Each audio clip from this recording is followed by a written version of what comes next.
Put a 1 in the chat if you can hear me, y'all.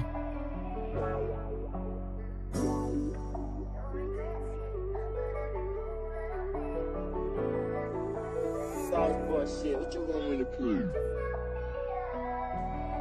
Spacey got the sauce on.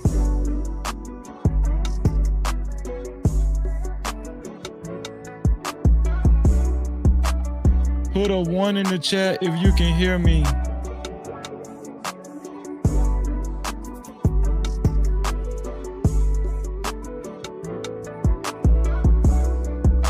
I think y'all can hear me.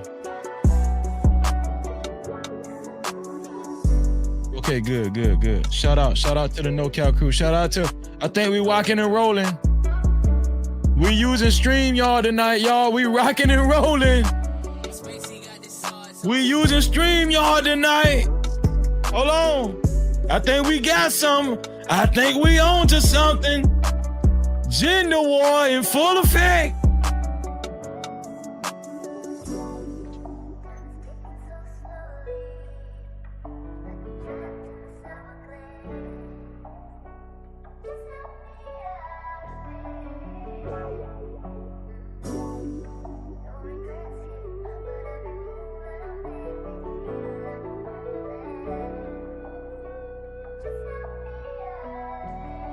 Spacey got the sauce on.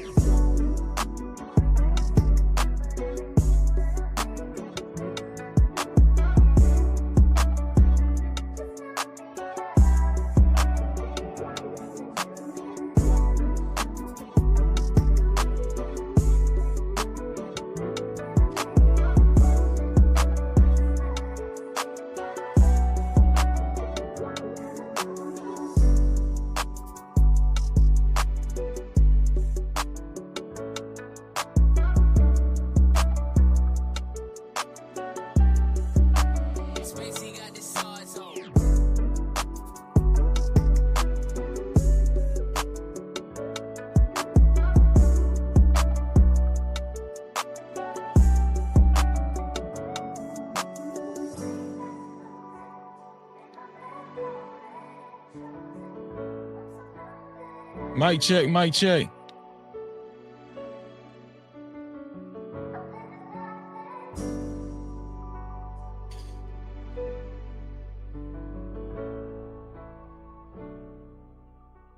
Mic check, mic check.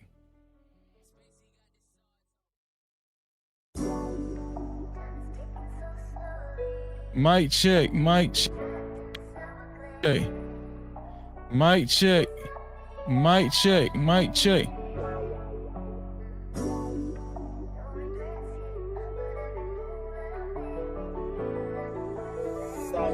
Shit, what you want me to prove? Spacey got the sauce on.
One more time, mic check, mic check.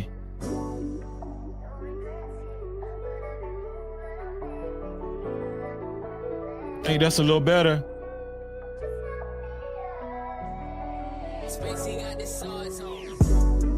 Oh yeah, I think we in business.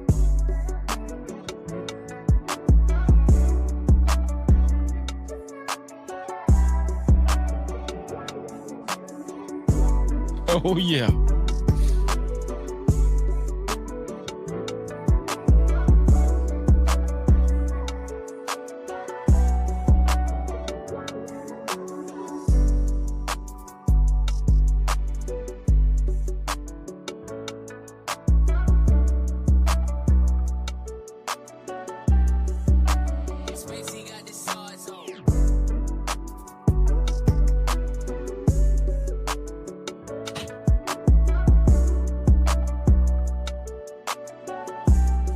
Shout out to the early No Cap crew.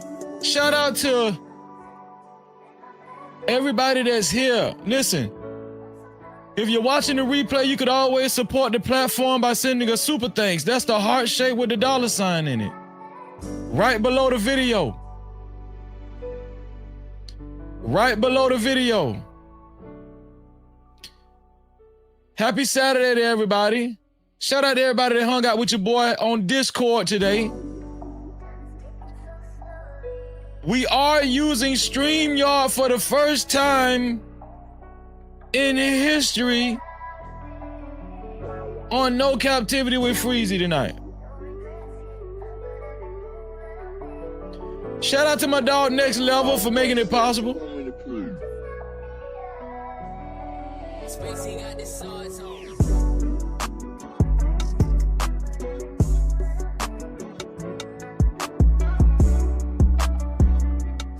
So y'all can hang out with your boy Freeze. I'm gonna put the link in the chat early tonight.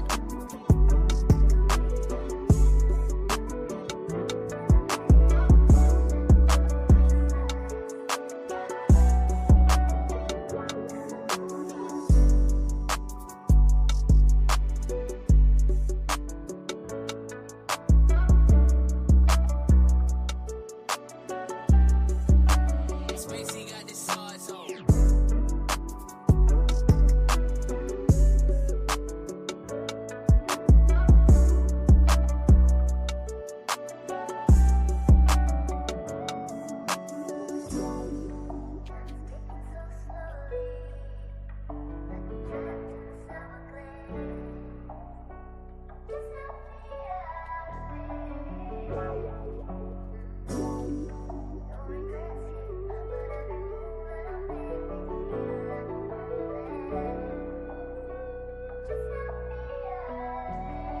Spacey got the swords on.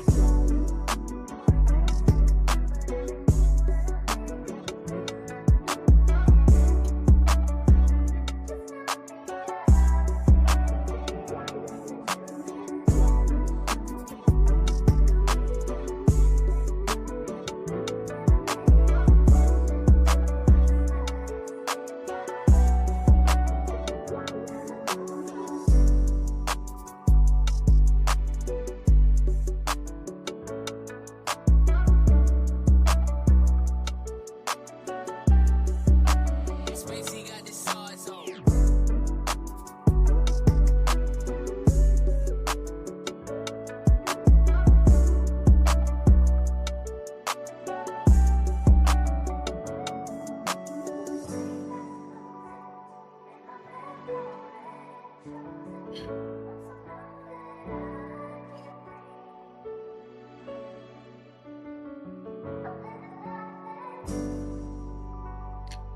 So we're gonna have to figure out how to show we're gonna show the comments, but we got to figure out how to show the comments. Let me see. I'm probably only gonna, there you go.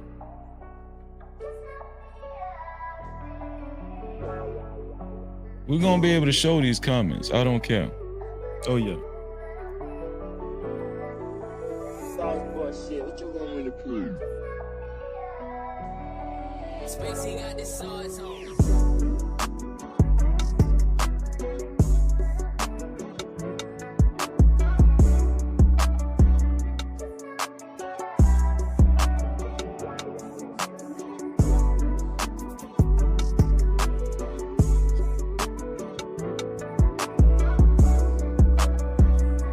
The show is about to start. StreamYard Saturdays. We're gonna call this one StreamYard Saturdays. We're using StreamYard today, y'all. We're gonna see how it work out. Listen, it's gonna be rough tonight. I'm just letting y'all know, but we're gonna hang out. I'm gonna put the link in the chat. I'm gonna put the link in the chat and we're going to talk about, we're gonna talk about a lot of stuff. We're just gonna hang out, man. We're just chilling tonight, you know? We're just chilling tonight, man.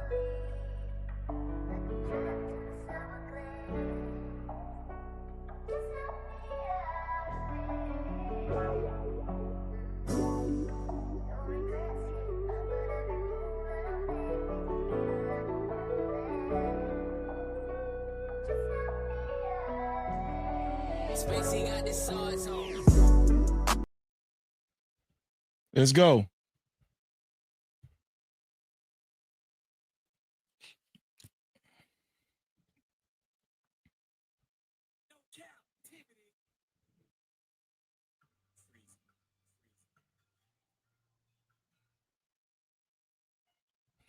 This what y'all wanted. Oh yeah, this what y'all wanted.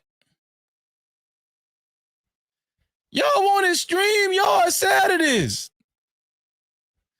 This what y'all want. Yeah. Oh yeah. This all y'all wanted right here. We gonna hang out. Y'all ain't gonna be the only one not showing y'all damn face. I ain't showing my damn face either. Damn that shit. I ain't showing my damn face. Yeah, y'all like this shit. Y'all like this StreamYard shit. Yeah, we gonna get ghetto on Saturdays. We gonna get ghetto on the Saturdays. Yeah, oh yeah, hell yeah. Shout out to the early No Cap crew. What's going on? How y'all feeling out there, man?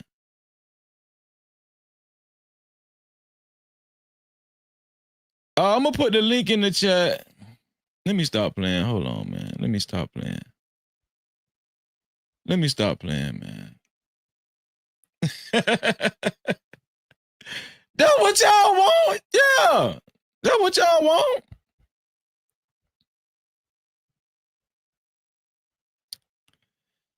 So listen, man.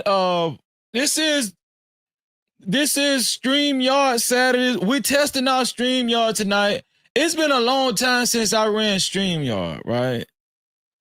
And I know y'all like StreamYard because it give y'all a chance to do this. You can do this and whatever. But I integrated StreamYard with Ecamm so I could work it, so I could still work it, Let me see. Cause it's still, y'all still should be able to see. Let's see. Yeah, y'all still should be able to see. Yeah, okay, yeah. Let me change this. Who will it be?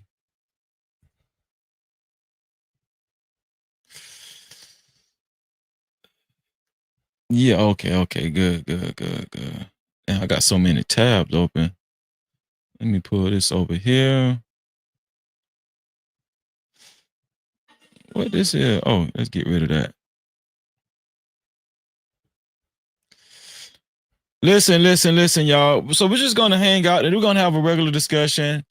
Nothing too tough, I don't even know if I'm gonna keep this stream. I just wanted to try out StreamYard. I just wanted to have a discussion, y'all.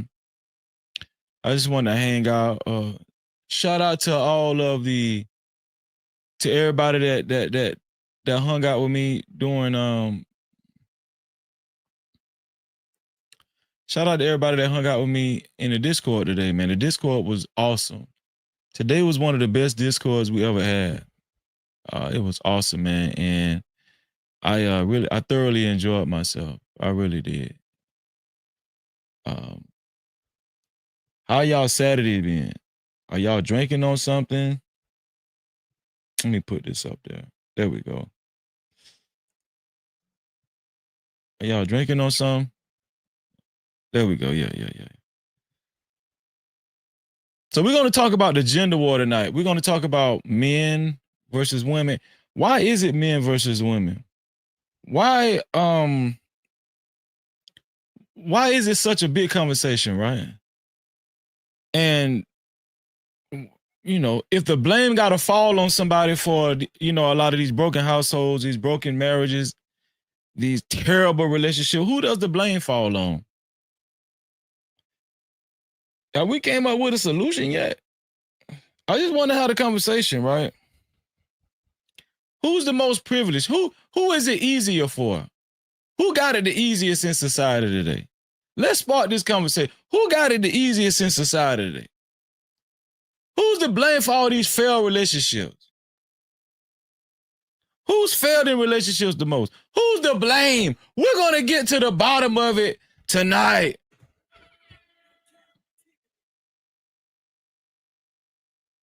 I don't even think y'all can hear my wait, damn, y'all can't hear my damn. Wait. Did y'all hear my my sound effect just then? I don't even think y'all can hear my sound effect. Hold on.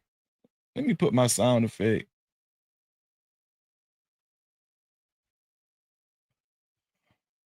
I need at least one sound effect. Hold on. Hold on, y'all.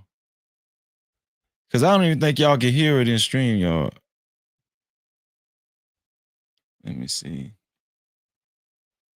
Yeah, let me add this to my damn sound effect. What about now? No captivity. No captivity. No captivity. Y'all can hear it then? No captivity.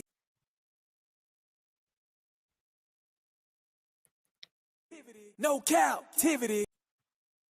Let me see. No captivity. I'm trying out StreamYard, dog. Listen. No captivity. I at least need that one now. God damn. Y'all can't hear none of my damn that's the only one y'all gonna hear on Saturdays. I don't give a damn. We ghetto on Saturdays. Damn, fuck, damn that. That's the only one y'all gonna hear on Saturdays. StreamYard can't do it. Listen, StreamYard cannot do what Ecamm can do, but we gonna do it. We gonna make it work. We gonna make it do what it do.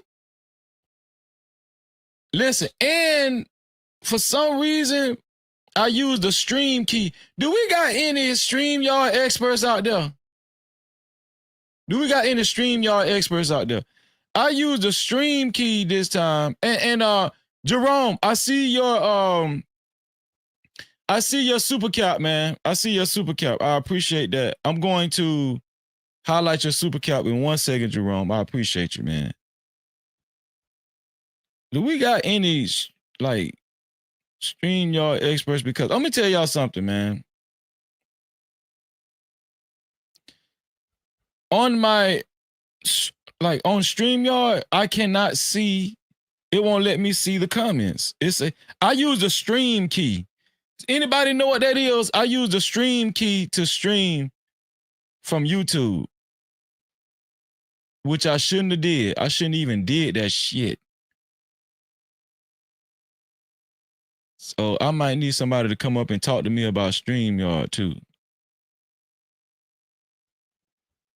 I don't even know why I did that.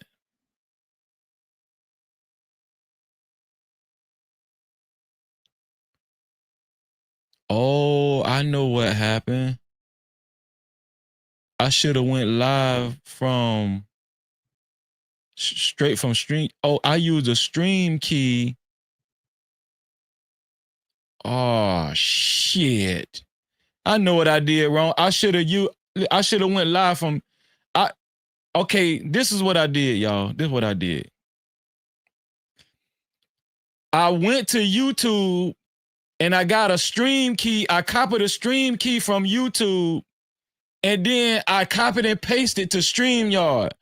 So now I'm understanding why I can't see the damn comments. So I'm gonna have to copy and paste the whatever. Listen, the only comments we can see tonight is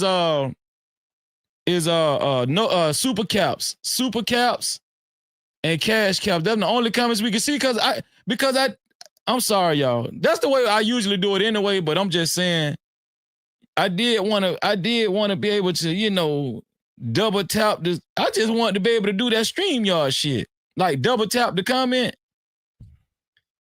Damn, I want to do my stream. I'm on StreamYard. We on StreamYard.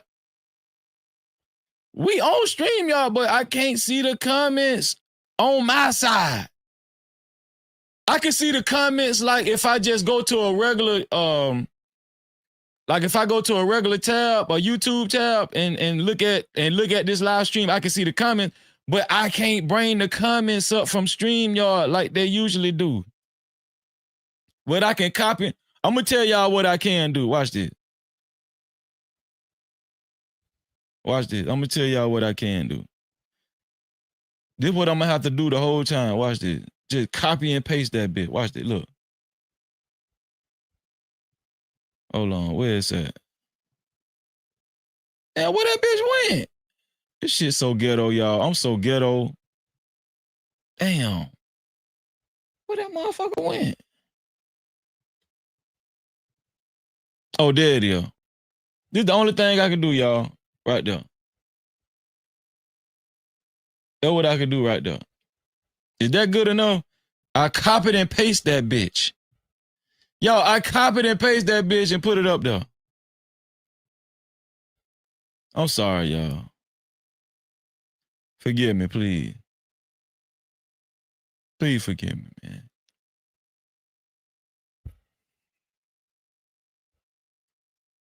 We on StreamYard, y'all. We on StreamYard. No, it's too late to restart this damn stream now, Vaughn. It's way too late for that now. It's too late. Hell no, it's too late. We in here. We in this bitch.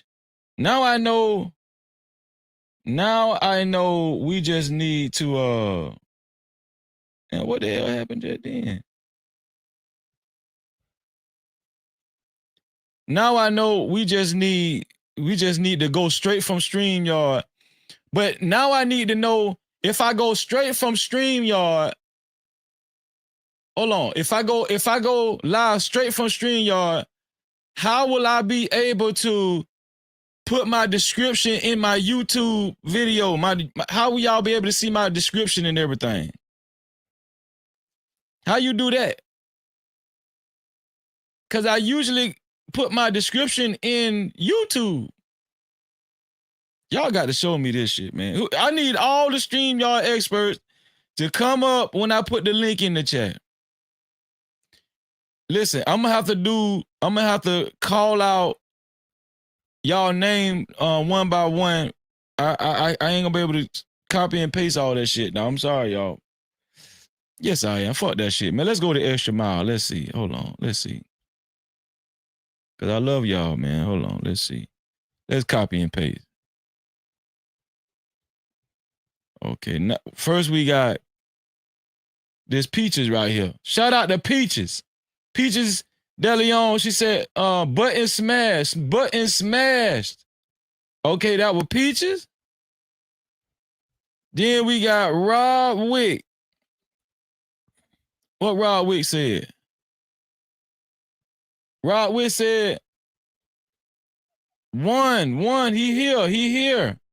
Shout out to Rob Wick. He here. Let's see, who else in the building? Let's see. Then we got Antoine. Antoine said, greetings and salutations, everybody. Greetings and salutations. Shout out to Antoine, man. Appreciate you, bro. Who else we got? Oh yeah, we gonna get you. We gonna do this roll call. They can't stop us. They cannot stop Freezy. Rush Enterprise Star say salute, Freezy. Salute. I'm so ghetto, y'all. I'm so sorry. I apologize. I'm so shame. I'm so damn shame, y'all. Damn, I'm shame, man. This is so shame, man. Oh, let me see. What that Batman right there? Batman, where you been at, dog? Where Batman been at? Shout out to my dog, Batman. Batman say, what good, fam? What good? Oh, look at El Look at El Cheapo. El Cheapo, she's talking about she's screaming. I'm so ghetto in El Cheapo. El Cheapo talking about she's screaming. What's going on, El Cheapo? Make sure y'all subscribe to El Cheapo's channel, man. Make sure y'all subscribe, man. Damn, I'm ghetto, man. I'm so sorry, y'all. I'm ghetto as hell, man. Damn. Who that is? Oh, we got to get my boy up here. Man. Y'all better do what my boy said, man. We got to get my boy up here. Hold on, what happened? Oh, there we go. Emperor Kojak 313 the Great. Emperor Kojak 313 the Great. He said, what up, though, Freezy? And chat, smash that like button. Let's get it. I'm sorry, y'all. I'm so damn ghetto. I'm sorry, y'all. God damn ghetto, man. Hold on, y'all. Y'all bear with me, man. I'm finna put the link in the chat because I ain't finna be up here by myself. I'm scared. StreamYard got me scared. StreamYard got me scared than a bit. And why my damn screen freezing up? What's going on? Hold on, let me refresh my damn screen, y'all.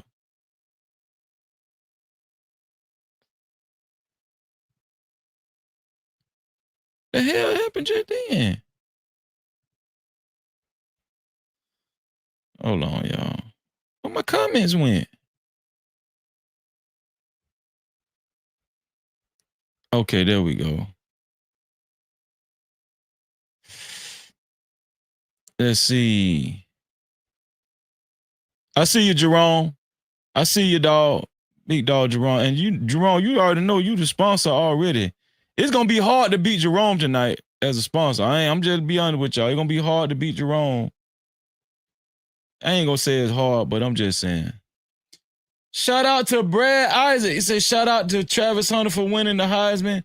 Now get rid of the girlfriend. She is potential failed relationship. Hey, that's what we talking about tonight, Brad.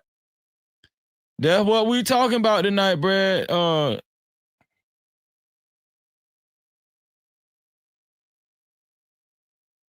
Did I do Vaughn yet? Let me see. Did I do Vaughn? No, I ain't did Vaughn yet. Let me see. Here go Vaughn.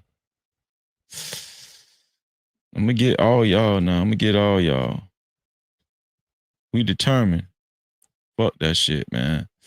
Sometimes you gotta do what you gotta do. Shout out to Von Bryan. Say greetings, peace, joy, and grace, abundance.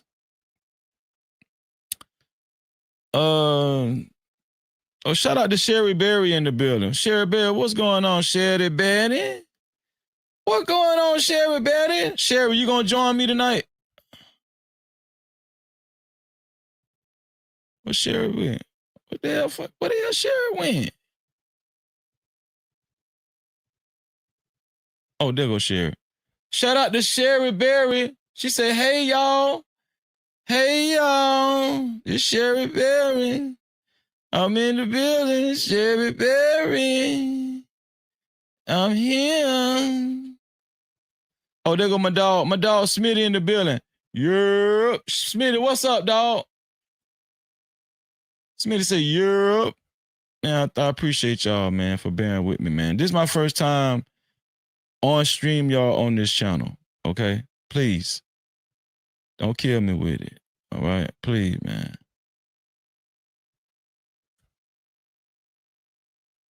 I can't delete that. I put that right there.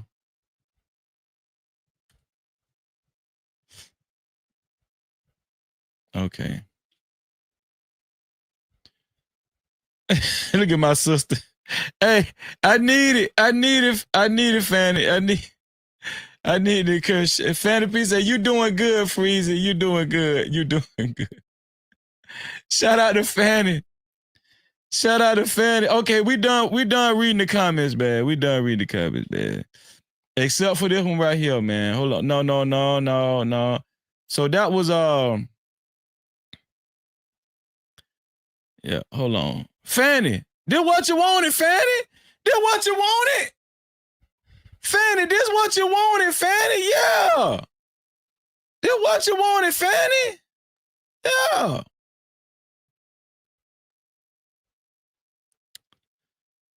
Let me see. So listen.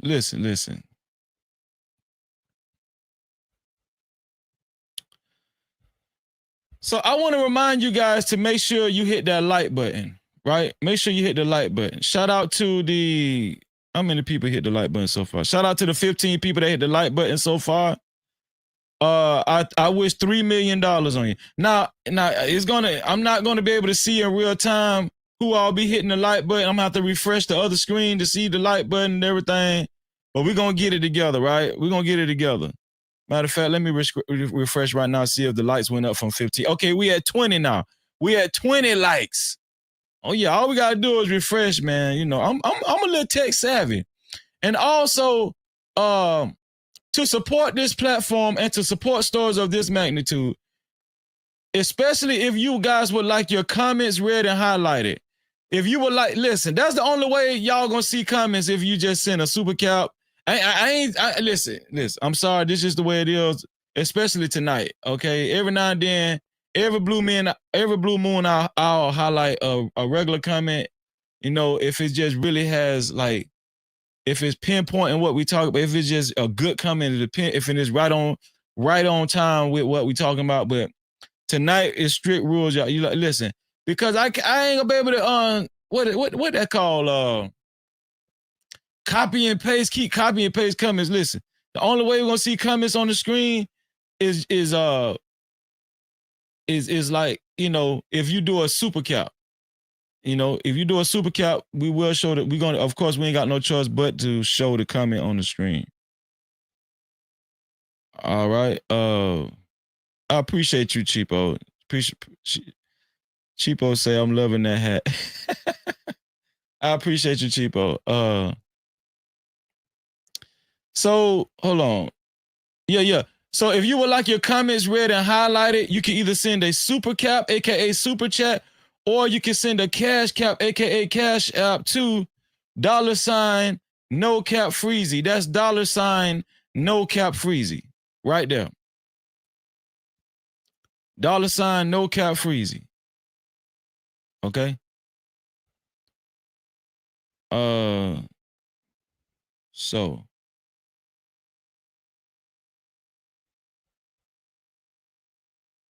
let's see.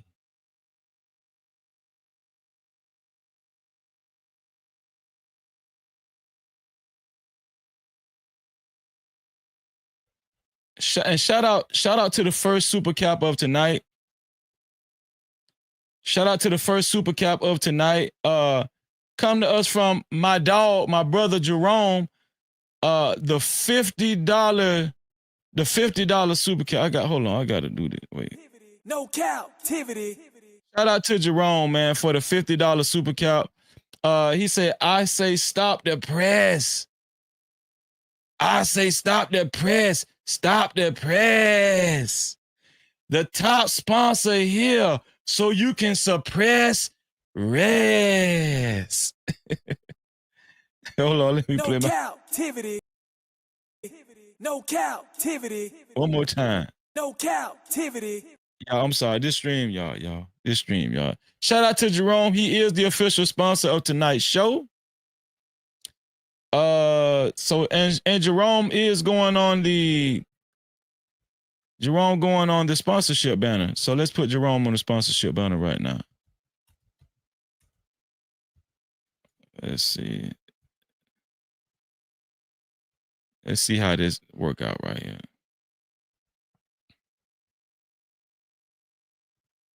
There we go. Jerome is on the sponsorship banner right there. Right there. Y'all should see Jerome on the sponsorship banner. Jerome, thank you, bro. I appreciate you. And shout out to everybody that plan on contributing to tonight's show. Listen, y'all. I'm doing it for y'all. Listen, I wanted to see how StreamYard, you know, I just wanted to work StreamYard with y'all. I'm going to put the link in the chat. I'm about to put the link in the chat right now. Just so we can have a discussion. It's Saturday, you know what I'm saying? It's going to be a laid back discussion. The topic of the show is who failed in relationship the most? Who has failed in relationship the most? Men or women? Who has failed in relationship the most, men or women? What do y'all think? It's a lot surrounding this conversation. Who is the poorest in communication, right? Who's the poorest in communication? Who has who has failed the most at handling their responsibilities on their end, right? Who has failed the most with the children, right? All right, we're gonna have a discussion tonight, y'all. We're gonna have a discussion tonight.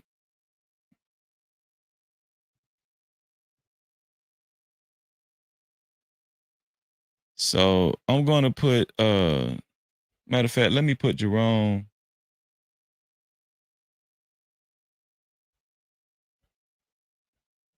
Let me get rid of all of these screenshots.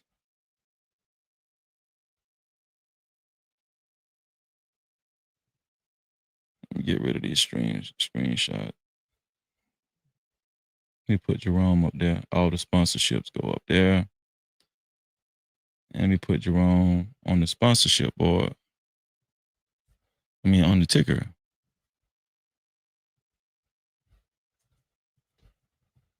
There you go. Jerome is on the ticker. Let me see.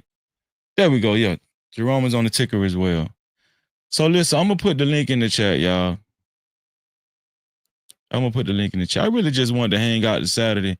Like I said, this is experiment stream, y'all. This is experiment stream. And I just want to chill out with y'all. So how do I do this? How do I put the link in the chat? Okay, I come right here. I put the link in the chat, copy and paste. Copy and paste. And I put the link right there. Paste the link right there.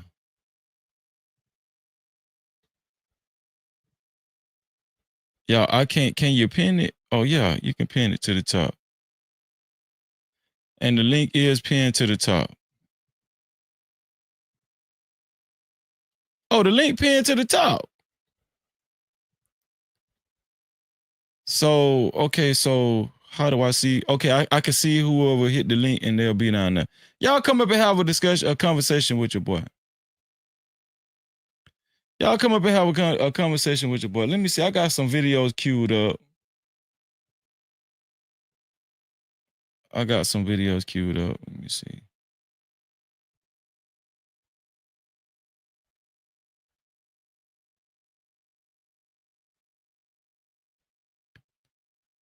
Next time, I'm going to do it straight from StreamYard.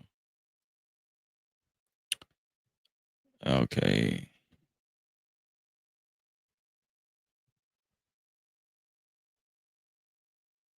You go to saved.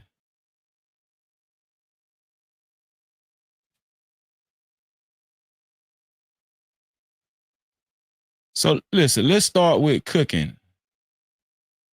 You know what? I told y'all, cooking is very important to me. And I do feel like every young woman should learn how to cook.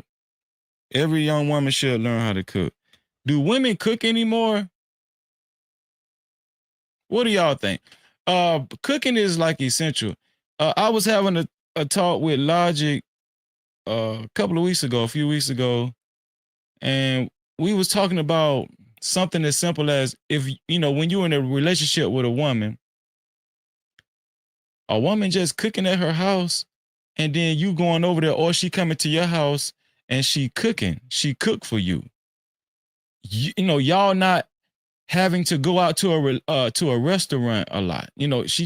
She's cooking, you smell the food. Listen, it's some guys that just never ever pulled up to your lady's house, to their woman's house, and smell food outside. You know when somebody cooking outside, right? You can smell food from the outside. I'm talking about when you get out your car, you're like, damn, somebody cooking.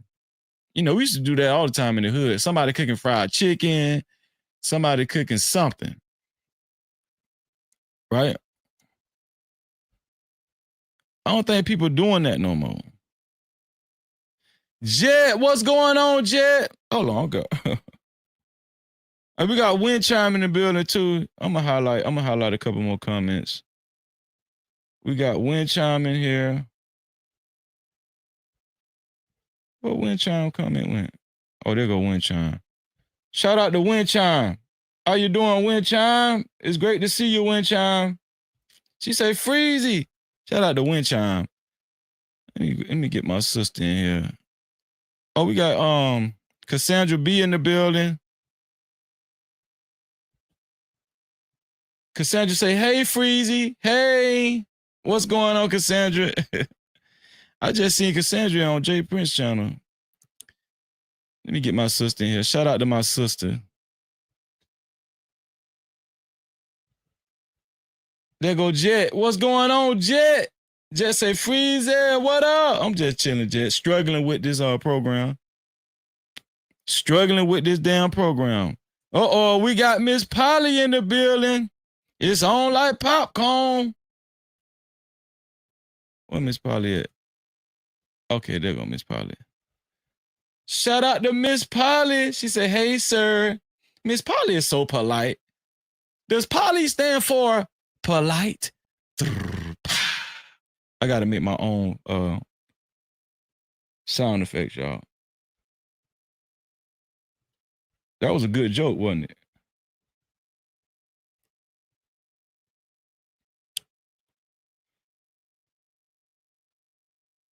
Oh, I got to highlight my sister. We got Travel One in this thing. Travel One.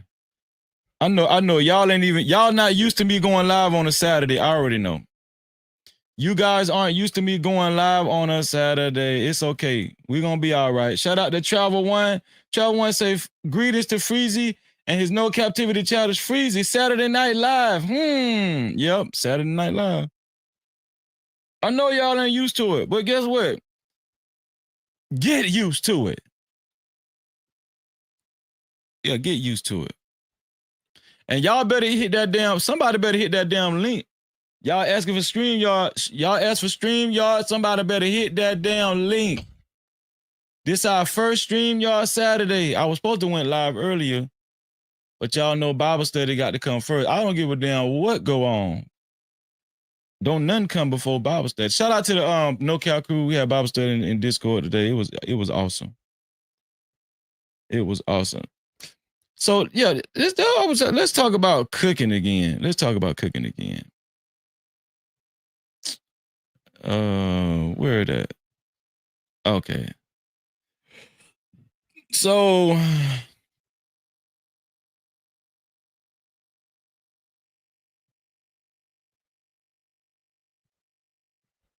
let's pull this over here. Oh snap! Hold on, no. What the hell? No, that one. Oh damn. Okay. Can y'all? Okay, so y'all can see this. I like this. Hold on. Y'all can see this. What did happen when I remove it? Oh, I'm in StreamYard now. I'm in StreamYard. Oh, this shit official. This shit official. Oh yeah. Oh, we in StreamYard, y'all. I'm gonna show y'all what I mean by cooking. Let me know if y'all can hear the audio. Hold on. Do you put salt in or sugar? What you put? Can y'all hear that? Could y'all hear the audio? Put a 1 in the chat if y'all can hear the audio. Put a 1 in the chat if y'all heard the audio. Okay, yeah, y'all heard that. Okay. Okay, good. Yeah, we working. It's working. It's working. Party people in the house tonight. Let me hear you scream. Okay, hold on. Watch this. Watch how this old lady, not old lady, this older woman schooled this younger one. Watch that. Hold on, what the fuck? This is important. No, do you put salt in or sugar? What you put? A little salt. I wasn't brought up put no sugar in no I damn put grits. sugar in grits. I do. I'm right here in Georgia. and you cook the old-fashioned way. You put all your water, put your grits in there, stir, and put a little salt for season, and then we didn't use sugar. Sometimes I like a little sugar in the grits. Well, you know, you young and don't know nothing. So it was you the young family. and damn don't know nothing. It was the family that showed me that. My daughter's 60 years old. She don't damn cook that. You say you Don't don't. straight because she don't know how to cook. I do know how to cook. I know how to make collard greens. I know how to make a mean pot of collard greens. I can make them with smoked turkey. I can make it with ham hock. I can make them all different types of What ways. you do? What you start off with? With a simmer in, but that's why I cut the onions and garlic. I don't put onions in there. Well, I like a little onions. Why don't cook onions back then? We didn't have the onions. Well, we have them now. We have them now, Auntie. All my meat, and So you make the pot liquor. I know. You put the pot liquor. and stuff And like then that. you Put put the the- old fashioned, the pickles and everything. But All right. y'all young people got to put all this shit and crap in. Onions and shit and crap. Onions? That's a staple. Onions up on top of your greens after the door. I don't know about that. We gonna have to. I don't know about that recipe. She trying to tell that damn 80-year-old woman. Man, we talking about progress. We progress in the kitchen too. What y'all think about that, man? Hold on, let me get this out of here. This lady say she trying to tell a 80-year-old woman how to cook. What y'all think about that? So I think that's one of the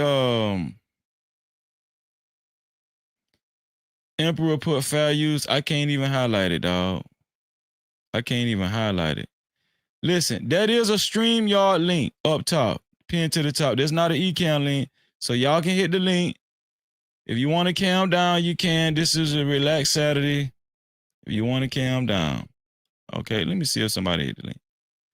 No, one of you cowards didn't hit the link.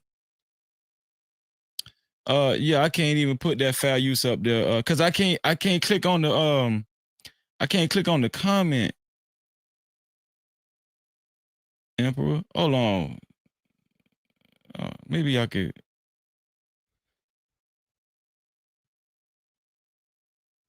Okay, I could copy and paste it right there. Here we go. Yeah. So, what do y'all think, man? I think that I think every woman should learn how to cook. Now, I know a lot of women don't want to hear that, but I think a lot of women are missing out on an advantage on impressing men. Not saying that y'all want to impress men, but come on, let's start acting like y'all don't like men. Stop acting like y'all don't like men, man. Y'all like men.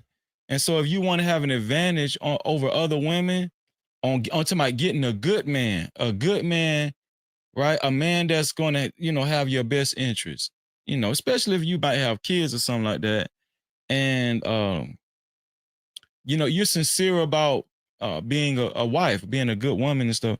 Learn how to cook. Just like see how that older lady was? That lady was serious. This lady was serious about cooking, but that's how they was. But is that a lost art? And do y'all think that that's the reason why relationships are failing nowadays? Because women aren't cooking. Women aren't cooking like they used to. What do y'all think? Do y'all think that's the reason why relationships are failing nowadays?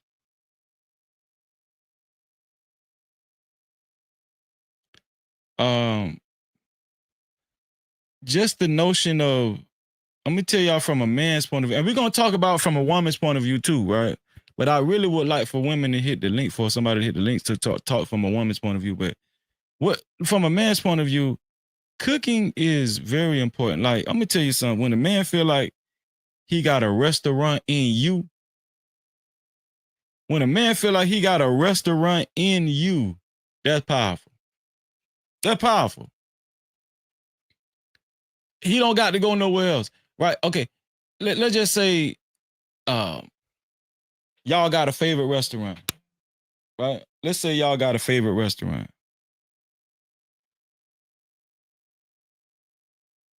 You're going to get tired of that restaurant,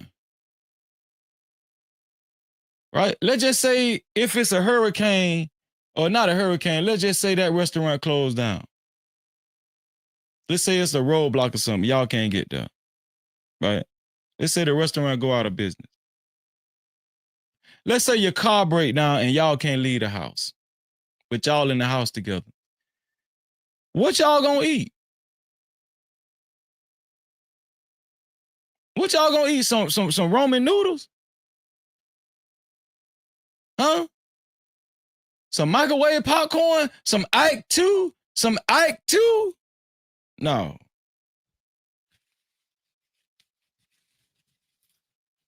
I'm gonna tell y'all something. I'm gonna tell you what a lot of women gonna try to do. Oh, he just want this coochie anyway. I'll just give him some coochie. Listen, man, men don't just want coochie. Men don't just want coochie. They want food. Men want to eat. No captivity. No captivity.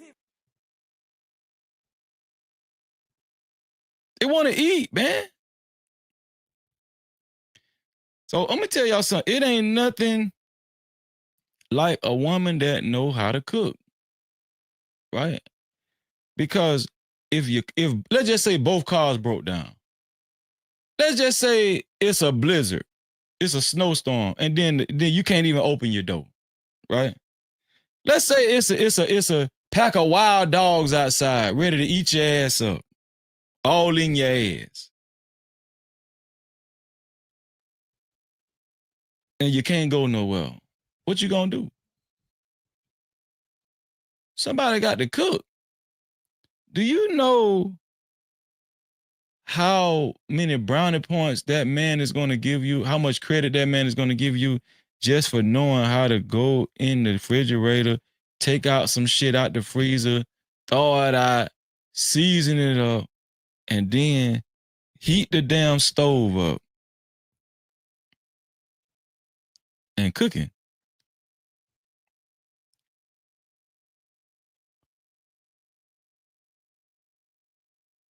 Yeah, Vaughn, they don't work on StreamYard. Ecamm is high tech. Y'all better stop talking about Ecamm. Y'all finna stop talking about Ecamm. Ecamm is a very high techy. Very techy tech. High techy tech. But I can, hold on. I still can switch I think I can switch my screens though. Hold on, let me see. I still can switch my screen now. They ain't stopped me. They ain't stopped your boy from doing that now. I don't give a damn what they say. Hold on now. They ain't stopped the damn thing. Let me see. Yeah, what the hell that is?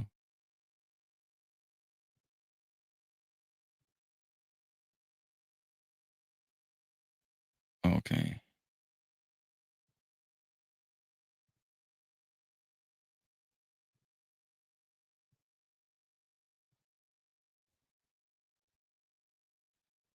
Oh, yeah.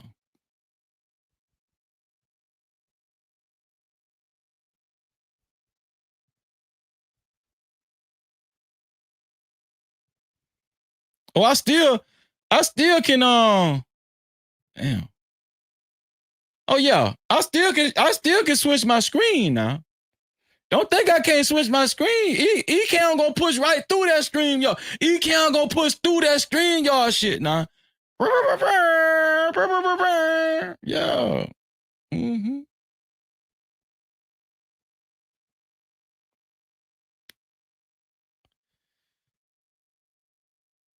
Let me see if somebody hit the StreamYard link. Nope, nobody hit the stream. I'm gonna talk so bad about y'all after this damn live stream. Wait till I get back into Discord. I'm gonna talk shit. I'm gonna talk so much shit about y'all.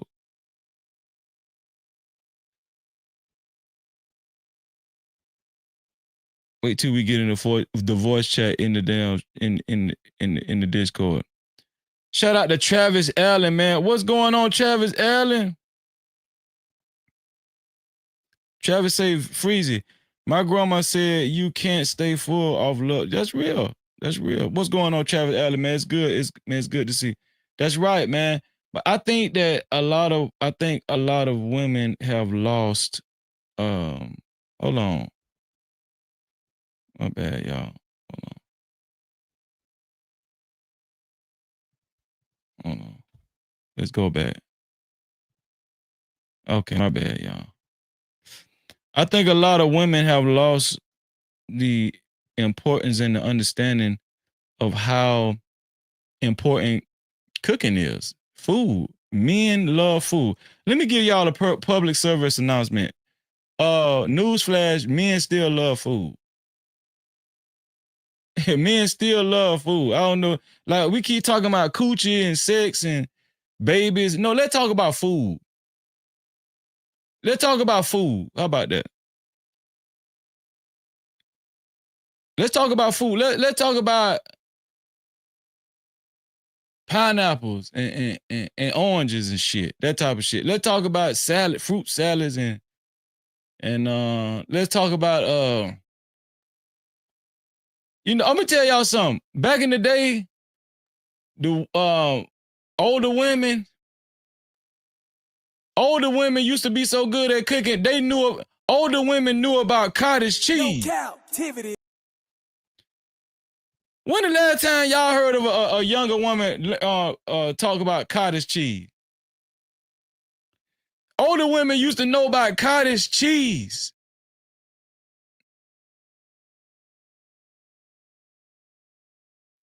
Y'all remember that? Y'all remember the old church ladies used to know girl, I'm on a diet. I can't eat that fried chicken. I can't eat that fried chicken. I can't eat that red meat, girl. I got gout. I'm going to go and stick with my cottage cheese. Yeah, I heard about that cottage cheese, girl. If you sprinkle a little bit on top of that salad, it go good with some canned peaches. When the last time y'all heard one of these young girls talk about cottage cheese and canned peaches? Hold on, let me get my sound effect. No Cap-tivity. No Cap-tivity.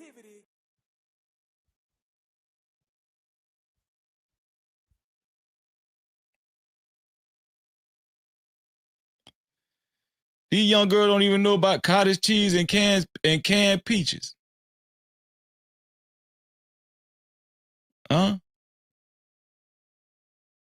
I ain't telling y'all to feed that to your man. I'm just saying when the men used to see women with the damn Tupperware and they come to work with the cottage cheese and the salad and the canned peaches, they already know. Oh yeah. She know how to take care of her man. Yeah, she know how to take care of her damn man. Mm-hmm.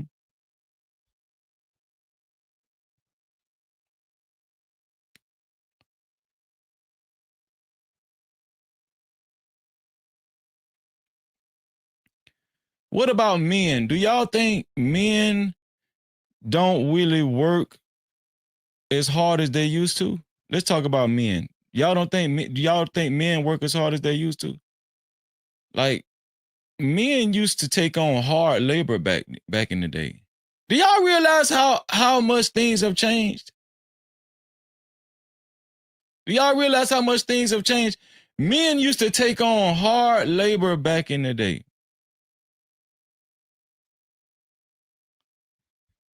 Construction workers, cement, right?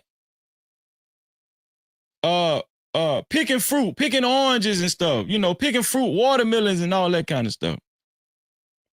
Right? Car plants, being at a plant and stuff like that.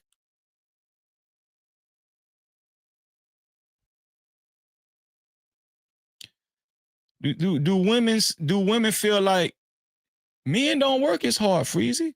Men, we like rough men. We like a man that when he leave his house,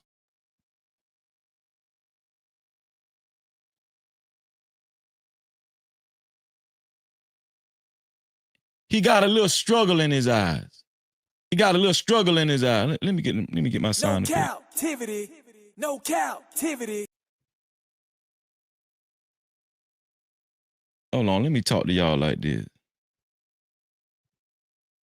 Yeah, you like a little struggle in his eye. Yeah. That make y'all feel safe right there. Yeah, this make you feel safe. Oh, yeah. Got a little struggle in his eye, man.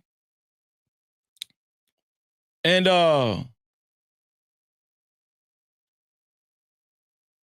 I think women, you know, they like men with all, you know, that know how to change all. Do a lot of men know how to change all nowadays? Do a lot of men get their hands dirty?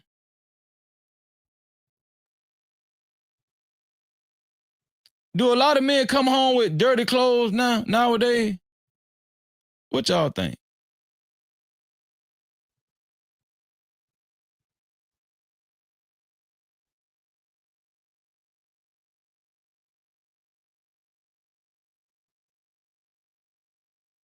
Changing oil should be like I'm gonna be honest with y'all. I halfway know how to change oil, but I think I went through the process one time with my homeboy. He changed oil on his car, but I never actually changed oil on my car, and I should. You know what? I'm gonna learn how to change oil. I'm gonna learn how to change oil, man, like fully, you know. It can't be that hard though, you know, you get a filter and all that kind of stuff. But do women say that to them? Say, like, freeze it, men ain't the same either. Men ain't the same. Yeah.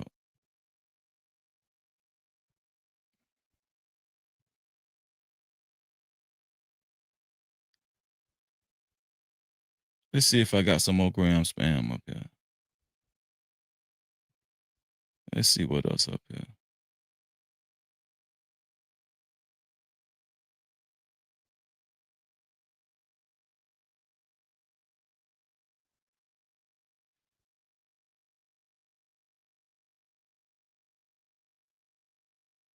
Y'all, this one here was crazy. I ain't gonna lie. This shit was crazy. I popped my balloon because there's like no physical attraction.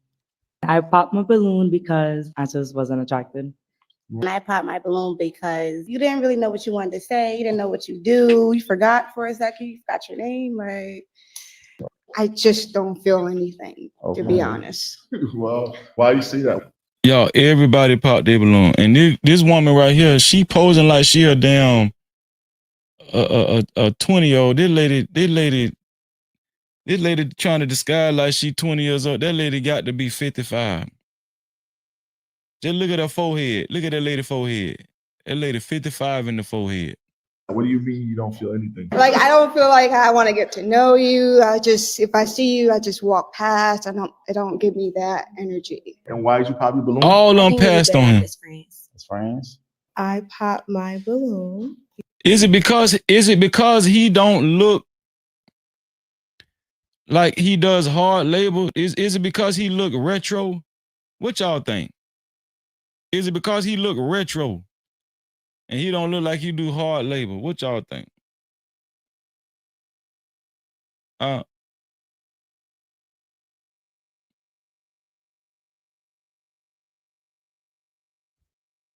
Watch this. Because honestly, I was trying to give the benefit of the doubt. The retwist. The retwist? Yeah. Damn. Is he your type? It was working for me. Yeah.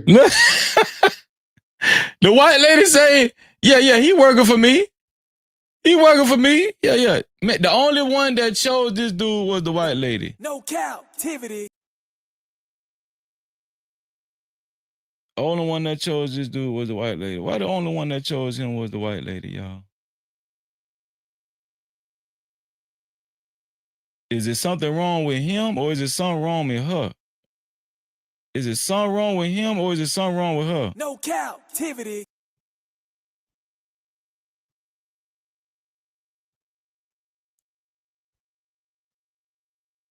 Let me cut my screen off. We on StreamYard. They ain't got to have my damn screen on. I ain't got to have my damn screen on. Shit. We on StreamYard. It's StreamYard, man. Yeah.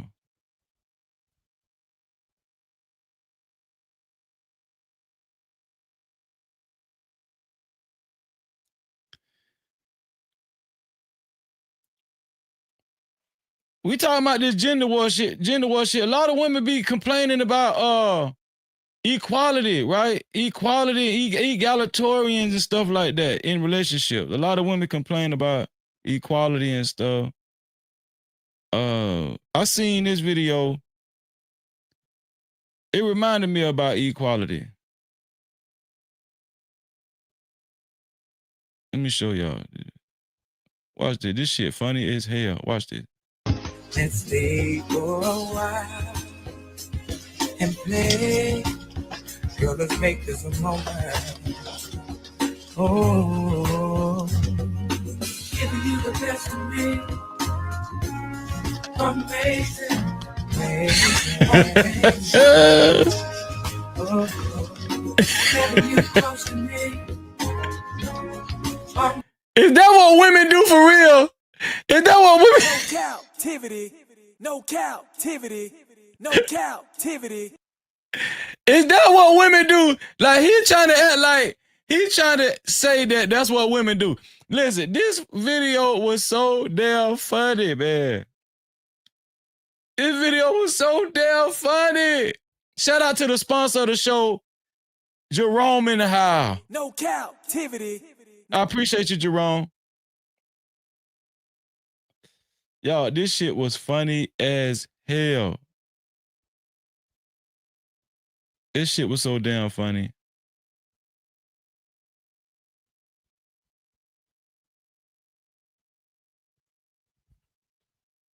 Here we go. Y'all, that shit was funny as hell.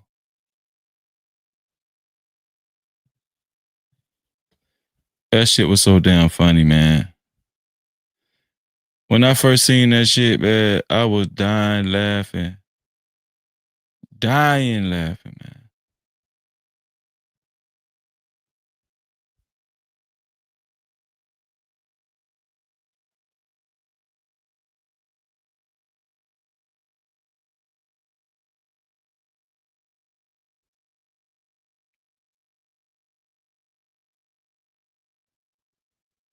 Let's talk about communication.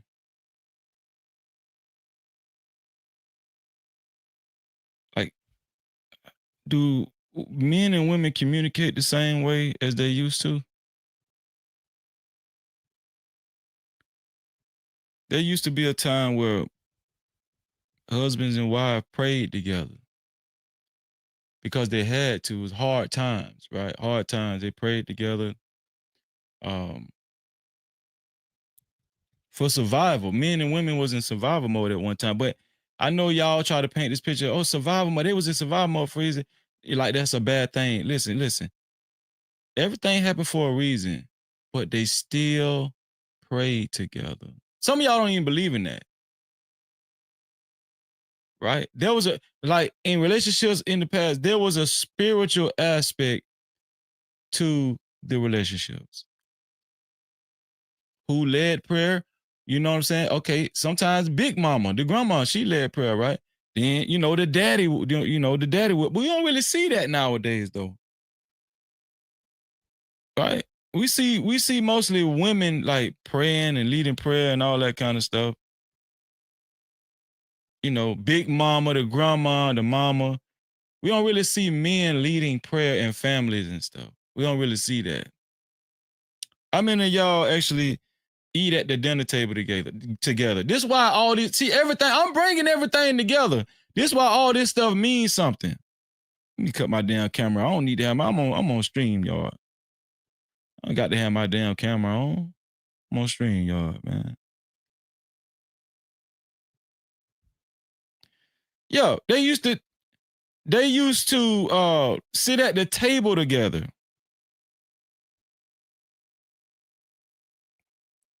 Antoine, hit that link. Hit the link, Antoine. Just come talk to me. I need one person to come talk to me. I need one person to come up here and talk. Just give me 2 minutes just to make this StreamYard shit look better now. Y'all want to StreamYard? Antoine, Fanny P, Living Omelet, calling all cars. Get your Jet. Where you at, Jet? Get your ass up here.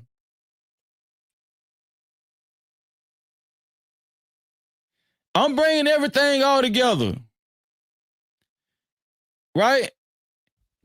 In order to pray over the food, what must be on the table? In order to pray, in order for the man to pray over the food, what must be on the table? Huh? It got to be food on the table. How you gonna pray over the food? It ain't no food on the table. Huh? Oh, I'm finna take off. It's time to take off on this StreamYard shit. What my damn sound effect at? No captivity. No captivity. No cap. I still got it. We talking about a congruent family, a family, a healthy family. Do families look the same nowadays? And if they don't, who is to blame? Y'all wanted to do this gender war shit. Well, guess what? We gonna do it. We gonna do it tonight.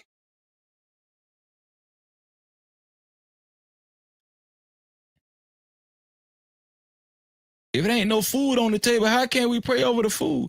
But if you ain't got no, let me tell you something. If you ain't got no food, if your woman don't know how to cook, pray for your woman to know how to cook. Lay hands on her ass. And I ain't talking about on her ass either.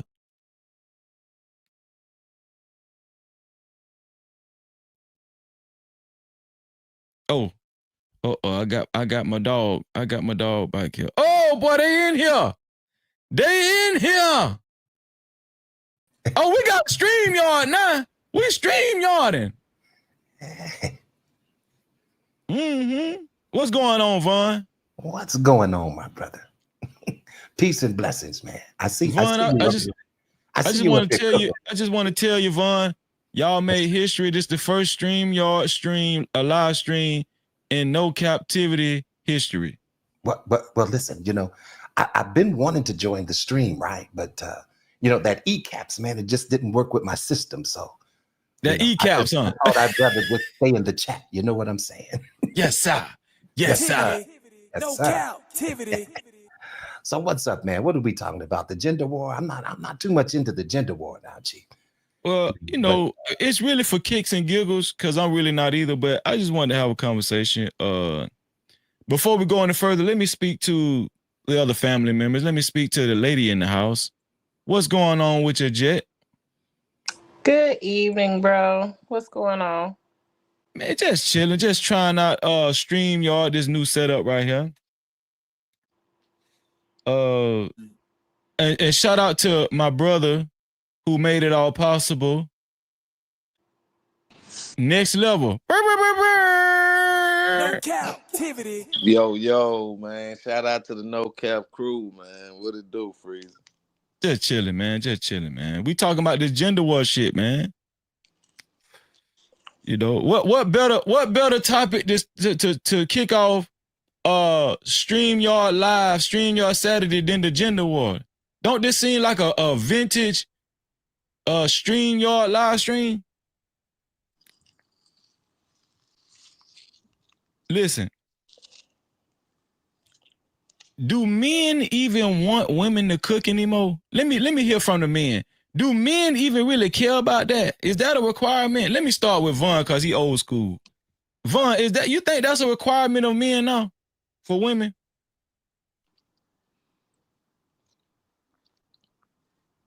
Wait a minute. What you think? What you think, Vaughn? Say it again, brother. Say it again. Is that even a requirement of men nowadays for women to know how to cook? Do men even care about that anymore like they used to? Man, I mean, if I'm speaking for myself, definitely. You see, but I've been married for 22 years, so. But yeah, definitely. I mean, why not, man? What man doesn't want a good meal now? Come on. Well, when I've talked to a lot of these modern men, they like to go out to eat. They like to go to what they call Roof Chris and Kobe's.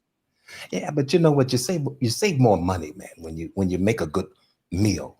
That's a great point. Meal.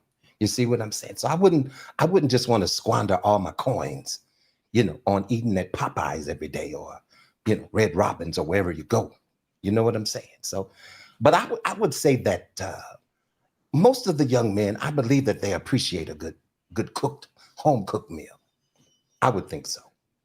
Vaughn, I think that But a lot I'm of old school. I'm old school, right? So yeah, I'm old school too, Vaughn.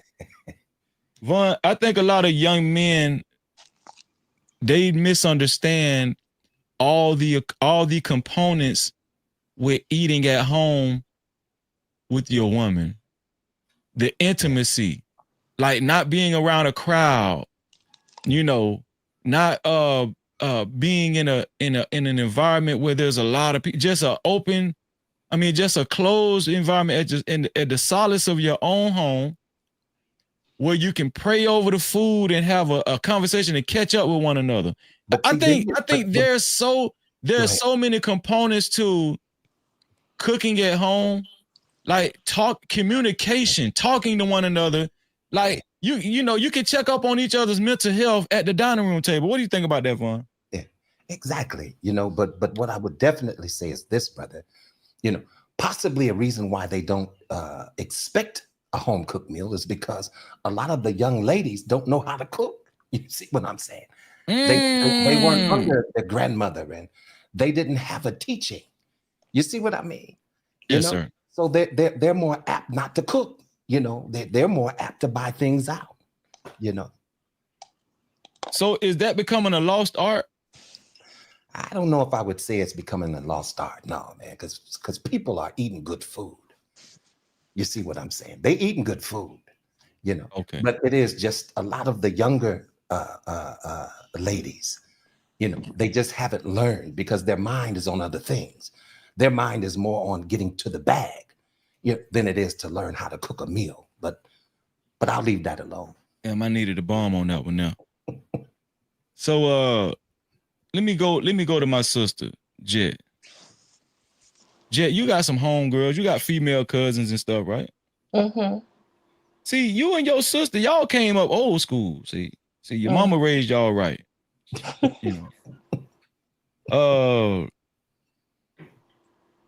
Did you come up witnessing your female friends knowing how to do what you know how to do today in the kitchen, Jet? Yeah. A lot of your female friends know how to do what you know how to do, Jet, because you can cook. Yeah, a lot of my female friends know how to cook. So birds of a feather flock together. That what you're trying to say? In that sense, yeah. What about females in general? Do you think a lot of females cooking nowadays, like the majority of the females cooking to that nowadays, or the minority? No, I don't think as many females are cooking nowadays. Yeah, exactly. Or if they are cooking, they don't know how to cook. Like they don't know how. They didn't learn from grandma. Grandma, it's a lot of grandmas gone. Mm-hmm. It's a lot of them. Listen, but it's a lot grandmas of them that used got to be grandmas that. that's 30 and 40 years old. So That's a shit, good they point. don't know how to cook because the grandmas don't know how to cook here. Exactly. Yeah. As a woman, how important do you think cooking is in a household? Do you think that's important? Yeah, I think so for me because, as you know, my husband's traditional. He's an old school man as well. So it's very important here. But it's not all on one side. Like the stuff, like when I met him, he didn't know how to cook as much stuff that he know how to cook now. So it's like, he'd be like, man, I know you tired. Just come and show me what to do. You know what I mean? So it's like, it's a partnership here. It ain't no just one side. Okay, yeah. But who would you say is the primary cook in your house? Me, I'm the primary. Right. Okay, so when you cook, sometimes when you cook, does it give y'all a chance to just talk, shoot the shit, while y'all eating or something like at your home, in the privacy of your own home? Yeah. So like when I'm cooking, he like I said, I taught him how to cook a lot of stuff. So sometimes he'll just like stay at the table, or he'll just like keep walking back and forth by the stove to see what I'm doing. And then he be like, well, I'm gonna just try that next time. I'll cook it next time so he can try it. But yeah, it's like a bonding.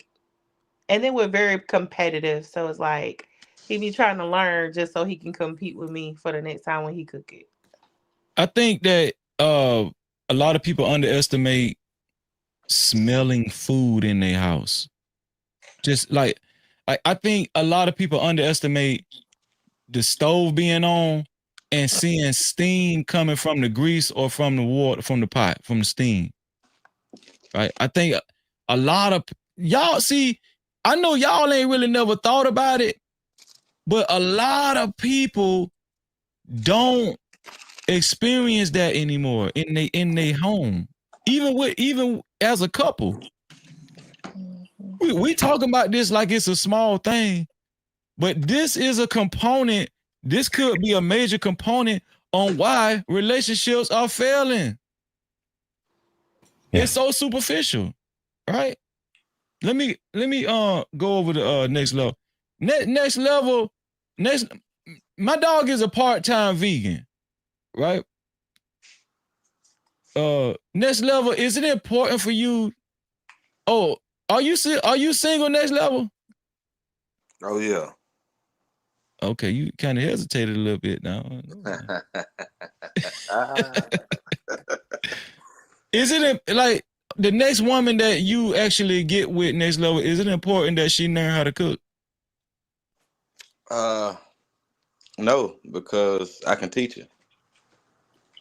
But she's gonna have to be willing to learn how to cook. That's what you're saying. Yeah. What if she said, let's just go out to eat. For real now. For real. I mean, you know, that just wouldn't be something that's compatible for me. What if she had a fat ass? Crazy.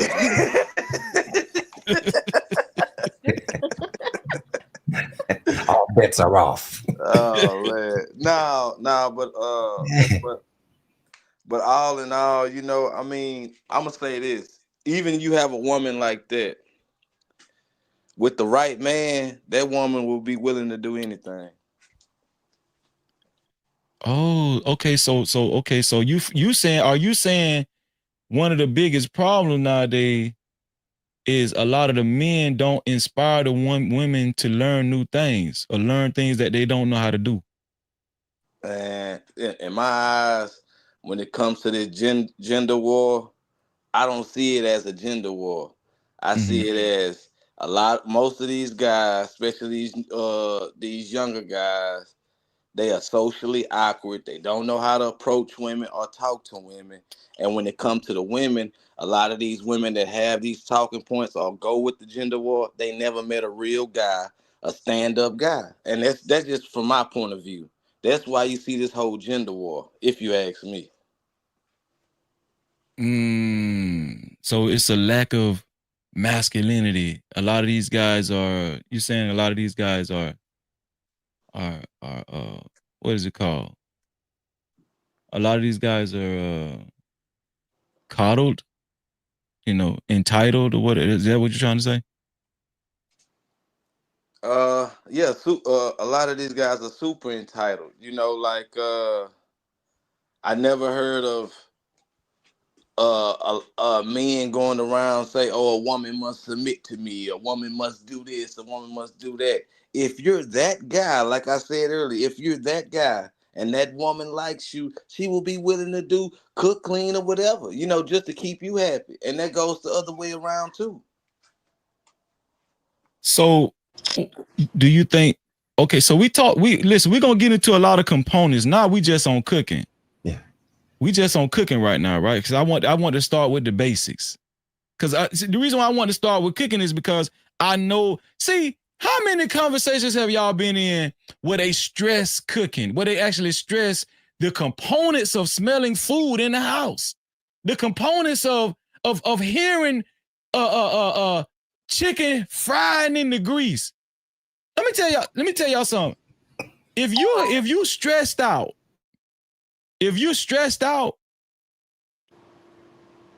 listen to some grease frying, some chicken frying in the grease.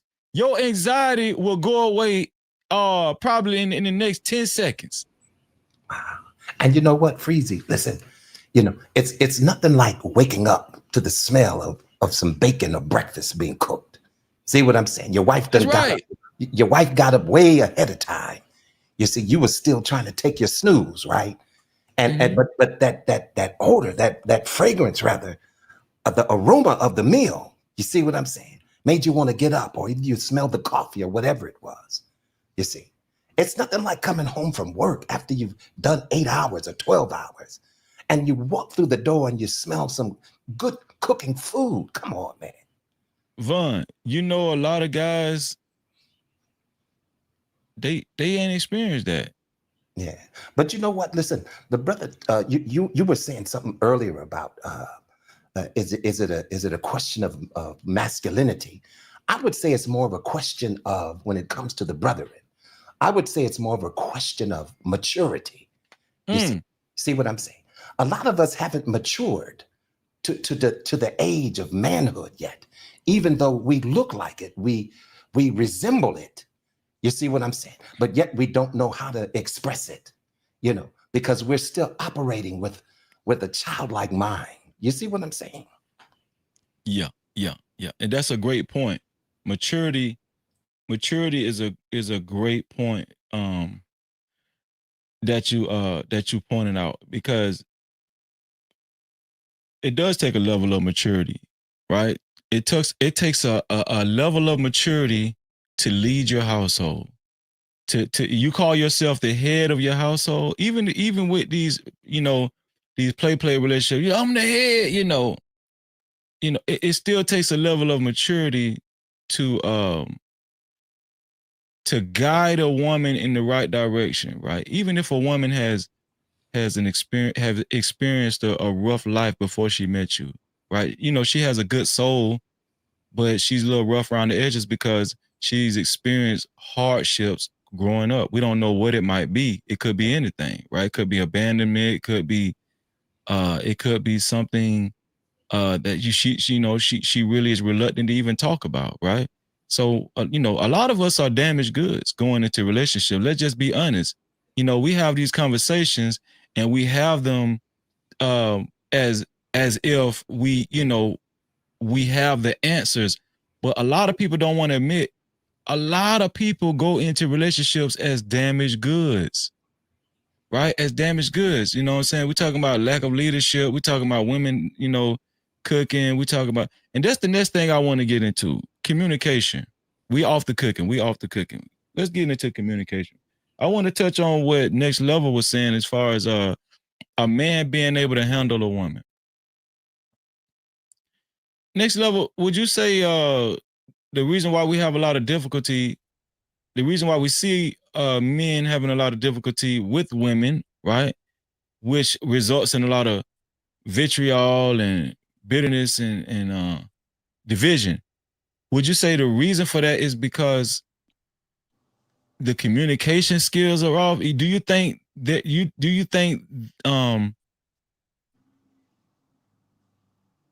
a lack of communication skills in relationships? And who do you think, which side do you think it sways more when it comes to a lack of communication skills? I want you to answer both of them questions. Do you think there's a lack of communication skills? And if so, which gender do you think it sways more as having a lack of communication skills? Yes, I think it's a major lack of communication when it comes to relationships. And if I want to be honest, I want to say, like, the men lead that category just due to the fact of, if you are a man in a relationship, quote unquote, you are leading that relationship. So if you are not leading that relationship with good communication, maybe that woman will follow suit with lack of communication, and that just builds, and that's how the relationship will go. So how does a man learn how to communicate? Coming into a relationship, you dealing with a woman. I ain't gonna lie. Like, when I first met my wife, we had a hard time communicating with one another, right? And Like I just felt like I was kind of like your typical dude. I was just like, no, you ain't gonna disrespect me and all that kind of stuff, blah, blah, blah.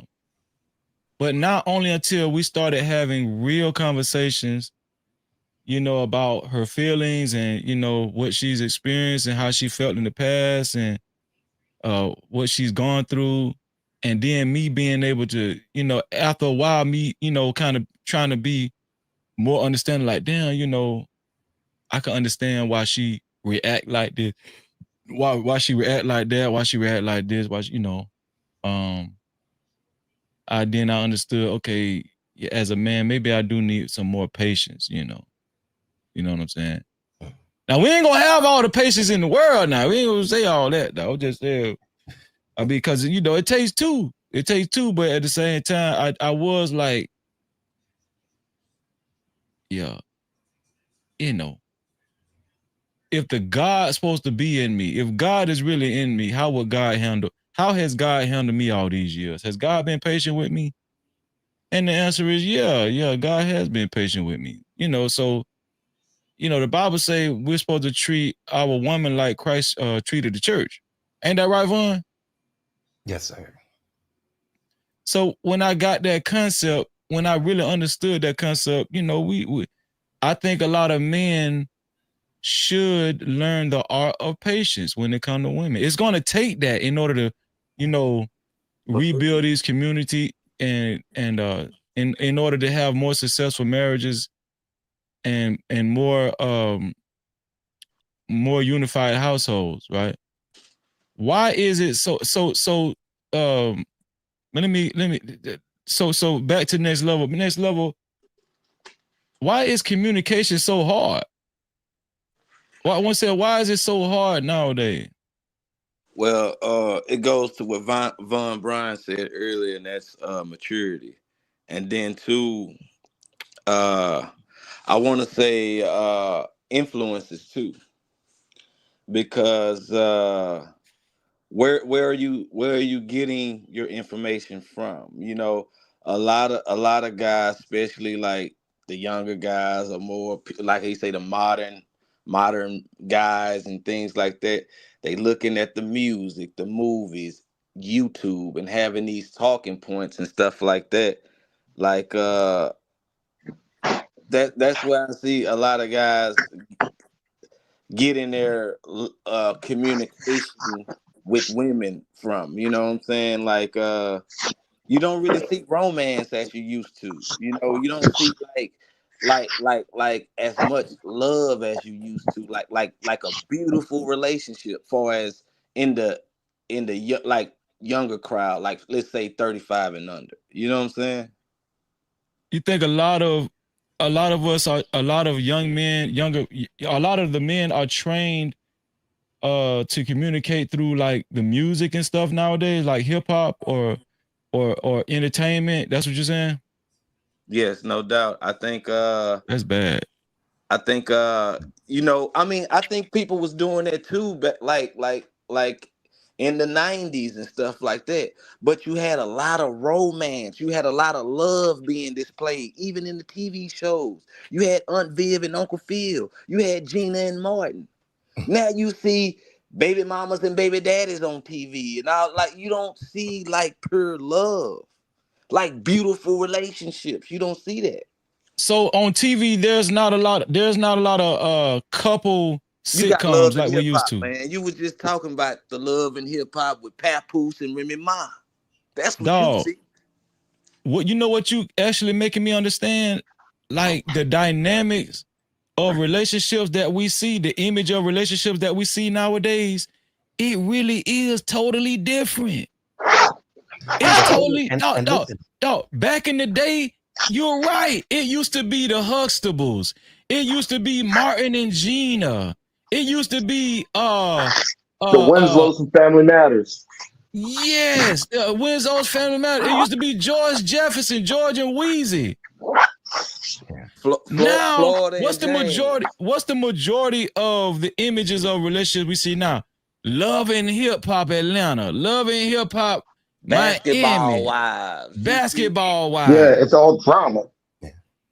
And if you notice too, very dysfunctional display. You see what I'm saying? And this is what the young people are growing up looking at. They're looking at a dysfunctional display of relationships. So no wonder they're cockeyed. You see what I'm saying? No wonder they're confused as to how they should communicate with each other.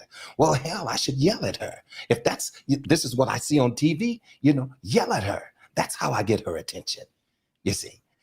And so there's a failure to communicate. And that's the problem right there, man. And the biggest aspect of that is selfishness. You see what I'm saying?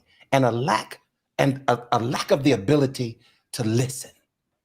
You see, because everybody wants to be right in their own eyes. They don't take time to listen to the other individual. That's why we can't communicate with each other, because we're not listening to each other. You see, as soon as the other person begins to speak, you've already formed your opinion, and you haven't even allowed a space where you can actually listen to their concerns. So yeah, man, it's pretty bad, man, when it comes to the communication between the brothers and the sisters. And I want to get Jed in here too, and shout out to Antoine in the building, man. Cap-tivity. I held a job when I was way younger, right? I held a job down in sales. I was in sales. I got hired by this company. I don't know if y'all ever heard of this company. It's a water company called Rainsoft. I don't know if y'all ever heard of that company, but they sell water filters, home water filters and stuff. And I think that, who is that? Somebody, I hear some noise. That's me, man. My bad. I'm going to put the mic on mute. Yeah, I'm actually driving right now. Just give me a minute. we on StreamYard, so you can mute. You can do what you want to do. You can do somersault. All right, man. Hold on. Okay, so in the beginning, I had a hard time making sales because I was trying to beat the other person talking. I was always trying to beat the person I'm trying to sell to talking. But I learned the art of selling stuff is listening, doing more listening than you are talking. And so I said that to say, I realized a big part of communication is not talking. A big part of communication is listening, just like Vaughn said. When I learned the art of listening, my communication skills became way more effective. It really did, especially with my wife. When I learned how to listen, it just became way more effective because listening shows the other person that you respect what they're saying. And so now when it becomes time for you to talk, there's more of a chance that they will respect what you're saying. It's like a mutual respect. I think that's the problem with a lot of these panels that we see. A lot of these conversations, everybody always trying to cut somebody off, and the conversation gets tumultuous, and you really never see positive results from a lot of conversations. Can you identify with that, Jet, when it comes to communication? Like, do you really appreciate, how do you feel? Do you think listening is a very important aspect of communication, Jet? Are you there, Jet?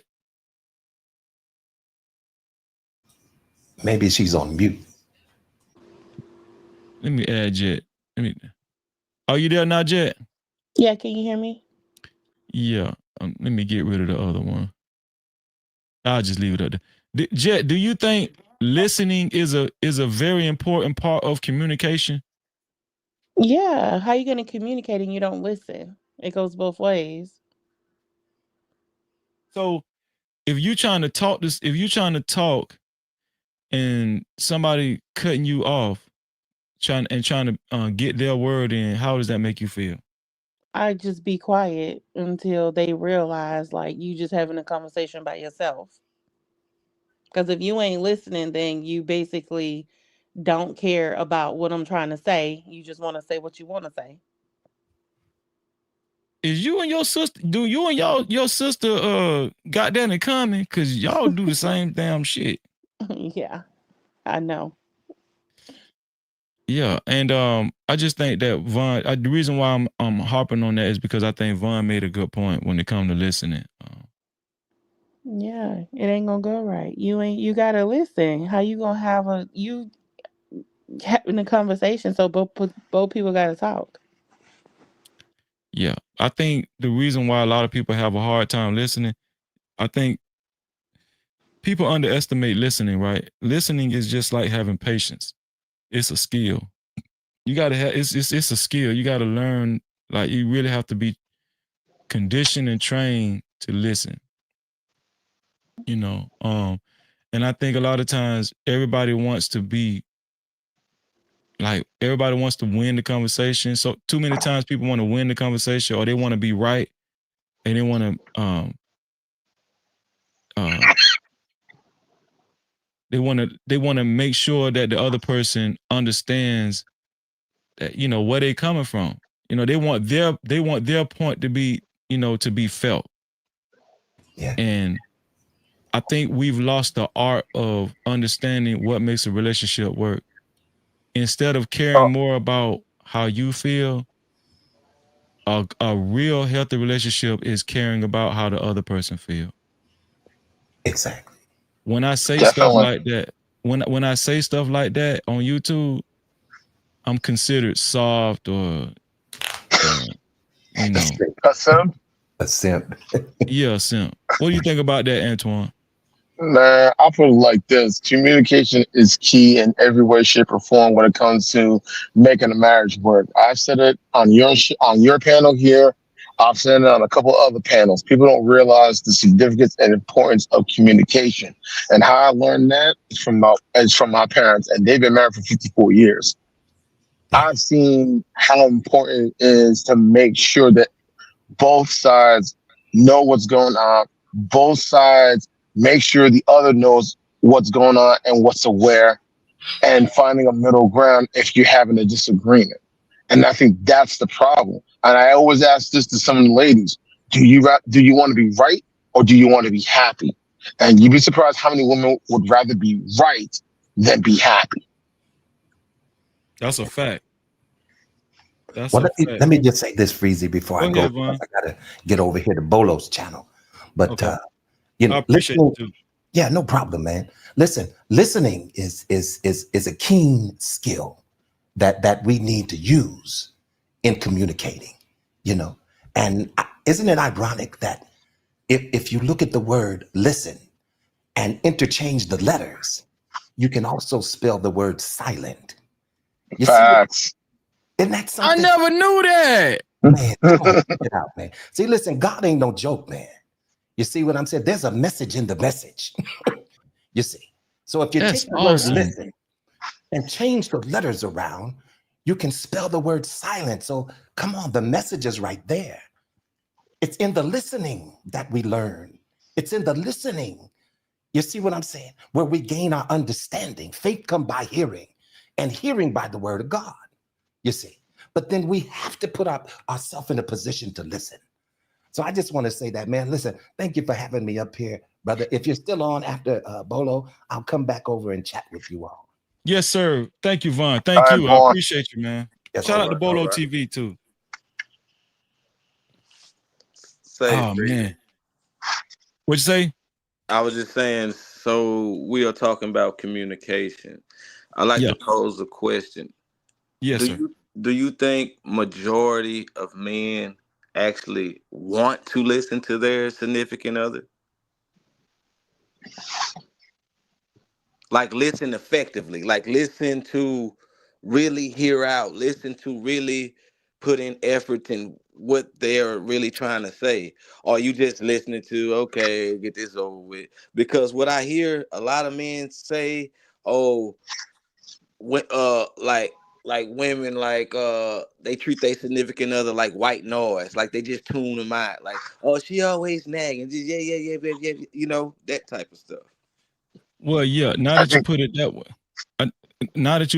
way, I think that a lot of men lack patience, right? A lot of men, if they're watching TV, especially if they're watching the game of basketball, football, or basketball, or if they, if they want to hang out with their boys or something like that, I think a lot of men really want to utilize their time the way they want to utilize their time. And I don't think cultivating a very solid relationship with their woman is high on the Richter scale. You understand what I'm saying? I think a lot of men they draw it up as if the woman listens to him, right? If the woman listens to him, the relationship would be better, because a lot of men come into a relationship with this what is it called, this initial understanding, or this foundational understanding that, hey, I'm the head of this relationship.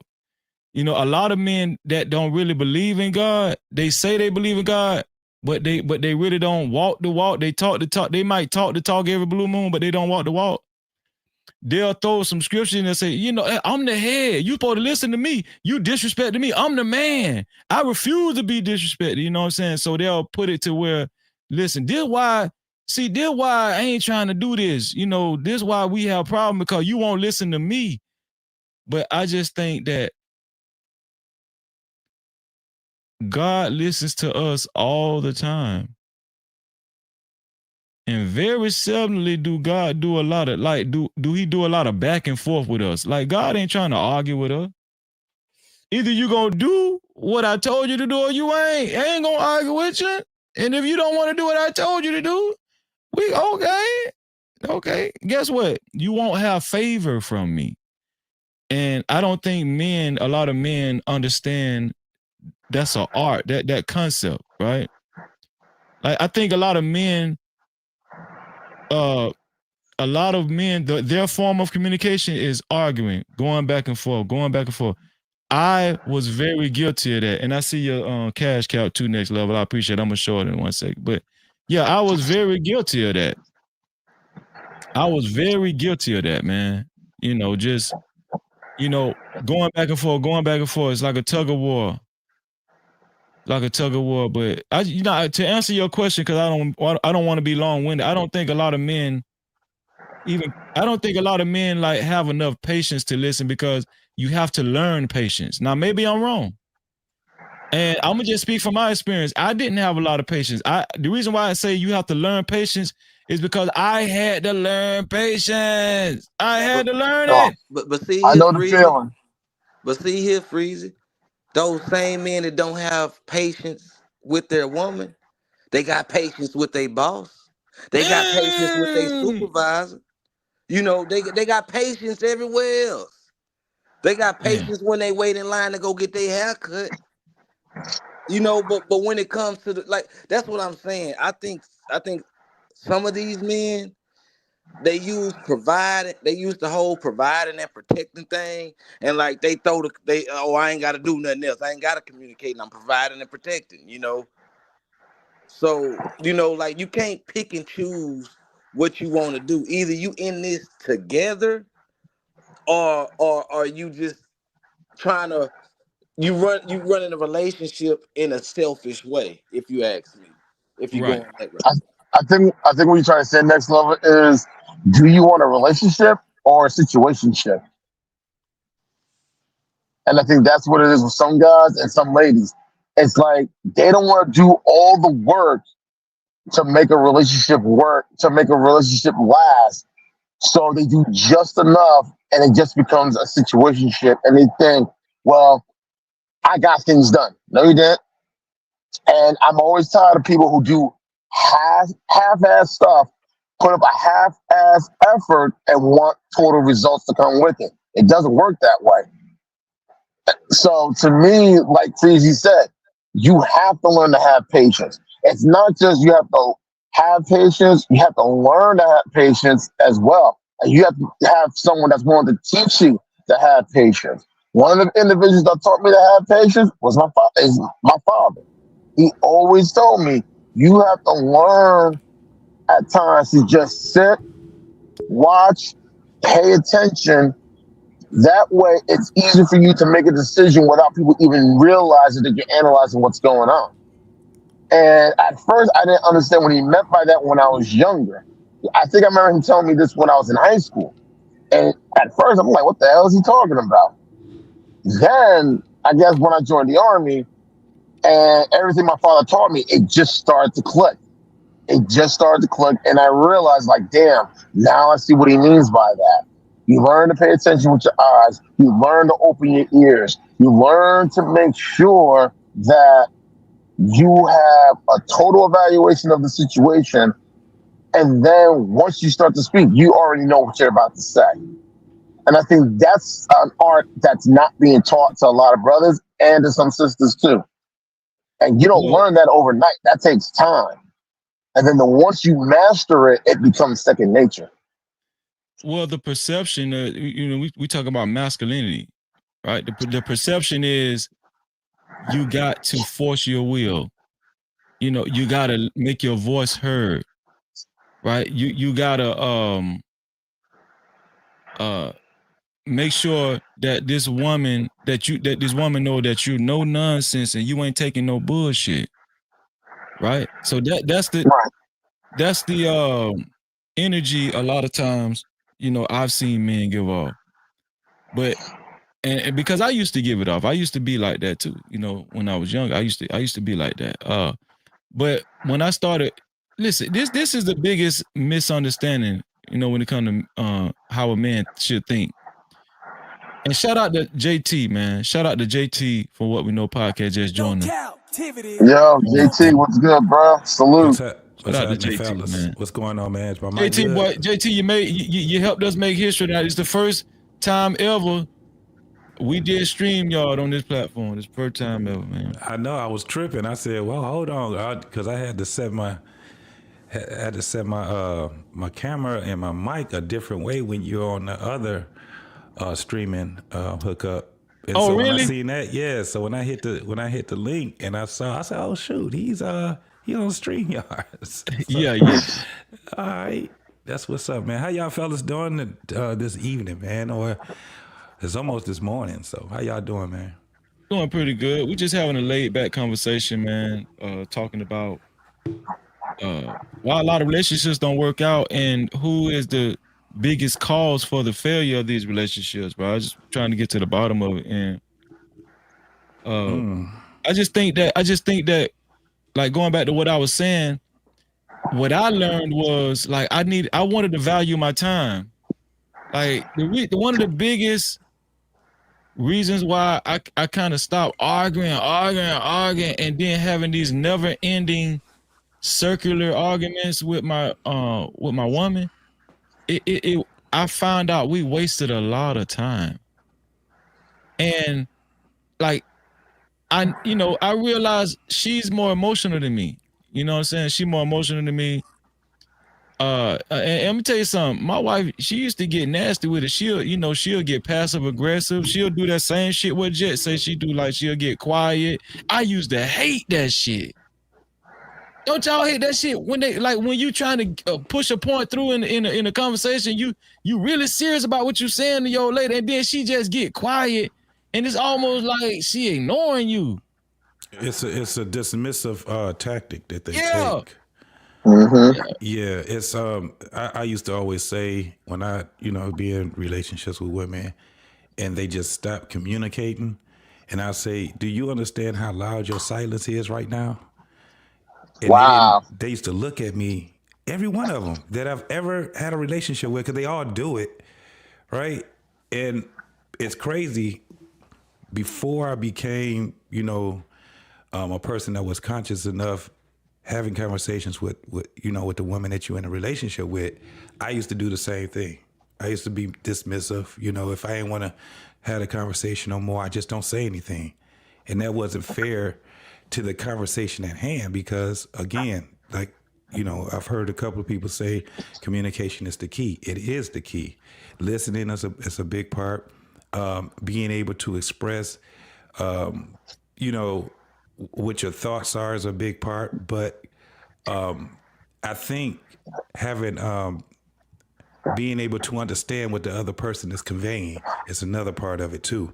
And then, you know, when it comes down to comprehending, because you got a lot of people that don't know how to comprehend. So it messes up and it makes a mess of a conversation when they can't comprehend what you're trying to convey. So, you know, you have someone that'll crash out when they just hear something that triggers them, right? And they made it, and they're gonna take it the wrong way anyway because they already ready to crash out on you. So that's a huge part is comprehending, being able to take in what another person says. I heard somebody say something in passing. You know, I hear a lot of conversations, but I heard a person say you can't pour and drink at the same time, right? It's not gonna work. I can't remember where I heard it from, but that shit, that part just stuck with me. And so when we're talking about this conversation type of thing, once we get to the point of understanding that, conversation and not conversation, I'm sorry, being able to communicate is a big part. Now we got to go to the next level, how to communicate, right? And that's where it gets confusing because a lot of people think communication means to talk. And then some people will go all the way to the end. They go to the other end of the spectrum and say communication is listening, right? But they never get right there in the middle where it's kind of like playing table tennis or pickleball, whatever the hell you playing.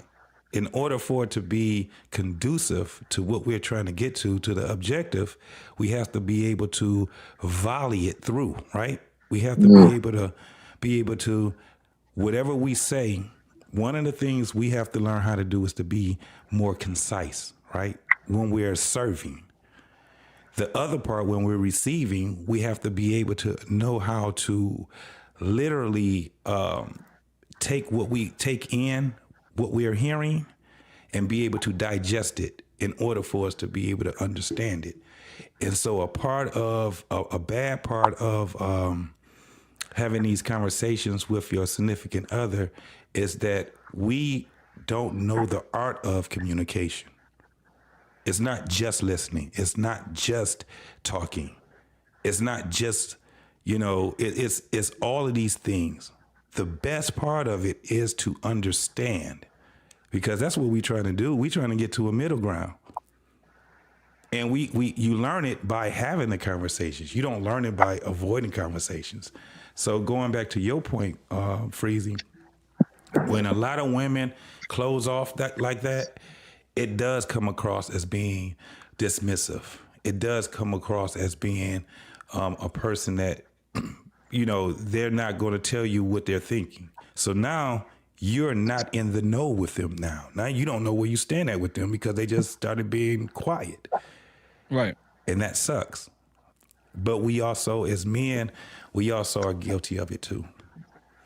Yeah. And the reason why I try to listen a lot now with my wife is because I don't want to keep going over the same thing. I want to get past this shit as soon as possible because I don't want to keep harping on the same shit. Like, even if I got I'm gonna tell you the hardest time to listen, the hardest time to put on your listening ears is when you're the one that had a problem with your old lady. You had the initial problem, but now, but she's still trying to challenge you, right? So now, but you the one brought up you the one initiated, like, listen, I had a problem with this and that, but she trying to beat you talking. I'm telling you, it takes a lot in you to say, to just, you know what, you go ahead and talk. I'm gonna listen to you. And when you get done, I'll talk. Like I'll learn how to do that because she'll get worked up. She might get worked up because she might feel like, I'm accusing her of something that she don't understand that she's doing. She might not feel like she's doing whatever, and women will get they'll get emotional, you know what I'm saying? But I'll, listen, just so I can get an understanding, I'll listen to her, even though I initially brought up the problem. I brought up the point. But I'll you listen still to get her. frustrated, don't you? You still get frustrated Yeah, because I get frustrated. you know, as time goes on, and they've been talking for 5 minutes, man. That's the longest 5 minutes ever. And one of the problems that we have, just think about the conversations that we have sometimes with our significant other, and they would say something that was not true at all. That's why I was saying comprehension is another thing. They'll say something that's not true. So what do? You let them keep building off of something that's not true? That makes no sense, right? So what would you do? Naturally, what you would do is interject, right? So what they would do is, and I'm not just saying this is just a woman thing. I'm just saying as significant others, the things that we encounter, whether it's women or men. Right. When someone interjects, what's the first thing that they would do? Wait, stop. Let me finish my thought, right? Right. Exactly. But you're thinking, it's been 10 minutes. It's been 10 minutes. And you've said multiple things that are not true.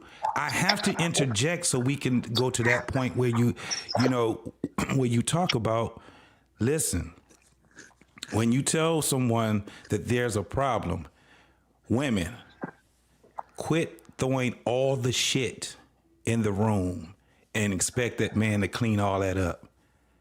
That's the problem. You don't want to be with me. I feel that you don't want to be with me. We haven't had sex in 2 days.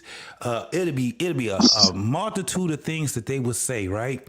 And then they'll go all the way back to 2 years ago. Even like last time. Well, remember when you like, how long you gonna go with this shit? So it makes you frustrated. So the thing is about being a leader in the conversation, you have to be able to have some type of rules. And you have to give them understanding. My interjection is not for me to interrupt you because I got a thought to say. No, I'm interjecting because what you're saying is not true. So let's tackle that first, and then we can get to the other things. And when they can slow it down, it makes it better. The conversation gets better when we both slow it down. But one of the problems we have, and this is a majority of us, is that we're not calm when we're talking, right? Regardless of what it is, it's like something that gets us so heated where we'll just start getting to a point where they would say something and they would do it multiple times. You get frustrated. Now, guess what? Now it's like we about to start arguing now because the other person say, forget it. It's not worth it anymore. So now guess what happens? We ain't got a conversation no more. All we doing is bickering with each other. Yep.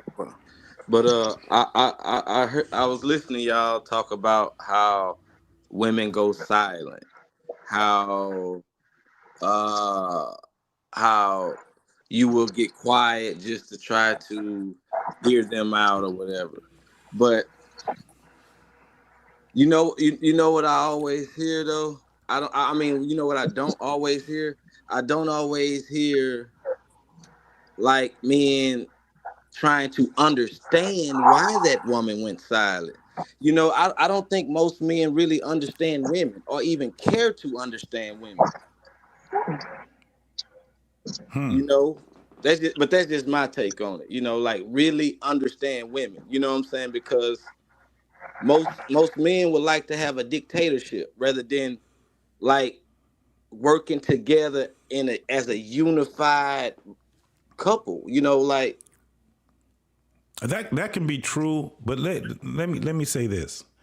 Let me ask you guys this: have you guys ever been to a couples retreat, or like a multitude of couples, married couples, significant others, or whatever, and they're talking about their experience with each other with other couples? Have you guys ever experienced that? Not me. I haven't. What about you, Level Up? My bad. I was doing some. Can you repeat it? Have you ever been to like a couples retreat or like couples therapy or anything like that with other couples? Have you ever been to anything like that? No. What about my man? I don't know who this is in the That's corner. Antoine. Antoine. Oh, what's up, Twan? What's going Can on, man? Can I bring up y'all name tags? Yeah. You should, yeah, because it normally happens when you. I do that I at? ain't in the back, so I can't. It's kind of like It depends on the layout, I guess. yeah, it's the layout. It's how the layout is. But okay, so I asked that question to say this.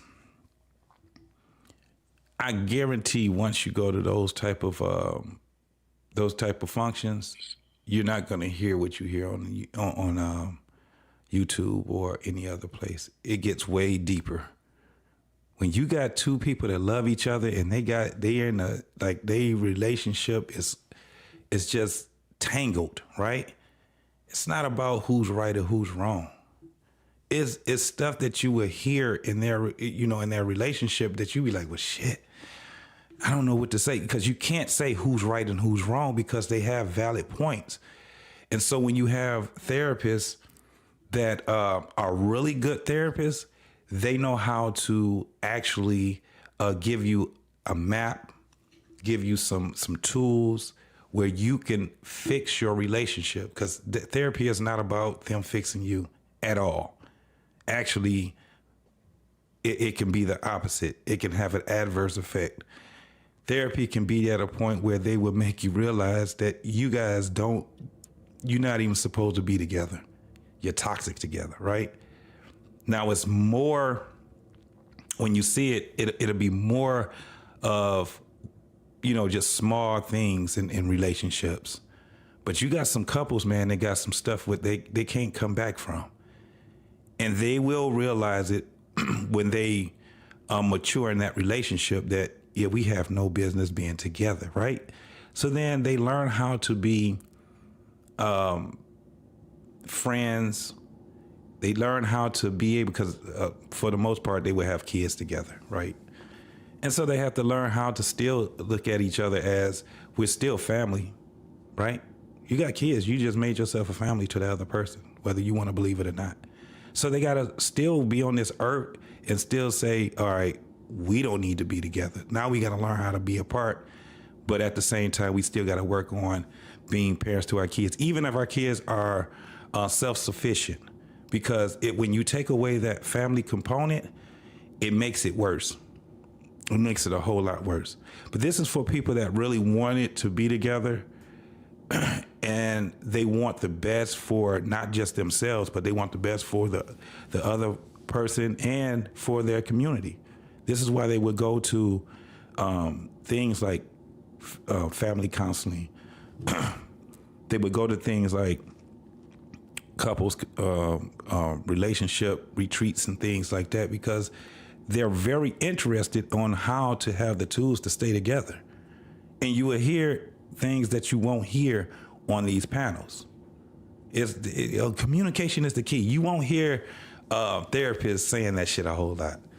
What they're going to be doing is giving you some things to think about, some tools to actually work on, things that you've never did to get out of your comfort zone. When you go to counseling, counseling is not about you being comfortable. You're going to be super uncomfortable being in counseling. And you're going to have to be okay with that if you want to have a better relationship. And so a lot of people, they don't understand it until they actually say, let me really get deep, whether they go to counseling or not. Let me get deep into this relate, because I want this shit to work. They're going to be uncomfortable because we don't stay the same at all. The first 3 years of your relationship, they're difficult, right? Yep. But it doesn't get better until you get better. I known people, man, that have been in relationships for 20, 30 years, and you would think that they just got together because they've ignored everything that they were supposed to do. And they got comfortable. And that's where it gets wrong, because there's always work. Hey, JT, do you think, far as relationships like this day and age, do you think we got away from romance? Oh yeah, absolutely. Absolutely. Romance, I think romance was was pretty killed when we started talking about men being the leader. Romance started dying when women wanted to be men. It just died. It's not even the same. So we have to fight to get to romance. Like you have to, in order for, I'll be 100%. In order for couples to be successful, they have to unplug from everybody else's problems. You can't have other people's problems in your household. And what I mean by that is we're all connected, y'all. You have to, if your sister and your sister's husband is not working out, that shit should never come. I ain't talking about that shit. If your brother, if your cousin, whoever you close with, if their relationship is fucked up, don't talk about that shit with your significant others. Trust me when I tell you. That shit seeps into your home. When you can look at things together as like if you go to the zoo, you know what I'm saying? If you can look at it as a spectacle and you can say, that shit crazy as hell. It's entertaining, and then y'all can move on. But as soon as you hear somebody say, well, what would you do if I? That shit fucks up your relationship. When you look at all these damn reality shows, and then you're asking each other all these different questions. No, you don't want that. That shit it should be totally different than what you got going on. If you really want to understand how your relationship is like a fingerprint, go to certain things with couples that actually is trying to do the same thing that you're trying to do. Go to those retreats. Go to those couples therapy. Go to that. Do something that you've never done before. Get out of your comfort zone and be okay with not being comfortable. That way you can actually, like your senses is just heightened then when you're uncomfortable. When you're comfortable, you're like a frog in warm water. Yeah. You know, you just want it to be to a point where it's second nature. I heard somebody saying that earlier, that it eventually, when you practice things that are conducive to your relationship, it's like second nature once you start doing it as a habit. When you are actually attentive to your wife and you're not being a so-called simp, right? You just want you want things to be organic. And when people start trying to orchestrate their relationship, this is when a relationship starts to be on the road to end, because it doesn't feel organic. We trying to do what other people doing. We trying to, you know what I'm saying? No, work with what you got. That's just what it is. But that whole thing of communication, bro, trust me when I tell you, it's a lot more to it than what people even just. If you can, that's why when you hear these on these panels, ain't it weird that you don't see couples come on the panels together and say, listen, this is how the shit is fucked up? That's true. That's true. You'll never see that. That's a great point. Yeah, you only see it from one angle. So, you know, that's where it's crazy at. But when you start hearing couples saying some real shit, you be like, that shit is, whoa. It'll actually make you be like, damn, my shit ain't that fucked up. You know? But then you'll take some other things away that you'll be like, yep, we dealt with that too. Like you would be saying, we dealt with that, and both of you guys be looking at each other and you be giving each other the nod. I seen one couple before on these panels, that lady died chick and her husband. They used to get on panels together. Yeah. But that they are anomaly. What I'm saying is that you listen how many people that talk about relationships, but they're not talking about it with their significant other. Yeah. So exactly. Absolutely. But do you guys oh, go ahead.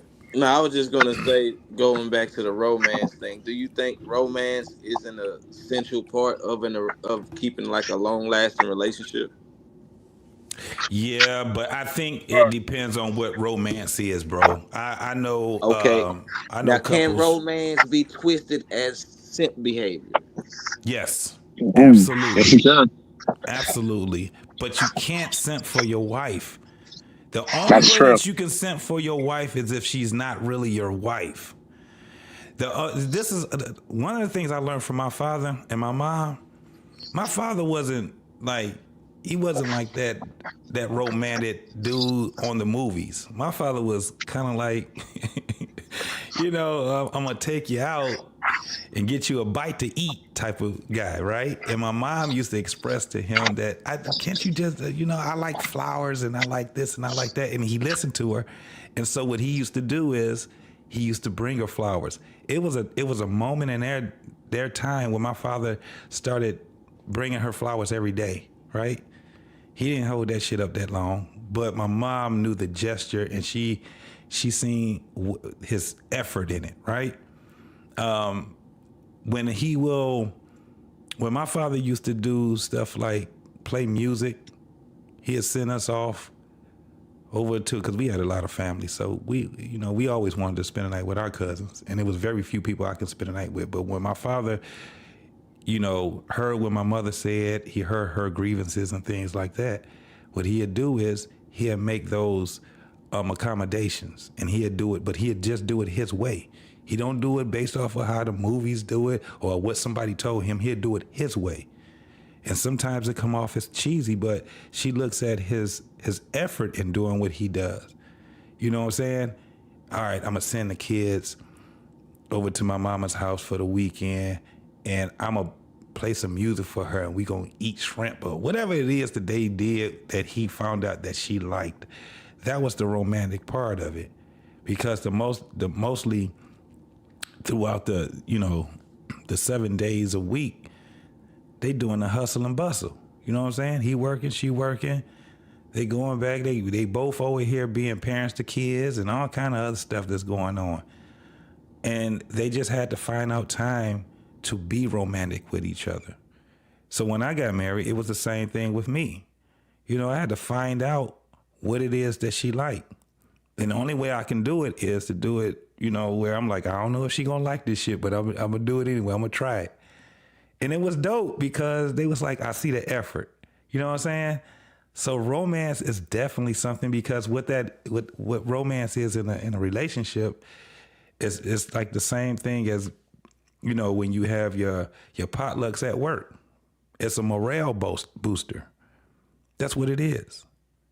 We out here doing all the, going to work and all this other bullshit every day. That's our routine. We got a break from the rigmarole. And so we have to at least give our significant other this thing where we say, well, shit, what got her was me doing some things that she thought that was romantic. And then you try to tap into it. What the problem is right now is that a lot of cats don't even understand what romance is.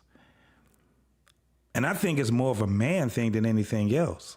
I think it's dope for a man to say, okay, we don't go to the movies often. I'm going to take her to movies, then I'm going to take her to go get something to eat. And then we're going to go out to, probably a park or whatever it is. And we gonna have some wine or whatever it is that you have in your mind that you think is romantic. You should do that shit. Now, received.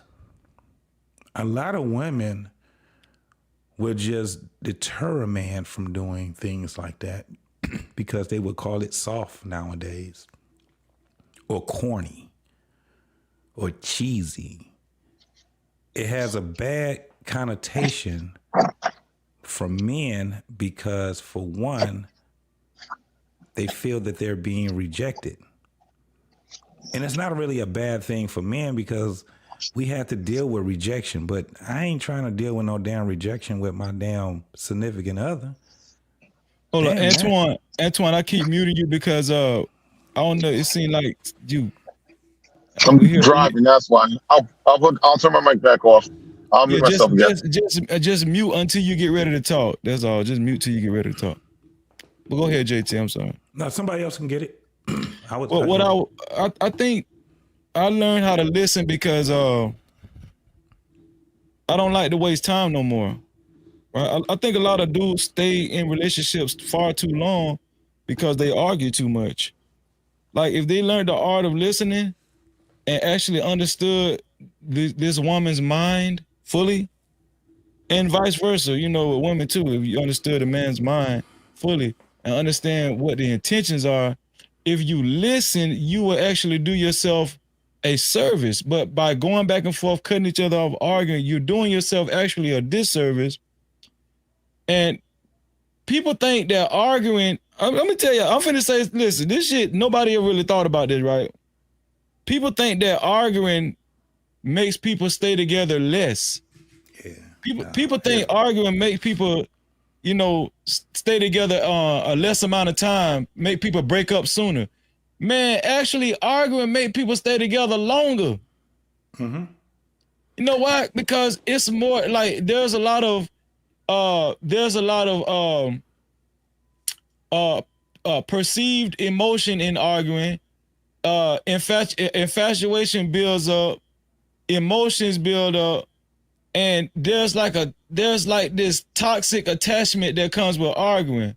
And then, especially on a man's point of view, on the man's side, men, you know, they just, a lot of men, well, I ain't gonna say just men and women, right? No, but speak on men. Shit, we good. We understand. Well, I was gonna say, like, they, you know, a lot of men, once men go to argue and going back and forth with women a lot too much, they feel like they have to stay with the woman a little longer just so the woman can understand he mean business and understand where he coming from, and you know, he don't play no games and he this type of dude and he ain't like them other dudes, and you know. And so a lot of people think arguing, a lot of these guys on the panels think that when they argue, or if they have to argue with a woman, it causes the relation, it causes a breakup faster or a breakup sooner. Really, when you think about it, arguing actually, it causes people to stay together longer than they should have. Because if you listen with intent, if you listen long enough, you'll understand, oh hell no, this is not the relationship for me. Yes. And you'll get the hell on. Now, the quietness is what breaks it up. Being quiet is what breaks up. When you start cutting off the communication, that's what actually breaks it up. Now, understand this. Argument is conflict. What keeps a community going is conflict. See, a lot of people don't understand what conflict actually is. It presents a problem so we can solve it. That's what conflict actually is, right? When you're having conflict in your relationships, whether it's significant other or brother, sister, or family or things like that, what that does is you involuntarily enroll into a class, right? Yeah. That's what you're doing. You're involuntarily enrolling into a class. You need conflict in order to have a functioning community. Arguing, it shows something. Let me show you what I mean by that.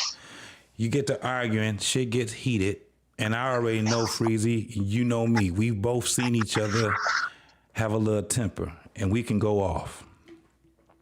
Now, we do this in our relationship with our significant other, right? Yeah. Shit done got heated. We done made a mess of everything. We walk away, right? You know what makes it better?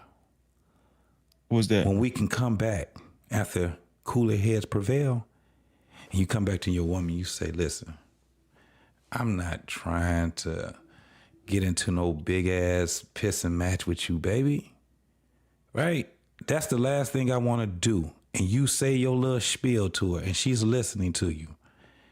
And you start saying the things that, you know, you couldn't say when you were mad. And you saying everything that you need to say without trying to be trying to explain it. What's another word for trying to explain things the way that you do? It's weird because it'll start back to argument again. But what we do is we try to make a person see where we were coming from. Yeah. And then what they would do in return is say, I understand what you're saying. And then they would explain their point. But the middle ground is we ain't trying to be silent with each other. We want to, both of us want to be able to have a satisfied moment at this time because I'm just trying to straighten this out. Well, And yeah, when we talking about listening, right? Listening, you absolutely right. Listening is not the same thing as like silence. You know what I'm saying? Because like a part of my listening might be body language, like me nodding my head, showing you, giving you indications that I am listening. Or That's communication. That is communication. Or saying something like, yeah, okay, yeah, I get that, or I understand, you know, just chiming in. Yeah, it's kind of like, yeah. Yeah, so now watch this. This is because I hear a lot of people talk about that. And let me tell you, the majority of people that say communication is the key don't believe it because they don't understand that communication is everything. You would be talking to somebody, they look away from you and fold their arms. What they just tell you? I ain't listening to nothing you got to say. You talking to somebody, and they ain't arguing with you or nothing like that, but they looking down at the ground, they got their mouth tightened up, and then you stop what you're saying. You saying, but you ain't listening to me. What they tell you? I'm listening.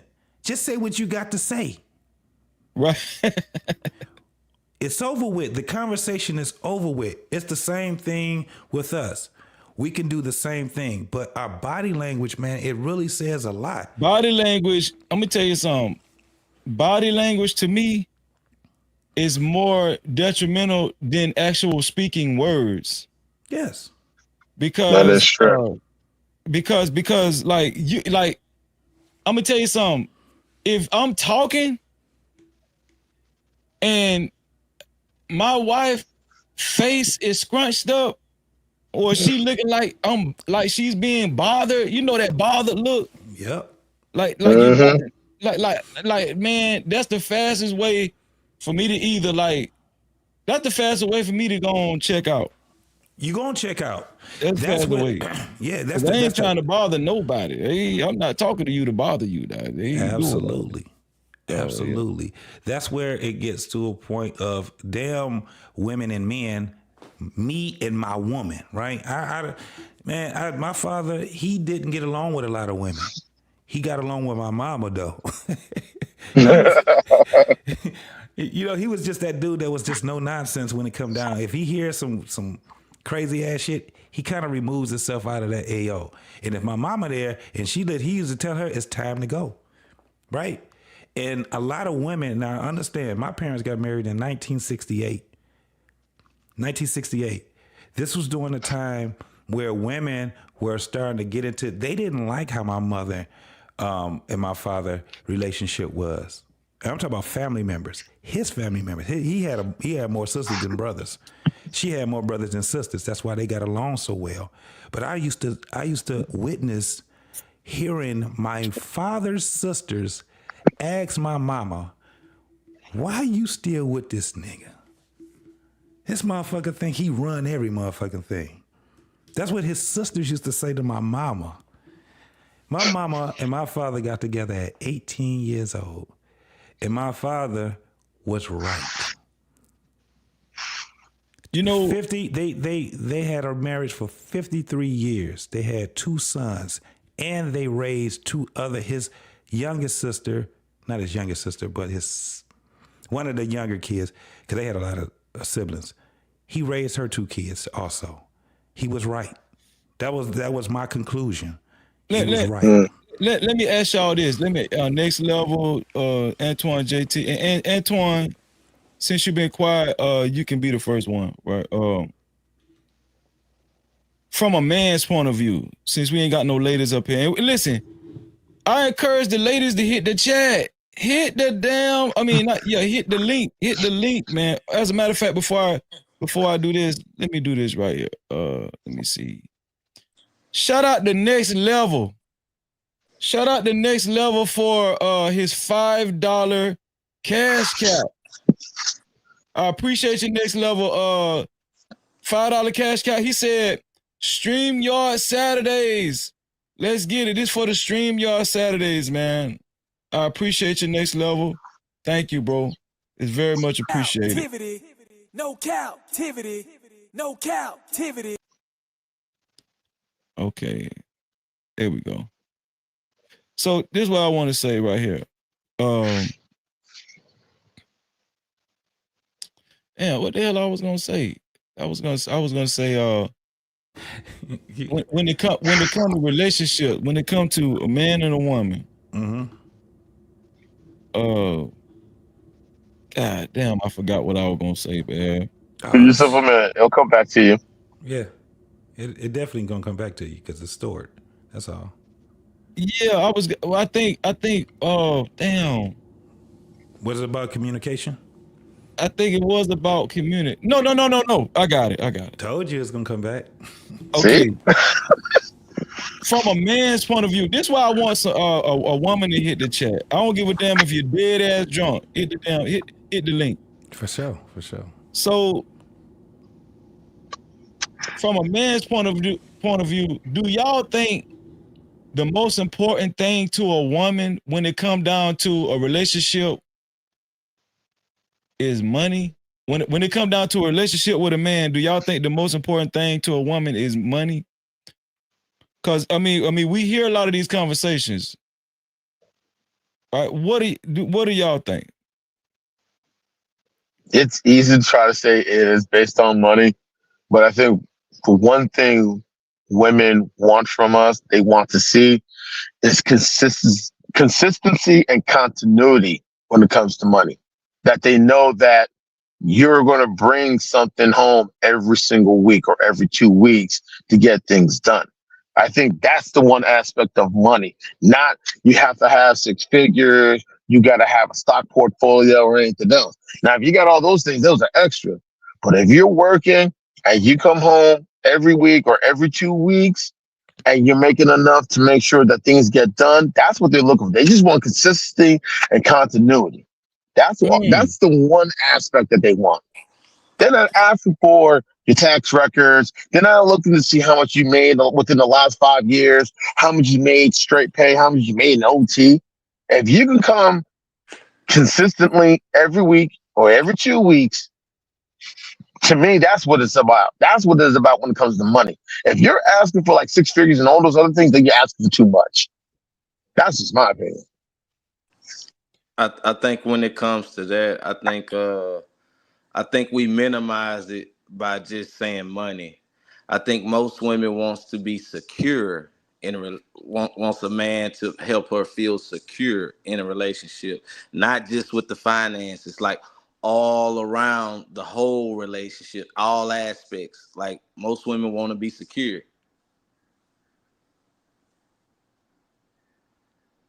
Do you think money is at the top of the totem pole when it comes to security?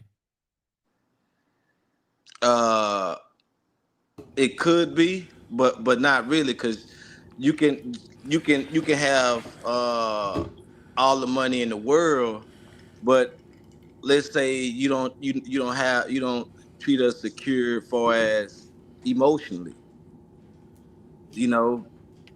things like that. I think, let me get JT. What do you think, JT? Do you think money is the most important thing to women when it comes to being in a relationship with a man? No. They think it is until they start getting older. Yo, because I was going to say, y'all must have been hearing a lot of these modern day relationship talks with women. That's why I was saying that, have you ever been in a couples retreat, or if you've ever heard like couples, like a lot of couples speak, children always come up, money doesn't. It's more when you hear these women that don't want to be married And they don't really want to be in a real relationship. They just want to be in a relationship where that relationship can benefit them monetarily, right? That's basically what you would hear. But that, when you hear it, it comes from a lot of women that have no idea of what direction they want to go, no matter what age they are. You got a bunch of women that are in their 40s, their 50s, that still don't have a direction. They're just out here ass dangling, right? But ultimately, what I've observed from women that don't have children, and they're in their 40s all the way up until, 50s and 60s, they regretted not having children. They regretted not having children. They done been on trips. They done had houses. They done been married. They've experienced life, but they haven't been fulfilled because the majority of their life was being extractors. Yeah. And not being people to be able to give. They were more extractors than they were planters or multipliers. The way that women end up finding out what their strengths and worth is when they have a family. How do they give to their community? Think about women that can't have children. They end up being some really good aunties, or they end up being very well when it comes down to being a mother to other people, a second mother, or a surrogate to other children in the community, because that's a part of their makeup, their biological makeup, right? When you hear people saying women are nurturers, I don't think that the ones that's saying it really believe that, because they don't probably know what it entails, being a nurturer entails. I've seen women, man, like, do you understand why they call Big Mama? Not because she was fat. It was because it was another word from saying grandmother. She was the grand. And so she sees life from a different angle. She don't see it from an angle of a woman that want to go out and party or hang with her girls no more. That's not how women do. If you've ever observed women when they start getting into their in their 40s and 50s, they surround themselves by children. Whether it's grandchildren, nieces and nephews, that's why they make great aunties. I got women in my family, man, that will go, they show up to kids shit. You know what I'm saying? Yeah. And it ain't their own kid shit. It be like their nephews and nieces. And they have them over at the house, and they do, man, they're into their purpose, right? Mm-hmm. Whether they have children or not, that's just what they do. Money don't have shit to do with that, because for the most part, they gonna make that. That shit comes and it goes. And once she understands that shit, she like, yeah, they don't be looking at no man as a motherfucker that's gonna be out here providing money for them. That shit's been gone a very long time ago. Freezer, that shit that I be hearing these women talk about, they just now started to work. No, they have not. I have never met a person in my 52 years, a woman that's never had a job. That's crazy to me. Yeah, my mama and my aunties always had a job. My grandma had a job. All of them had a job. All of them had jobs. So when they try to refer to shit that they never lived themselves, I just start laughing. Because I'm like, no. The biological makeup, it stands. It still stands that money is not. That's not the forefront of that. They think it is when they're young. And then once they start getting older and they start seeing life in a different angle, now it does change differently for women. That, for instance, you have a woman that wants to be she's a lady of the night, or, she's a woman that has a very promiscuous past and future and present. She don't look at life the same way. But when you see women that's really out here giving it they all, whether they're married or not, it doesn't take away from that. I've met those type of women. She ain't married. She probably was divorced, whatever it was. They've always surrounded themselves with kids.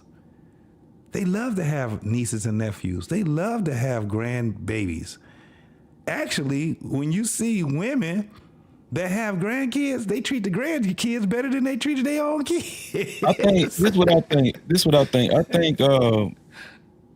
think a lot of women, when we having these conversations and discussions, I think a lot of women throw money out there just for safety precautions, like just in case. Like I think a lot of women will answer that question saying that, oh, he got to have money, or he got to have a nice job, he got to be making such and such amount of money.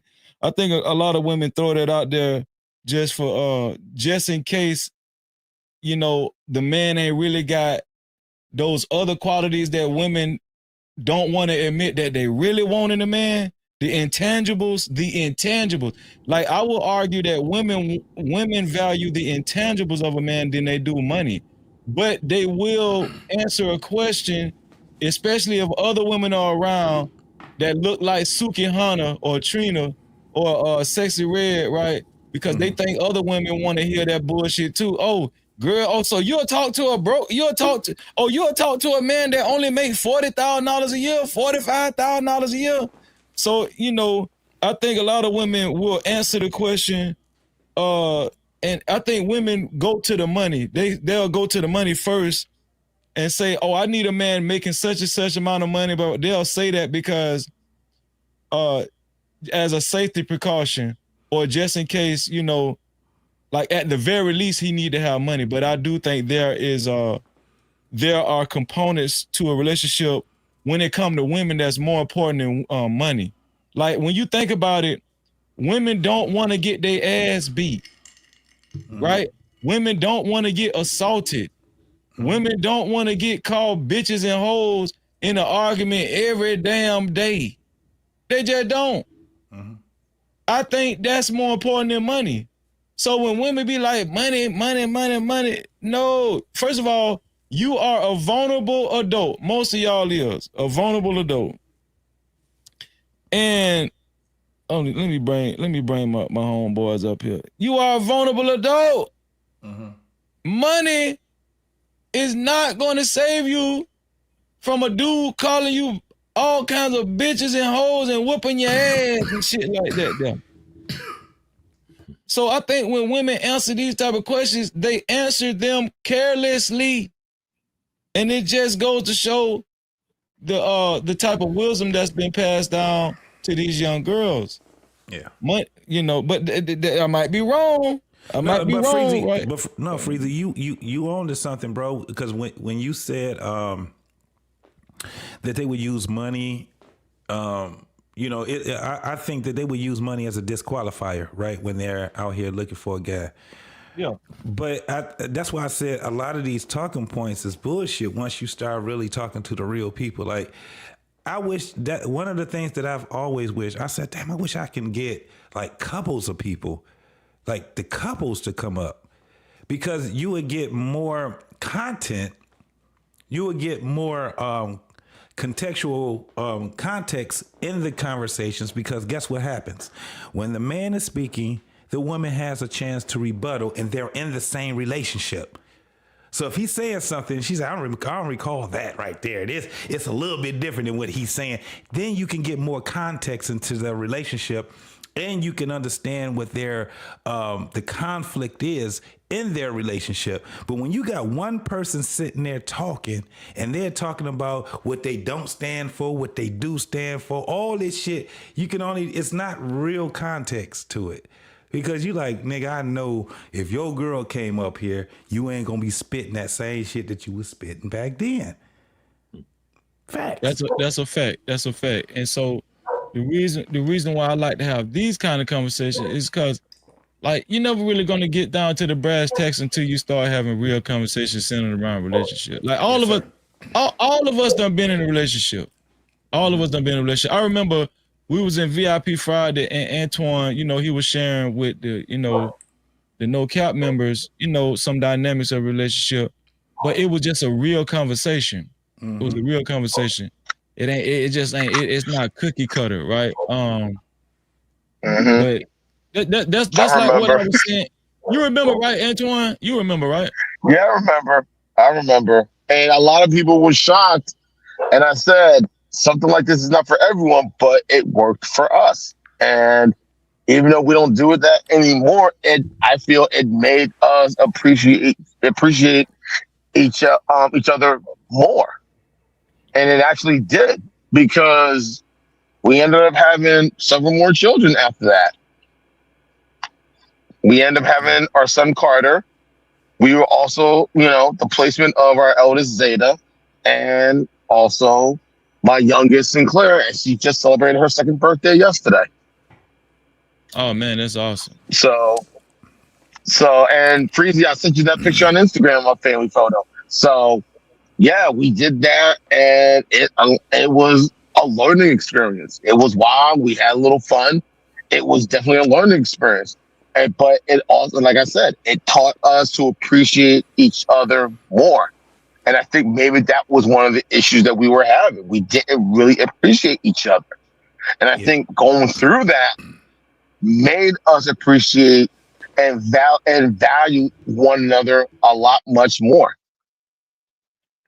Because we're still together 15 years, We've been together for almost 20. January, May 20. We're still married, 15 years strong. I mean, we do have our hiccups. We do have our moments. But thank you. I mean, we do have our moments. Thank you. We have those moments. We have those situations where things don't always go right. We do have our arguments. We do have our disagreements. But at the end of the day, we're going to always find a way to work together to find a solution. We're always going to find a way to work together to make sure that we cross that finish line and we make it to that next level. And I think the problem with some couples, they're afraid to put in that work. They're afraid to put in that time. They're afraid to allow themselves to be vulnerable. They're afraid to allow themselves to have someone else pick us up when we are down. That is what makes a marriage work, is that you have to be willing to go all in no matter what.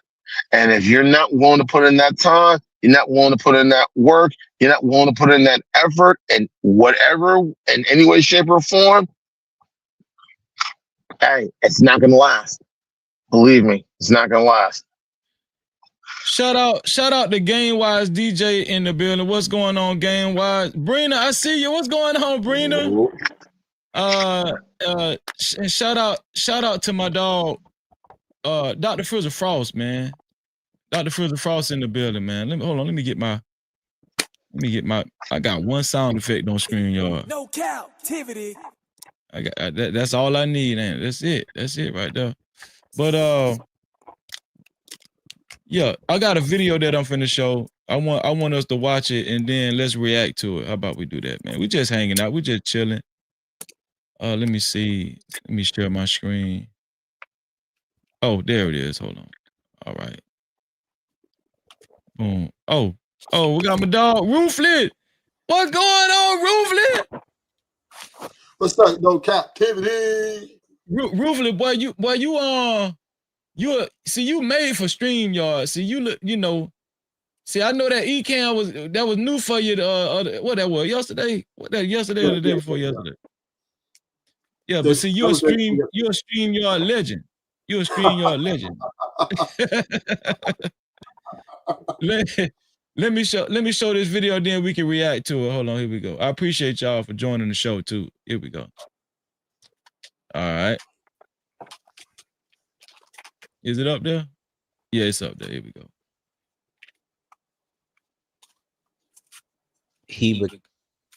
When did he become her type? If he wasn't a type, is he now your type? After you got 1,000 money, yards. yeah, because you did the financial report. What, we just not in the time of being silly. Especially one of the most important decisions you can make, other than what religion you're gonna be a part of, is the woman you're gonna marry. That's like the most important thing. That's more important than your banker, because the woman you pick gonna decide everything. So I like the way that Killer is taking his time with that. But he say the woman that you pick is more important than your banker or your financial accountant. pause for real, because that's the most important thing you could do. Like, she's going to determine if she get 50%, 60%. You know, just everything's going to be decided on that. How your kids going to look, what kind of temperament they're going to have when you're not present, what they're going to be like, you know, the legacy. This is a lot. You know, I think when people think about that, they don't really think it over as much as they should. So if a woman told me I wasn't her type, but now I'm her type, I would never do that. You never. So for question for So just to give y'all context, he's saying if a man meets a woman in the beginning, like let's just say, if he initially meets a woman and she gave off the impression to him, or she told him directly, "No, you ain't my type." But then once, let's just say, he come into a lot of money or he gets successful, now she said, "Yeah, you more my type now. You more my type." Right? We like I guess like we could kind of liken that to those videos on YouTube, like those gold digger videos. I don't know, when they look at the dude funny in the beginning, but then when the dude get into a Lamborghini, that's when she kind of say, "Oh no, I like you now. I like you now." Right? I think that's what Mace is alluding to. both of you, you guys have never like grew to like somebody even though you initially didn't. Yeah, but the danger with that is whatever you didn't like. See, this is how I work in like relationships, right? The same thing you love about a person is the same thing you're gonna eventually hate at some point. So you got to know that. Like, say a dude, you're like, he's assertive, but then when you don't like it, you say he's controlling. It's the same thing. So if somebody tell you from the jump you're not their type, that's gonna show up later at some point. It had to, because it's there. Unless you're gonna be fake to be with her. If he came and told me that, I would tell him the same thing you do when you catch the ball, do with her. Run. Okay, so damn. Yeah, that was Mace giving his take on, you know, when men get on their feet or they become more successful, you know, a lot of men do double back, and you know they get the woman, or they go for the woman. And where we did that? Okay, there we go. They go for the woman. They try to holler at the woman that initially turned them down. Maybe it's an ego thing, I don't know. But now they know that they got money and they can show it off, right? They can show it off. They got a nice car. They on their feet. Instead of, you know, going to another woman that might appreciate them, now they're still trying to holler at that woman, that same woman with the Coke bottle shape that all the other men wanted. But now she got eyes on you because you're more successful, and you know you're looking a little better now. The situation looking a little better now. You're driving a nice car, and you know you're doing better than a lot of guys in your vicinity.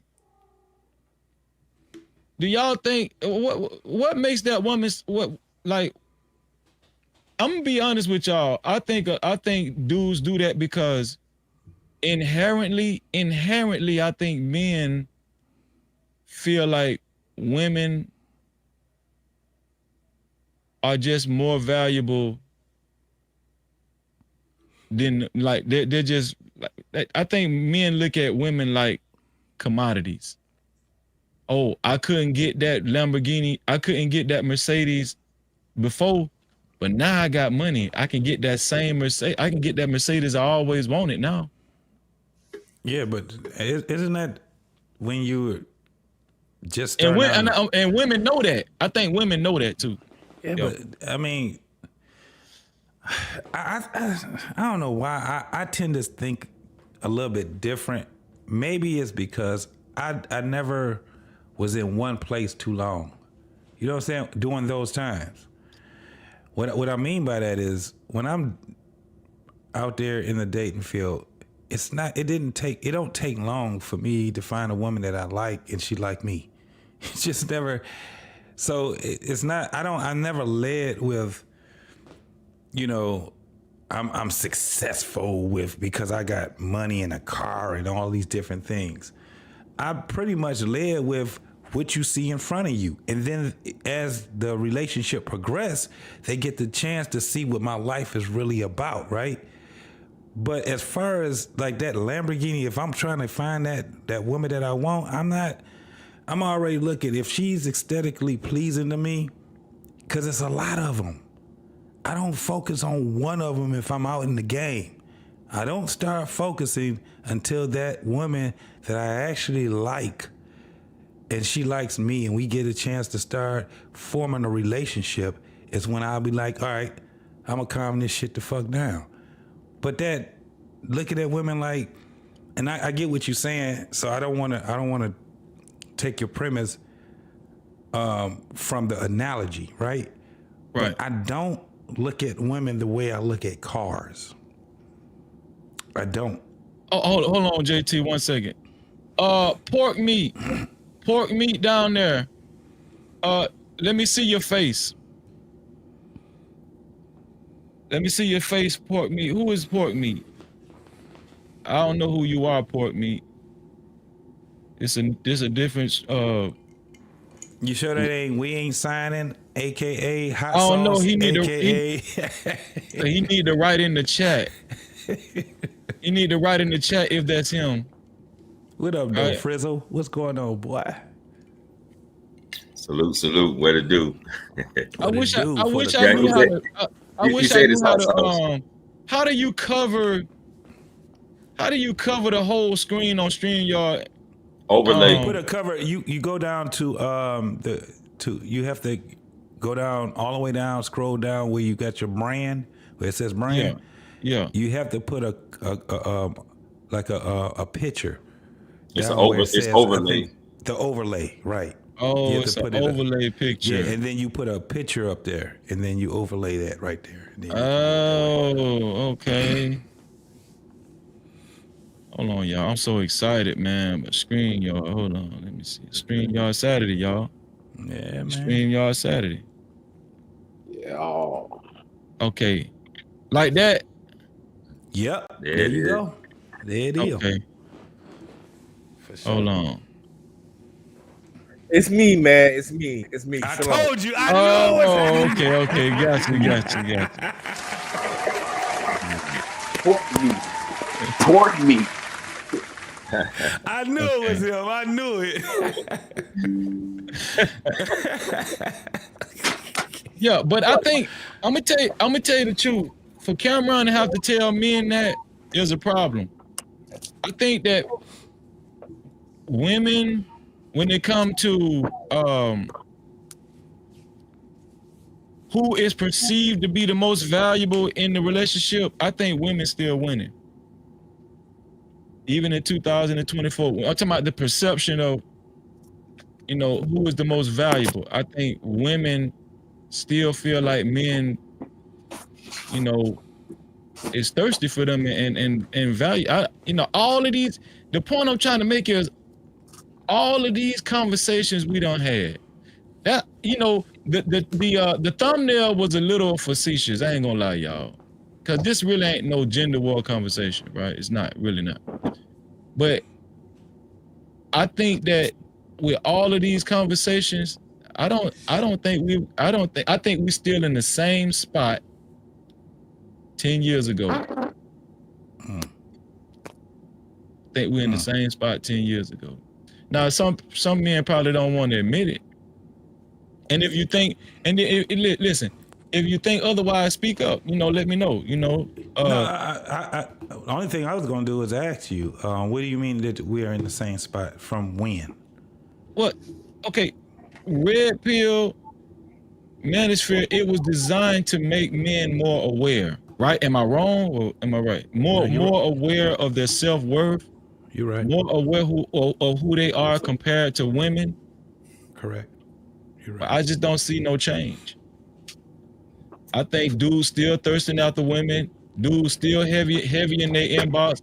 We see it played out on YouTube. Dudes still behind the scenes showing dick pics. But you gotta understand something. Most people are not red pill. Most people follow society, right? Everybody's a cog in a wheel. If more men were red pills, society would break down, right? Society has to. People have to believe in society and how it operates, right? So, yeah, I mean, the red pill will never, ever, ever be mainstream, right? Because it would be a fundamental break in society. Facts. Why would it be a fundamental break in society? Well, because you need people to believe in the institution of marriage. You need people to believe in the sanctity of love, right? Like for example, right? Marriages goes down, businesses goes out of business. Businesses go out of business. Marriage goes down. You have population decline. Population decline means more expensive medicine and more taxes, right?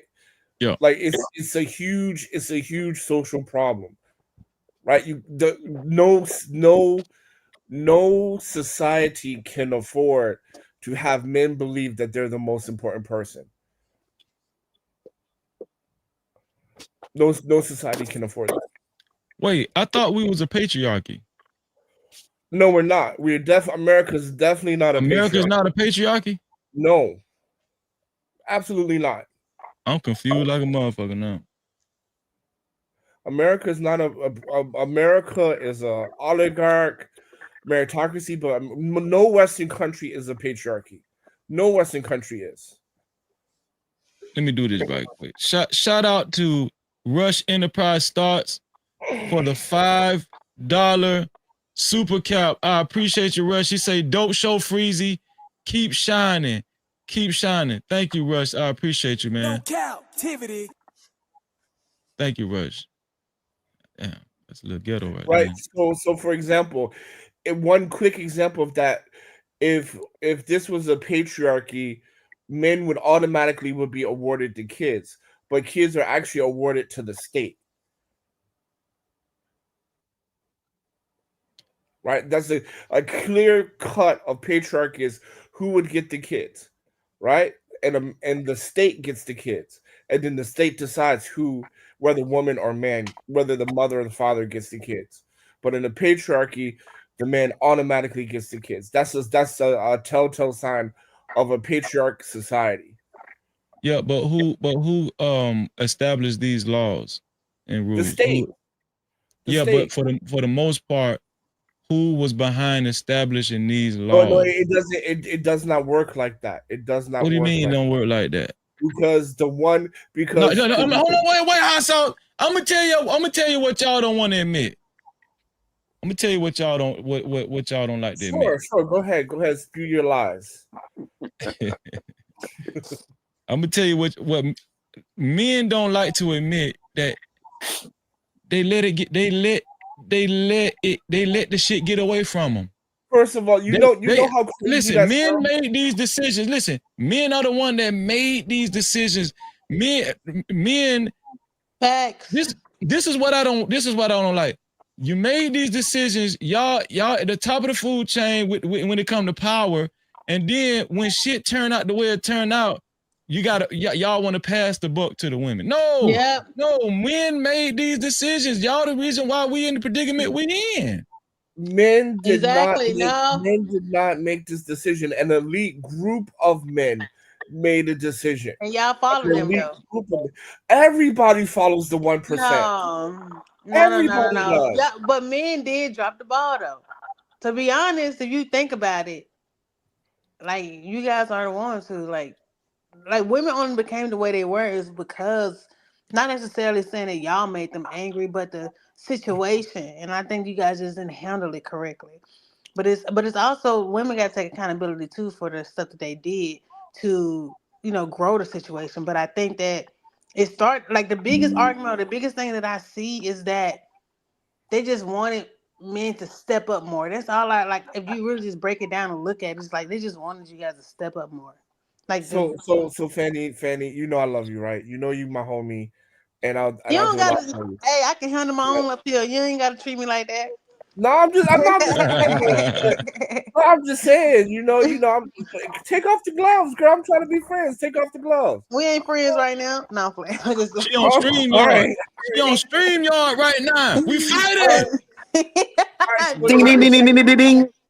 Breezy, you don't know how to Check act. So number one, an elite group of people make decisions for the whole, right? And if you look at the elites and their family structure and their society, they're doing fine, right? But you have to keep cogs in the wheels at the lower levels, the middle class, the working class, and such and so on. So there's a couple of things that I need to understand. When you're saying that that men dropped the ball, what ball did regular men drop? What I'm saying is, Chivalry. what I'm saying is, like, this is just what I'm hearing. So, majority of the reason why women be like they can have their own is because they think that they don't need men. So then when you start asking them more questions, right? They say, but they don't need men because it comes from the fear of how men be treating them. It necessarily means that, oh, they just want to be independent because they can make their own. They don't need a man. They act like that because they saw pain coming from their grandmamas, or they saw how they was treated when they didn't have these things. That's why they fought for so much. That's what they say.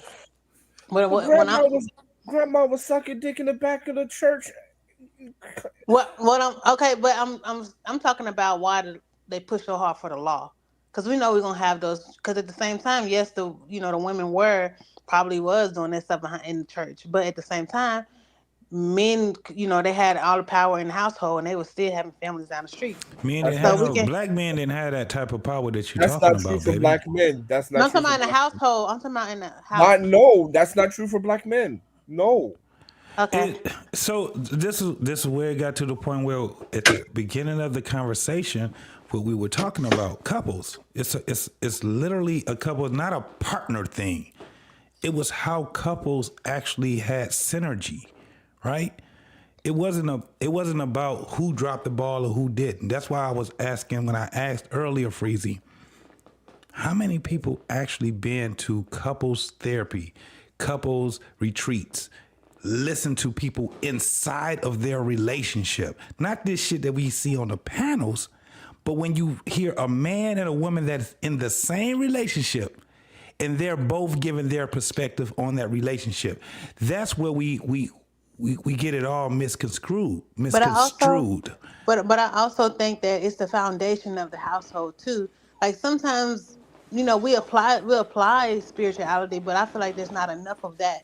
It goes from the spiritual part, then it goes to therapy. I think that there's no solid understanding of where we stand at as individuals, and then we come together and then we work through that to build something stronger. I don't think that we have that foundation part.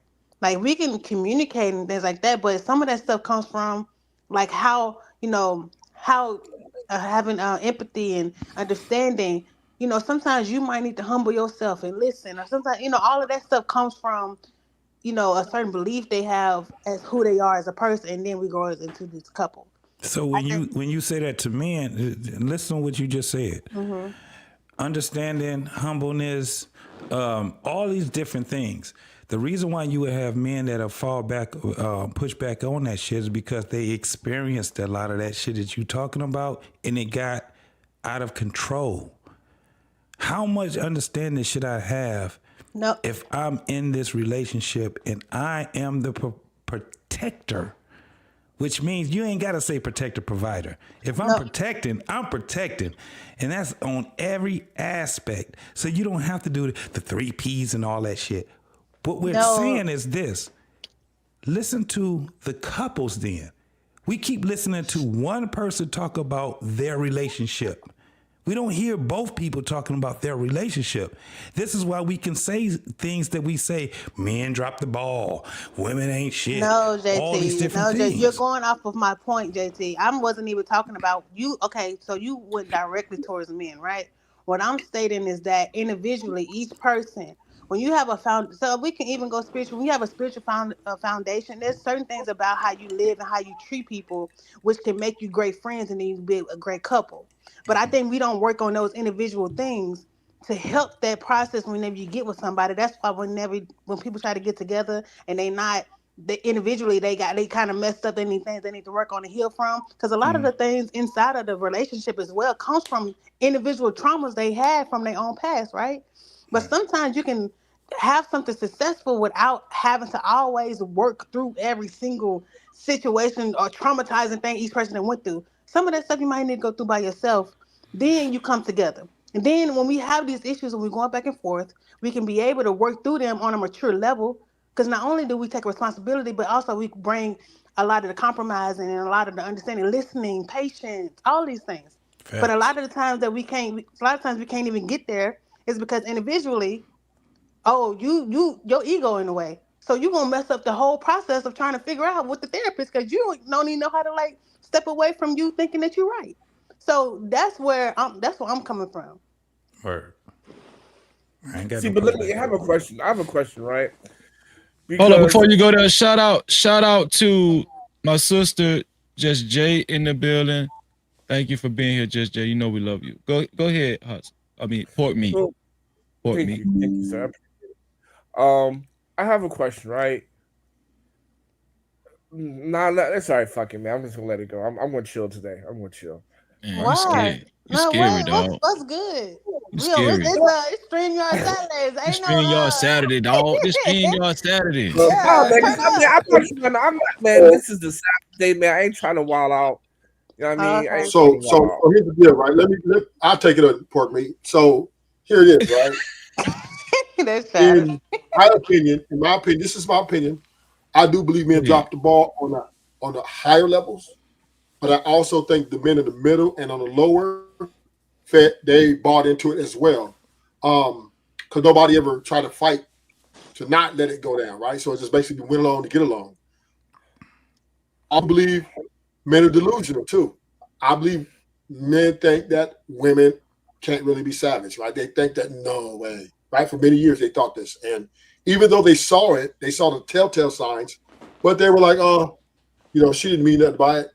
So now here in 2024 that we got all this information, all universally, we can get information what we need. Men are still delusional, right? We still think there's good women out here that's going to be feminine, that's going to cook for us, it's going to wash our dirty drawers, right? And give us all this love and affection. But the women are clearly saying, fuck no, right? They're not doing it because they don't want to fucking do it. And they don't have to do it. Nobody don't have to do it because we men, we simp so hard, we act so thirsty, we act like we need women, and women act like they don't need men. So the power dynamic has shifted to the women because we don't know how to show at least some sort of backbone, right? We're acquiescing to all their little demands. Everything they say, oh, we're going to give you the world, right? We're going to give you the world, baby. And then she still leaves you, right? She still takes you out.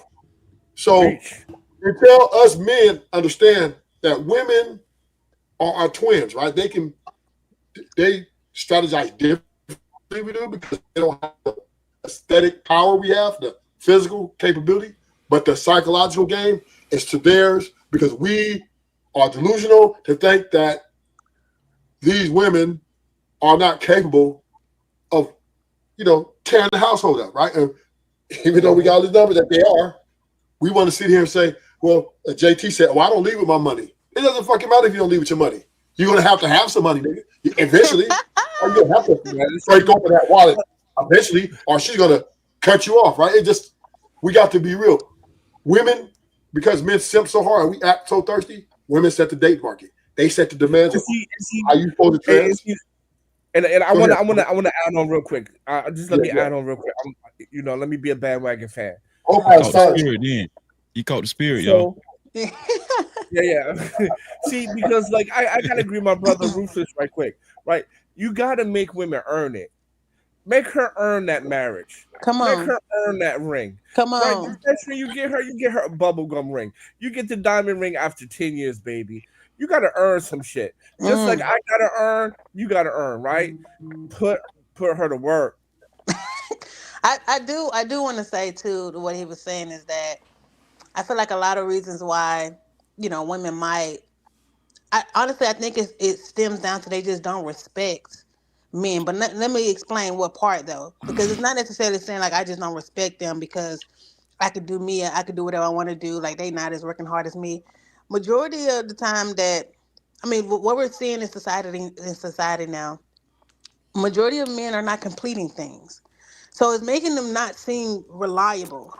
They're not. It's like, how can you think I'm this provider?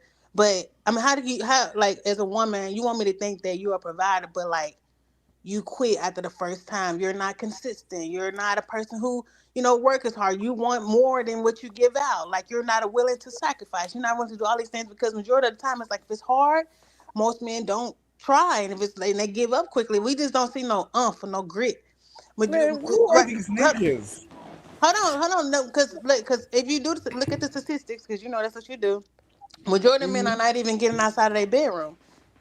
You know what I mean? They majority of them not even getting outside of the house. So that's one step showing, like why you not outside? Like why you like it just so like are you closed off?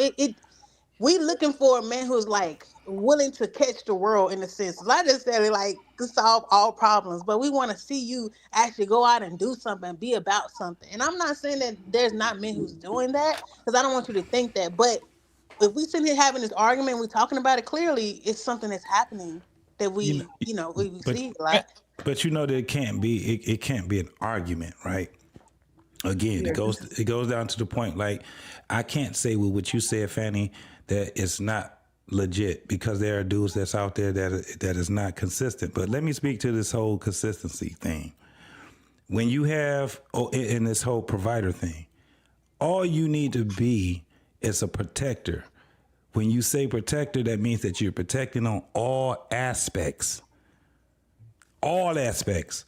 So all that shit about protector, being consistent, let me tell you something. Crackheads are also consistent too. Dope heads are also consistent too. You're not going to have a person that's actually out here that's trying to make themselves better being consistent. The only thing about consistency that they're going to have is that they're striving. Right? They're gonna try one thing after the next thing after the next thing. So that whole consistency, that shit that sucks too, because it's a talking point. No, you're wrong on that. Tell me why I'm wrong. Because consistency, like being consistent in one thing. I'm not stating that he need to do a lot of different things, but what I'm saying is that him continuously trying and showing we know he don't show effort, but just consistently trying and showing effort, and also consistency is also allowing yourself to take a step back and analyze too. It's like when a man can think through things. Women love that shit. Like we love when men can sit there and don't take the consistency that a lot of Can I women get up talk here? about. But what I'm saying is that's a part of it.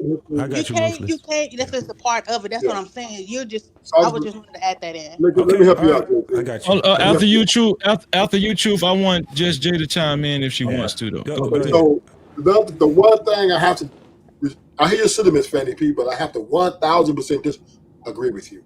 Men are very consistent, right? One thing men will do is give you money, right?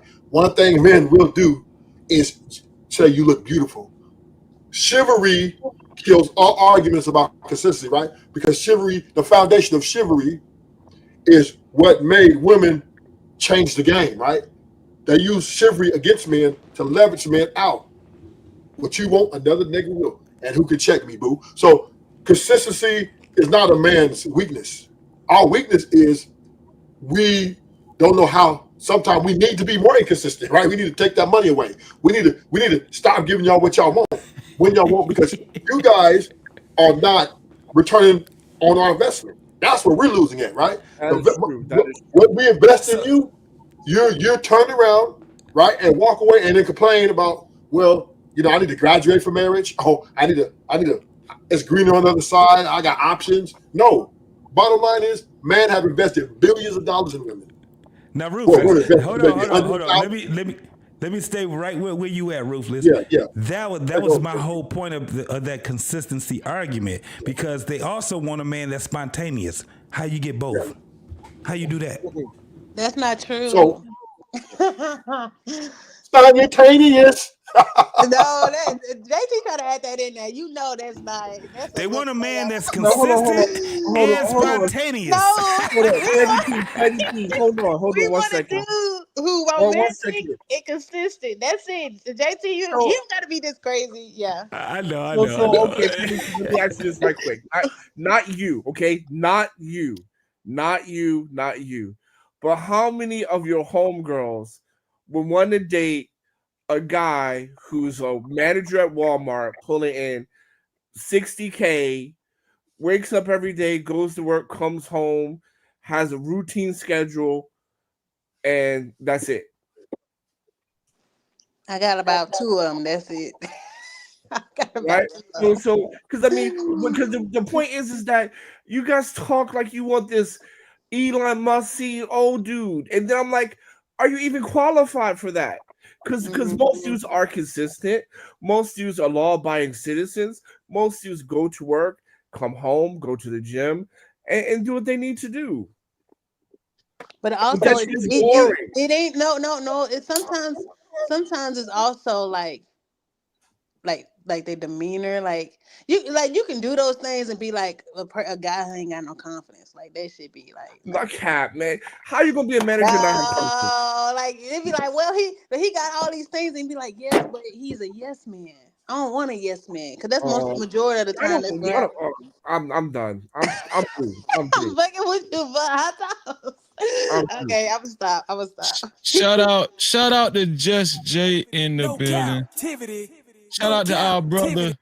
Shout out to our brother BMU, aka Black Man on Filter, in the building. Salute. Good day, everybody. How y'all doing?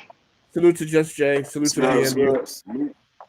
That's what's up. So I see y'all having a conversation here, or a debate, or argument. Which one is it? I think it's still a conversation right now. Oh, okay.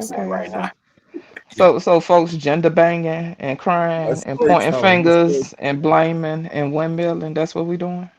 No, we're storytelling. Oh, storytelling. They be tall tales too. Them motherfuckers be tall tales. Well, listen. He tried to be funny, JJ. He tried to be funny. Yes. But anyway, I ain't really got a whole lot for you, especially when it comes to all this pointing fingers and that crybaby shit. You know, I don't really know how to do that. I think that people who are constantly complaining on both sides need to reevaluate their set of values and their morals, and they need to align with people that have those same set of values and morals. But it seems like people have a certain set of values and morals, and they're trying to align with people that don't have those same set of values and morals. And to me, that seems to be where a lot of the contention is coming from. Because if you align with like minds, why is there so much resistance? Why do you think people are aligning with, you know, people that's not conducive to, you know, their values and morals and stuff? Why do you think this is happening? I think on some level, people, I think on some, and when I say dysfunction, y'all, I'm not saying it in the most negative light that you can picture, right? I think that sometimes, like I expressed before, sometimes people are attracted to their patterns, not necessarily what serves their highest good. They are attracted to what is familiar. And if they find themselves getting certain results, it could just be a matter of patterns. You know what I'm saying? The brain creates patterns. It ain't always what's best for you, but people have to learn how to have more expansion in their life as far as like building neural pathways and stuff like that. And that's by having more experiences. And I also think there's something within human nature. I don't know exactly what it is, but it's something in human nature where folks like to go after shit that they can't have. We just talked about that earlier. Okay. Yeah, Yeah, that's my thought. and just that they be thinking that they like deserve it because Well, they it'd was be the hard. entitlement, but Fanny, Yeah. they told me I was wrong when I spoke to entitlement. These niggas be entitled in a motherfucker, and the No, shit is weird. And you have women, well, at any rate, and you have women who are delusional and entitled in a motherfucker as well. This I deserve, baby, I deserve. That motherfuckers always screaming about what they deserve.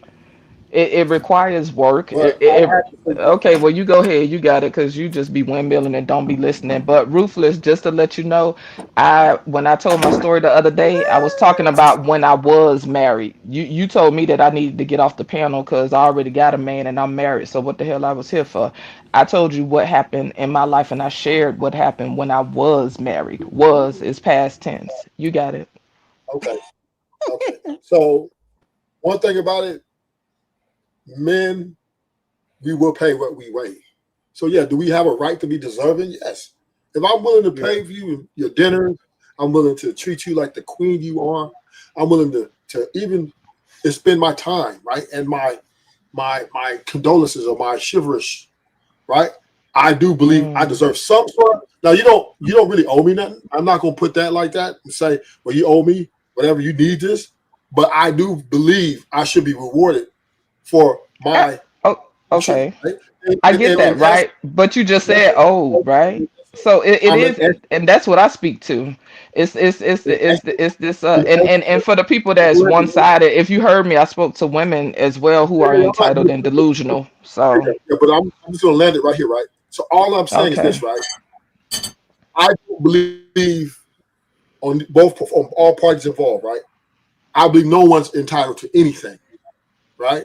It is when we meet each other and we're courting or dating or whatever, it's everything's up to grabs, right? Everything's up for grabs. That means if we bring it together, we can work together. Let's do it. If not, then we go separate ways. But I do believe, honestly, that men and women together, we're better when we both have the same understanding that it takes two to make this work, right? It takes two of us to make it last, right?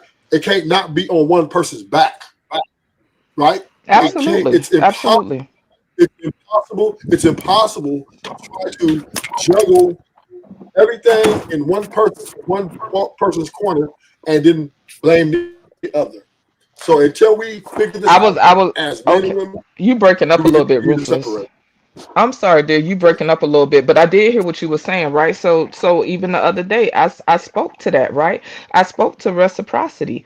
And see, that's the thing. I think sometimes when people are strong in their stance, or they just stuck in a certain thought process, that sometimes we'll just pick up stuff that we want to hear. Because even the other day, I spoke to reciprocity. If one person is constantly doing all the pouring and another person isn't pouring back into that person, they will be depleted. I've already spoke to that. That is important, but people have to figure out how they are going to align. Of course, a man can't carry everything on his back. And if you with a chick that expects you to carry everything and not pour into you any kind of way, then maybe she doesn't align with you, right? Now, if me and you in a relationship and you holding down everything financially, now I'm gonna speak to some stuff you said the other day that I personally don't agree with, right? And this is why I use the word entitlement. You was talking about if a man taking care of everything, he should be able to do what he want to do. And you was talking about going on the outside, messing with chicks on the outside. You use gambling, even though people took that and jumped out the window with that. I was talking about habitual gambling that impairs the family financially. I wasn't talking about like a hobby, right?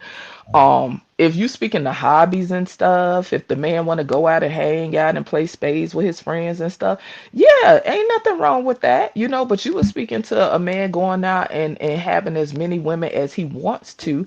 And I said, regardless to what men want to think about how men have had more than one woman since the beginning of time, if a person doesn't care about how they affect the other person that they are with, it will impair the relationship. And that is not gender specific. That is to anybody, just like you spoke to constantly carrying everything on your back. If your woman don't care about how you experienced her, if she not able to pick up, okay, my man getting tired, he getting weary. Let me pour back into him. Hey, babe, like I cooked for you today. Da da da da da. I don't mind taking care of you. I don't mind rubbing your feet because you've been standing up all day. She should be able to pour back into you in some type of way. She should make stuff easier for you, right? If you had some stuff you need to do on the internet, she should be able to have some links prepared for you and stuff like that. If she been home all day, to make your life But easier, even if she's not so pouring into you financially. There's different ways of reciprocity.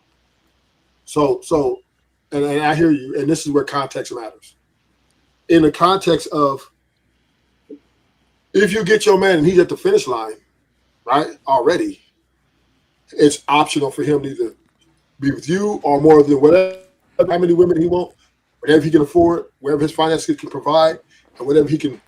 Because men are capable of dealing with more than one woman. We're very capable, right? How many? It's just what we're built. You keep Now- pushing that, but it now- seems like you don't even have the mental capacity to deal with one. But hey, I digress. Dude, I'll let you go. I interrupt you, right? You So got I'ma it. let You got it, dear. You keep pushing let me that agenda. all I'm You saying should is just find men someone that are love it. Men are capable of dealing with multiple women, right? This without a doubt. But what I'm saying to the point of monogamy is a total failure. We have to agree with that. The numbers don't lie, right? Now women are leaving men at a high rate, right? And Wait, one one at at a a time. time. Hold on now. Black, Wait. Let Ruthless finish his point, and then then we can go after that. I'll Go go ahead. after that. I'll go after him. No, I'm gonna finish and then y'all can do what y'all want. Go ahead, Ruthless. Good. So once again, right, because monogamy is such a failure in marriage, in relationships, right? It is onus on everybody to take a look at how to solve this problem, right? Because the definition of insanity is to try the same shit over to get a different result. And the more monogamous men and women try to be, the more we break up, the more we're leaving. So all I'm saying is, and I'm gonna land it right here, for the demands and expectations to try to be with somebody so perfect and righteous and never gonna fuck up, never gonna do everything right, is asinine, right? Anybody who has these type of thoughts is delusional, right?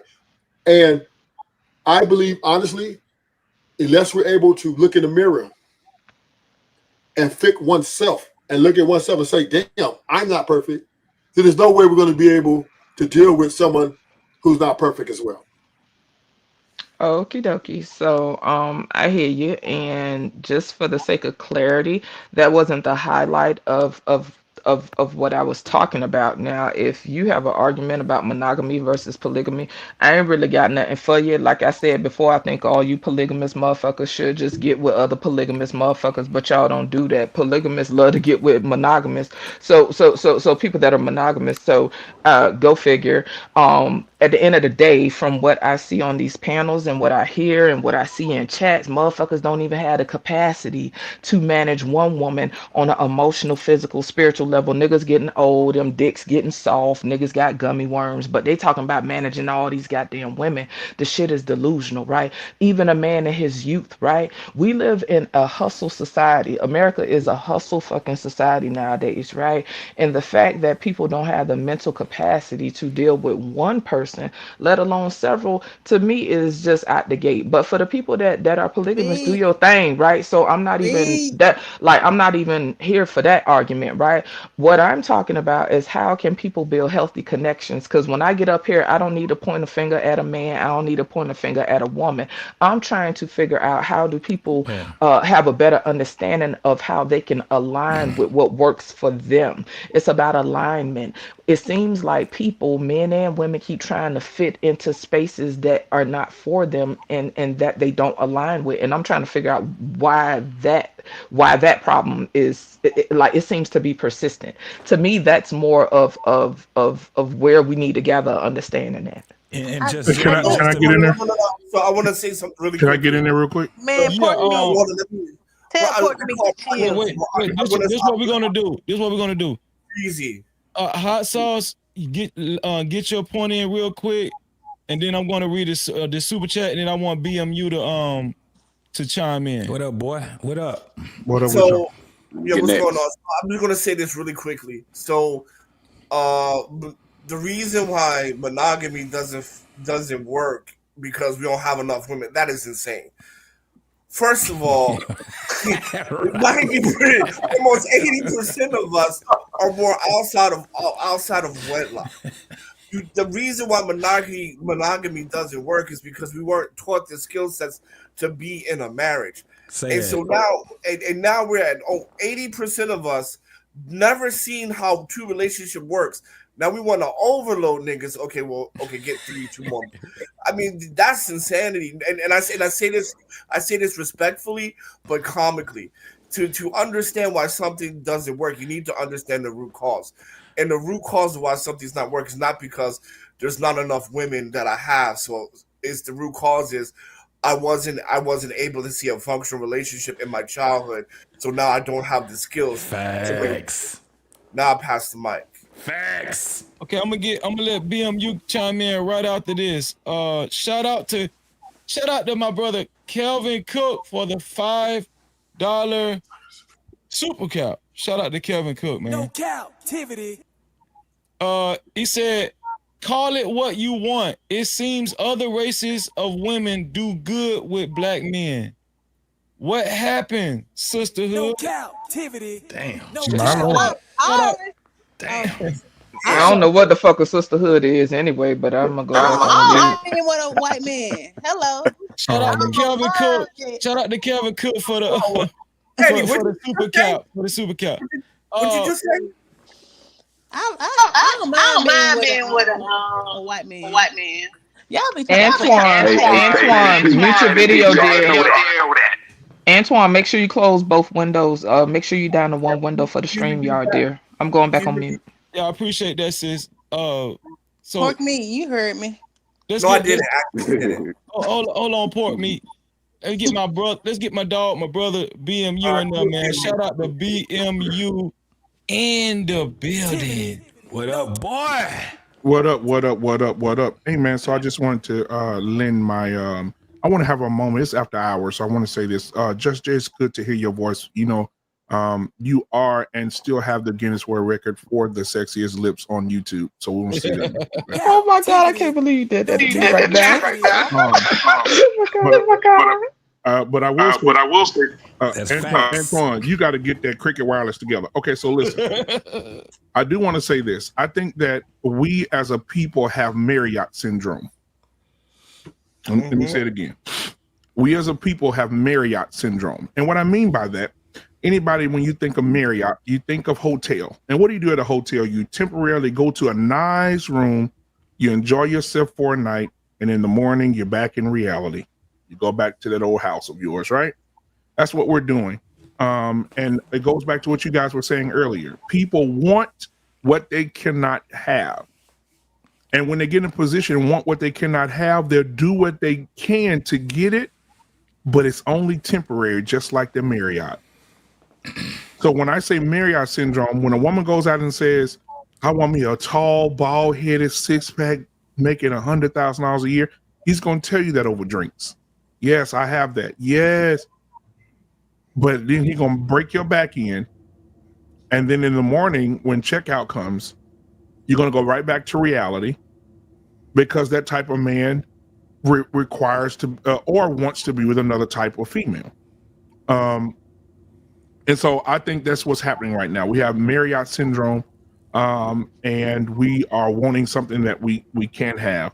And we want them to have things that we don't have, right? How can you want a man 6 foot tall, making $100,000 a year, and you're mopping floors at Burger King?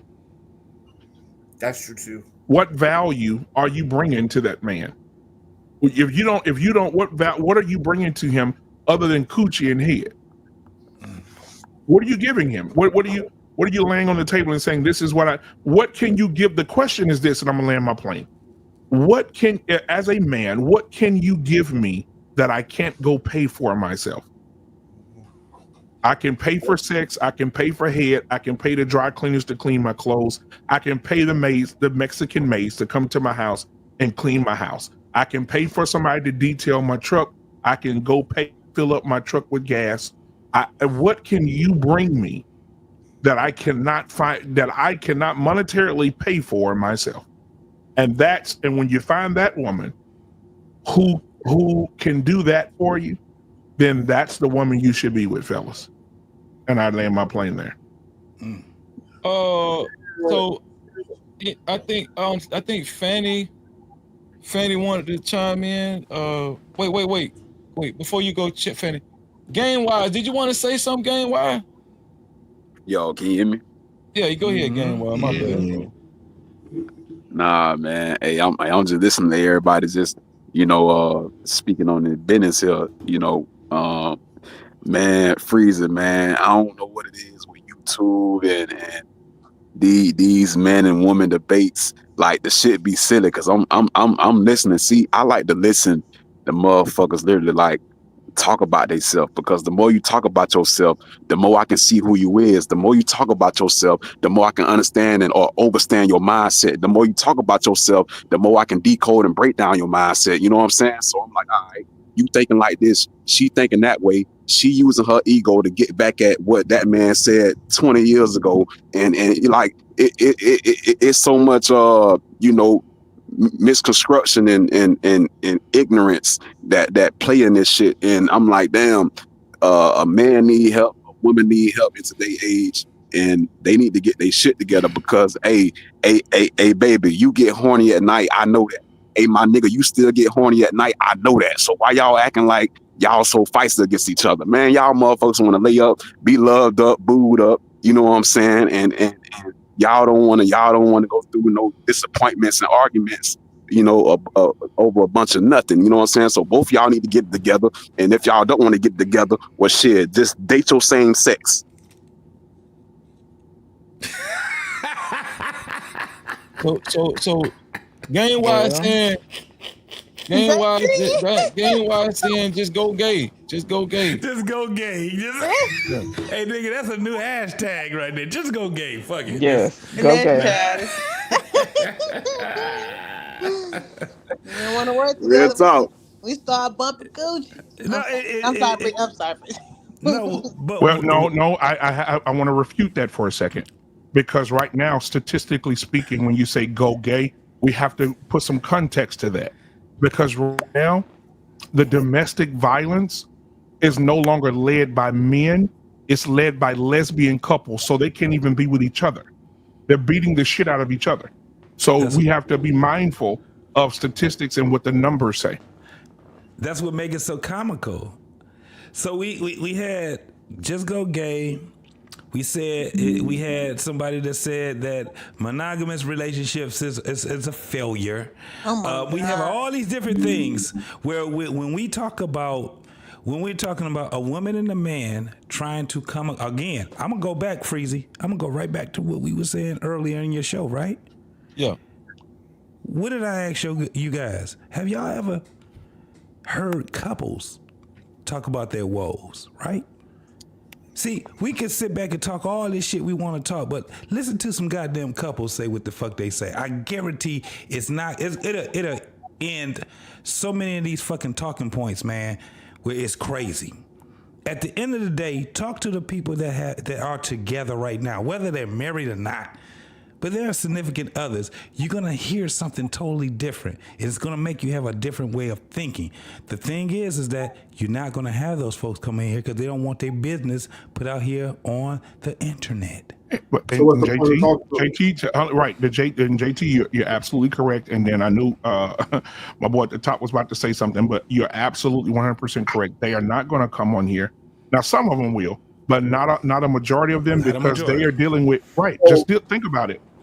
3 years ago, 2 years ago, the National Blood Bank sent their numbers out to the public, and they showed that 250,000 men were tested DNA toward their children, and 36% of those men were married. Out of those 63% of men who found out those kids were not theirs, 36% of those men who found out the kids were not theirs were married, and the kids were between the age of 14 to 16 years old. So they basically raised these kids their entire lives, and they found out through circumstances whether the kid needed blood, whether they were going through a divorce, whatever, getting DNA tests done, that these kids did not belong to them after 16 years of taking care of those children. So they're not going to come over here and talk about that. That woman's not going to come over here and say, you know what? I was having sex with Jimmy down the street that used to mow my yard, and I got pregnant with 2 of his children, but my husband don't know. He raised them for the last 15 years. Preach, my nigga. So black man, if that's the case, because that's a lot of goddamn people, right? Mm-hmm. How would polygamy relationships look then in America? I mean, I don't think, you listen, man, I ain't no way I could be married to 2 black women. It's not You know, I couldn't do it. I couldn't do it. I couldn't do it because think about it. No, I just want Rufus. You know, man, you my boy. You know, we these guys. Yeah, he's a homie. I cannot, will not, have not thought about, will do nothing. As far as two women together, married in the same household, when they sync together, their periods come on at the same time, they're PMSing at the same time, they're complaining about the same time, and then eventually start sitting down talking about your ass at the same time. So that's the sisterhood. That's the real sisterhood. So we have to be mindful. So I want to say this. The sisterhood in your living room. You don't need that, huh? Yeah, hell no. I like to say this, right? And I hear your sentiments, BMU, but here's the deal, right? I do believe men have been beat into submission by women, right? On a psychological level, right? Yes. Yes. And I'm not saying it always a bad thing, because sometimes you have to do what you have to do to keep the one you love happy, right? But here's the problem. The return on the investment is not panning out for most men. They're losing whether they stay monogamous, pay all the bills, whether no matter 50-50, women are still not happy with them. So all I'm saying is this, right? And polygamy, monogamy, we can go back and forth all day about that. But the point of contention here is a woman right now is running the market. They have the most complaints. They're the loudest when it comes to, you know, not being happy about their partners. They're the one running and saying, you know what, I don't want to deal with you no more because my happiness comes first. So I don't know if people don't think that relationships are a gamble, because it's a gamble, right? But polygamy, but what you have to do is why do we think, right, that as long as we keep acquiescing to their ways and their standards, and we're losing, right, is embarrassing, because we're getting the last point. We're getting ran, right? Because they're taking the money and they're demanding the money, and then as they get the money, they say you ain't shit, nigga. And this is what the word is out here, and this is undisputable. It's undisputable. I want to say this real quick though. Last thing. If it don't apply, let it fly, right? If it don't apply, let it fly. But I'm talking about to the majority out here, right? Men are getting wiped out by the feminist movement, and women are pushing for independence. Being wiped out. And they don't want nothing to do with us. And look, they don't love us like that. Okay, now I'm gonna say this. I'll go after BMU. Yeah, no problem. Just you can go anytime you want. Hey, this is StreamYard conversation. Thank you, dear. So y'all can go wherever y'all want to. I'm gonna say this. You know, we're talking about polygamy. What we need to be concerned about, the thing that makes everybody's back itch before they take a shower, is that the fact that now when you see in a public sense from celebrities, or even in the mall from the regular 8 to 5 black guy, you're seeing a change in culture. You're seeing more black men. And when the new census comes out, you guys will be able to see this. And you remember BMU told you this. The census now shows that black men are heavy percent married to black women. What's happening now is the tide is turning, that more black men are with women of another ethnicity. And so when you see the Dallas Cowboys pull up to the ESPY Awards, and they're all in a limo together, and Jerry Jones and his wife gets out of the car, and then you see CeeDee Lamb get out with his white girlfriend. You see the running back Ezekiel Elliott get out with his white girlfriend. Then you see the defensive backs, right? Michael Parsons get out with his white girlfriend. You see all these white women with these black men. Now go to your local mall on a Saturday and get the celebrities out of there. Go to the mall and sit down on the bench and just watch. You'll see those white women rubbing the lower part of those black men's back, standing in the Great American Cookie line, saying, "Give me 5 and 1," right? So then you see it there too. You see it in the schools now. Black dudes. Right now, I saw it a few weeks ago. I was like, "What is happening?" I went to my son's game, and this is about a month ago when they're doing homecoming, and I saw at my son's game all the black boys out there with signs saying, "Will you go to homecoming with me?" And they were all white girls. Yeah. And I said, 30 years ago, they've been swinging from trees. All white girls saying, "Yes, oh my God." And their white daddies are videoing it and recording it on their cell phones. So when the next census comes out, we're going to see a drastic change in that. And I hate to say this because Just Jay, you know, you're a black woman. Jesus have mercy. But I will say this: the statistically All right. from All the dating apps, statistically speaking, they are saying that the most undesired on dating apps are women of color. The white men are looking for other ethnicities of women. The Mexican man is, the Asian man, and when it comes to the percentage wise, black women are at the very bottom. Okay. Well, it is what it is, and I'm okay Right. with That's that, what I right? Because said. this is what I find interesting, right? I don't even want to get into all that because the same people that a lot of people are running after model themselves after the black woman, right? You can look on social media; they model themselves after black women, but that's a whole nother thing.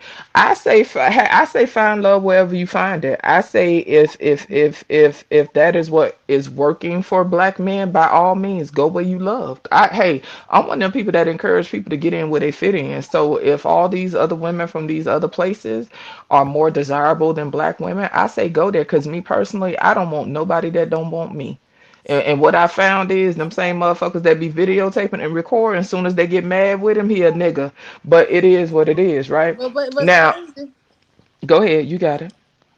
and I was agreeing with you. But I was just like, but like white men, Hispanic men, I don't even know why they be well, especially Hispanic men be thinking that they can't mess with a black woman. Like, dude, we all on the same level at that point. Don't No, act like you don't. señorita, no. Mm-mm. Don't act like you But better you than know what I me. find unfortunate though, and I'm saying this, and this is not to anybody specific, right? But what I find unfortunate is that whole undesirable thing. The only people I have really heard talking about that and really putting that out there is black men. And I ain't even gonna hold y'all, and I'm gonna just share a little bit. I remember when I was in my early 30s, I found myself depressed and saddened. Like I don't know what happened in my life, but I was looking at and again, this is not absolute. I'm not speaking for every black man, but I was looking in general how black men treat black women. And I found myself depressed and really sad, right? Because me personally, I haven't found any other group of men that just outwardly stomp on their women the way black men do, right? And I can say that maybe, and I'm not a black man, but maybe black men have that same sentiment. Maybe they haven't seen any group of women stomp on on their men the way black women do with black men, right? And so when we have these conversations, right? Because I look at things more from a systematic standpoint, right? I have my ills and I have my little hangups about certain stuff, but I don't let that override sound judgment and sound reasoning. A lot of this shit is systematic, but people stay fighting at a lower level. You know what I'm saying? That doesn't mean that there are currently powers in that be that just over here waving wands. But what I'm saying is that there are a lot of things that have systematically impacted us and that have affected us in a detrimental way, right? Because like the other day, somebody said, "Why are we talking about black love? How about you love whoever?" The whole thing about black love came about because our numbers look crazy when it comes to the family structure because the family structure has been impaired.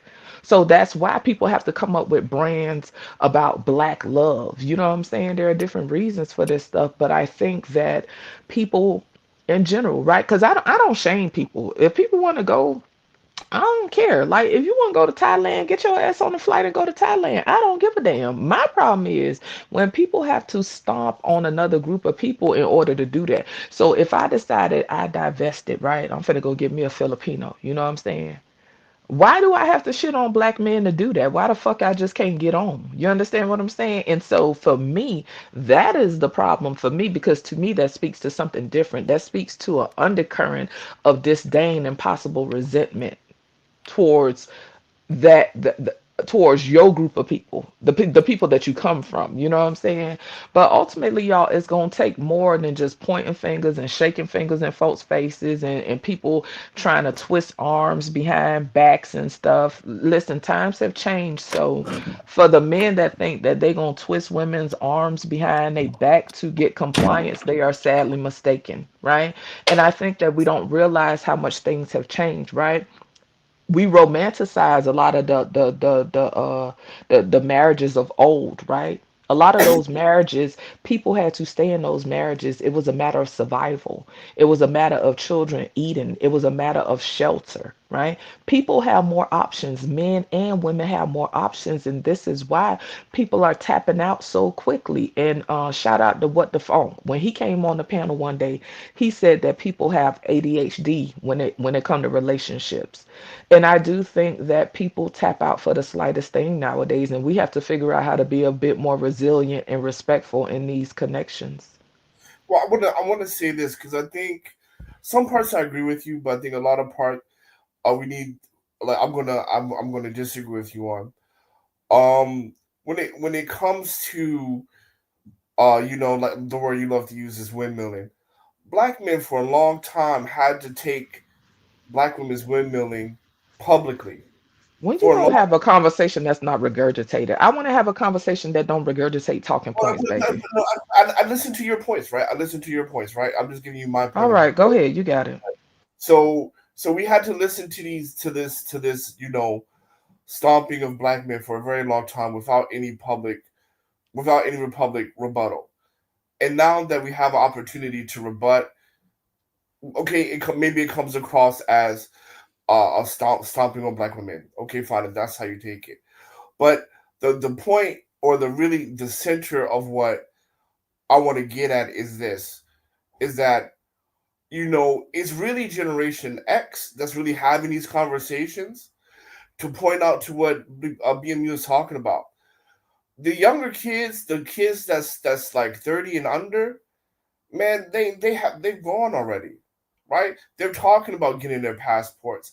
They're doing where you go to the prom with me, Becky, right? I mean, they out. And the thing about it is, it's just that I kind of like looking out for black women, younger black women, right? And this is a question. This is a sincere question. Do you really have the options that black men have? Because if you're going to just say, okay, well, whatever, and you're not going to compete for black men, as more and more are leaving in the prime dating ages, and my prime dating, and when I'm speaking of prime dating ages is 18 to 30, right? Do you really have the same options? Because if you don't, there needs to be some type of reconciliation. Not Dear, passing why judgment. are you worried about what options they have if that's not what you want? If you are going about your business and going to get whatever you want, why are you worried about whether or not she's willing to compete? You're already going for what you want. And I don't want to get into all that remedial shit, right? Some of it matters, but to me, it doesn't matter because you're asking women that men don't deem worthy to fucking fight for them. That's some weird ass shit to me. If you are going, listen, hold on. If you're going out and you're getting something that is other than her, why does she need to windmill and then possibly have a fucking mud wrestle battle with a bunch of international bitches to fight for your motherfucking love? You should get in where you fit in. And all these niggas that's crying about this shit, go get what the fuck you want and shut the fuck up. It's really simple, right? Y'all like I keep hearing about how black men are most desirable, right? Y'all don't have these problems internationally and et cetera, et cetera. So my thing is respectfully, right? Why, if that is the case, why don't those men just go get what they align with? If they want whatever, all these things that they name, right? If they want all of those things, just go fucking get it. Why sit there and browbeat the woman that you don't deem worthy? That's the shit I don't get that. And again, if remedial people can't see the balance in my conversation, then I don't know what to tell you because I've So already acknowledged the struggles on both sides. so let me step I in. don't need a team. Right, let me step So, let me step in right quick. I'm going to respond because so the first sentiment is this because for the most part, right, it's genetic imperative. People tend to date who looks like them, right? That is a genetic imperative, and for the most part, even at those ages I mentioned, 18 to 30, right, black women are still their first choice. So it's not about browbeating them. It's not about browbeating because they're not browbeating, right? Again, the conversation that's most of the time that's had online are Generation X. We cannot group all the men together, right? Generation X is the last generation that quote unquote talks that black But talk. dear, online people do I'm get not grouped finished. together. I'm not finished. So Okay. so we have that, and so It's not about the young kids browbeating. It's about, hey, for black women, right? Black women, what is your dating options as more and more black men go out? That's what that is about. It's not about I care on an individual. I care at a collective level. No, but I mean, what she said, listen, this is the thing, because it's about to be a contention. There's really no contention from what you just said, Pork Meat, than what Just Jay was just talking about. This is the thing. When you're talking about dating, it is simple. We make it way more harder than what the fuck it actually is. This is why I said. Nigga, pause. This is why I said that when you hear couples talk, you're going to have something a little bit different than when you hear all these other people. She said something that was absolutely 100% on point. And when she sit back and said, we make it harder than what it's supposed to be, that is absolutely fact. We make it harder. JT, let's be honest. Black men love black women still, right? Even we voted for the president we didn't want because we want to please black women. So ultimately, black men want, in most cases, want a black woman. Just simple, right? We understand there are some outliers that go outside their race, but most black men with desire to build their legacy with the woman that they're most connected with, that they have a history with, and have most empathetic for. So there's no question. That's why we online having these conversations, right? Because black men are coming to the table. Black men are coming to the table to negotiate. The women are not negotiating. Black women are saying, fuck that. This is the way or the highway. And that's where even online, there are women who speak well about the things you're talking about, and there are women online who would be considered pick-me's. Y'all don't go to their motherfucking channels. Y'all don't go to their channels. Listen, there are women out here who are on these goddamn on panels that talk that y'all love to hear, but guess what? Y'all don't be checking for those ladies. Y'all people gotta stop lying. And just like the women who sit here and talk all that crap about they want this, they want that, they want whatever. There are men out here who talking that talk on these same panels, and guess what? They don't be checking for them. People be lying. People are disgruntled and they want people to suffer. They want their pound of flesh is what they want. Hey, Just Jay, this is the thing. And absolutely, and we gonna stick to what you just said right there. I got something to say. I'm an old ass nigga. I may not look. I'm sorry, JT. Freezy, can you turn down my mic? Somebody in the chat said my mic loud. Please turn it down. Thank you. I'm sorry. Go ahead, JT. No. I'm an old ass nigga, and I'm gonna tell you right now. I never thought, and maybe I don't know. Somebody had to point that shit out to me. It has never been a problem with me to find a woman. It's been more of a problem with me trying to get rid of a woman than it was for me to get a woman. You know what I'm saying? So this is the thing. Once I get into that relationship, though, see, we keep talking about trying to find them and all this crazy ass shit. Now you got them. Now what, nigga? Right? So that's what we're talking about. Stop, nigga, stop. That's what I said. That's what I said. No. There's no stop. Hold on. I told you I'm an old ass nigga. Hold on. Can I give you my perspective? He don't get no women. Damn. Can I give you my perspective? When it comes down to it, and maybe y'all can point it out to me, why is it so hard for folks to get along with each other? I'm talking about women and men. Once they found each other, not that they out here trying to look and women is looking. I don't know about these fucking talking points that y'all talking about right now.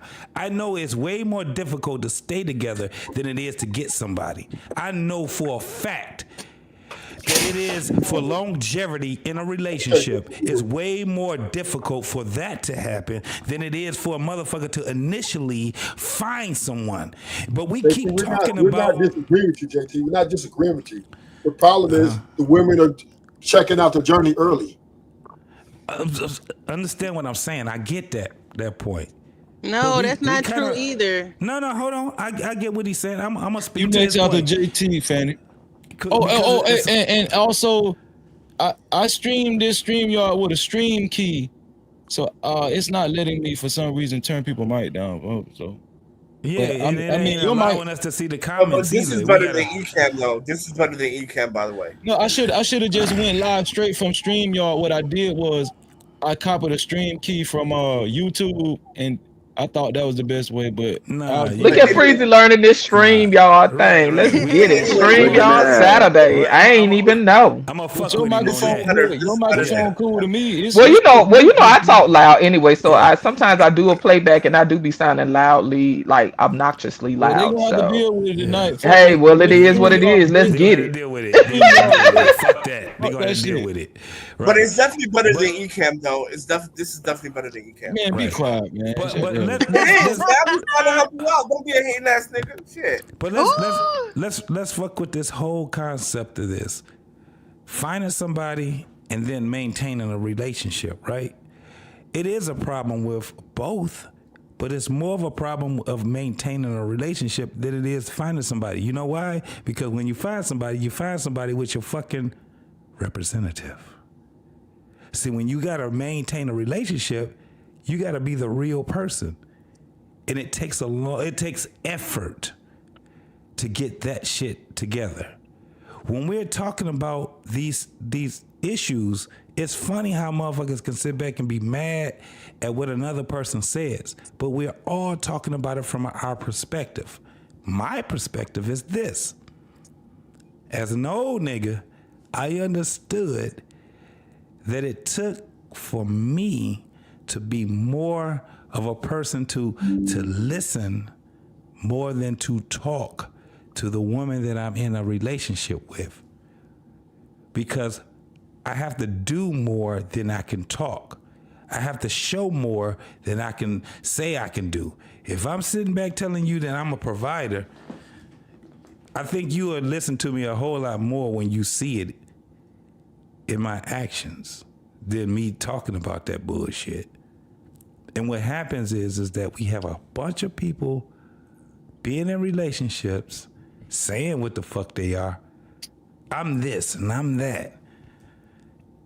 And then once they get into the relationship, they don't know how to deal with it.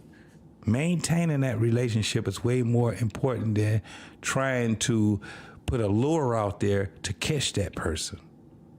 We keep confusing dating with marriage. We're confusing dating with merge. And what happens is that we have a bunch of talking points. I'ma still stand on what I say.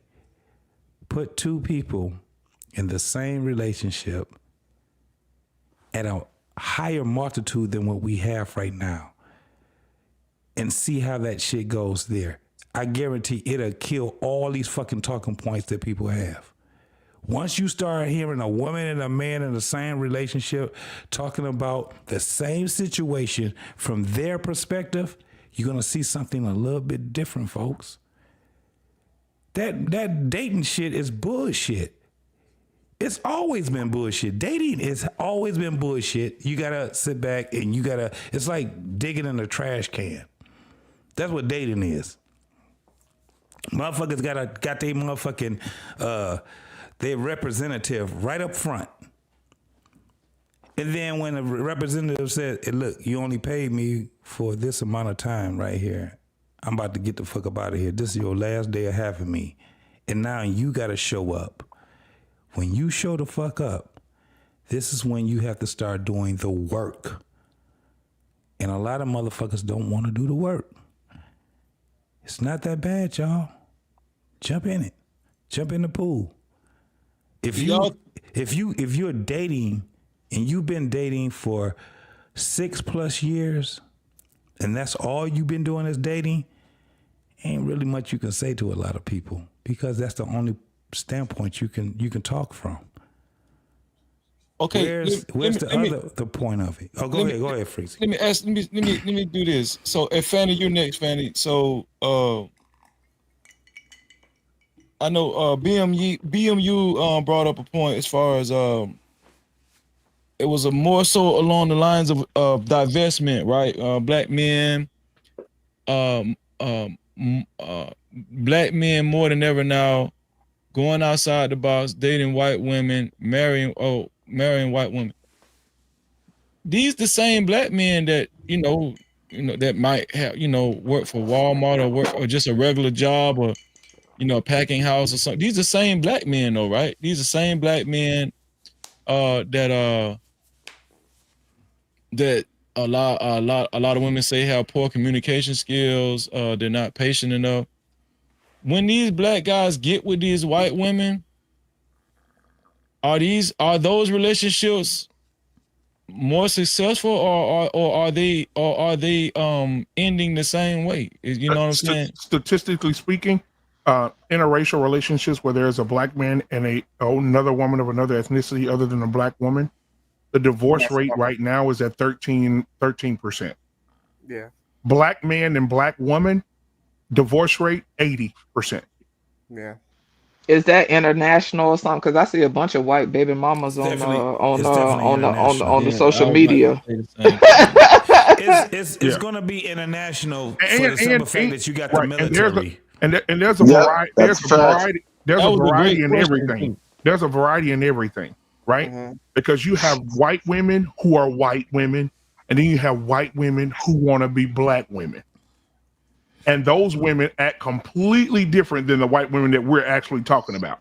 Like you got black. So it's a difference in the white women y'all talking about. So not the white black women, but the white. See, this is what I'm saying. This be a bunch of confusion. Okay. Let me give you an example. I'm being facetious, black man. I understand what you're saying, dear, but you got it. Go ahead. No. But it's very important, Just Jay. It's very important because let me tell you something. You will hear black men, if you hear these motherfuckers in the barbershop, if you hear them anywhere else, they will tell you. You will hear motherfuckers sit back and say, I will not date a white woman that acts like a black woman. Exactly. I'm not gonna do it. I'm not arguing that. I don't care. I say if black men have access to so many different women, why are these men just not getting what they align with? You are I'm absolutely confused. correct in what you said, though, because you said one of the things that I said. Yep, she was right. We make it more complicated than what the fuck it is. Absolutely, and I agree with you on that. Remember the video from last night we watched on the barbershop? Yeah. What the white women saying? There's a white lady last night that said, you know what? I know I want to survive in this world, and I know that the strength and the leadership of a black man is what I need to be under. Also, I need my children to be melanated because melanated children are survivors. Yes. Oh my God. That is crazy. I mean, it seems like that make y'all feel good. See, I think sometimes, it don't take a lot to get men excited. Let me tell you something. Listen, let me say something right quick. Women all over the world are the same. Let me tell you something. Women are the same. Okay. If y'all really want to go there, Black American women just don't have a good shut up game. That's the only fucking difference. Okay. So all this old goofy ass shit y'all be talking about, this shit, it's just ridiculous. Like, that's the only difference. We just got a weak shut up game. That's all it is. I got something for you real quick, JT. I'm gonna give it to her. I'm gonna let you have it. Just Jay, I work in corporate America. The white women who are married to black men, now everybody married damn near on the floor that I work with, right? The black women are married, but you don't see pictures of their husbands. They don't wear their rings, stuff like that. But the white women that's married to black dudes got the pitch on the desk. They got the damn because y'all trophies. A lot of them fetishize people anyway, but that's a whole nother conversation. But I hear you. And she be talking. She be like, guys, there's nothing. And I'm telling you, when she talk, I'll be sitting there. I'll be wanting to have some popcorn so damn bad. She said, I can't wait to get home to my husband. And all the black women roll their eyes. Oh my God, here go this shit again. And she said, to see that big old black man get out the shower with that bald head smelling like oh my God, I can't. What? She said smelling like shower gel. She said I tell him don't put any clothes on. I just want to lay on him. And all the single black men tell me, you got a cousin, you got a friend.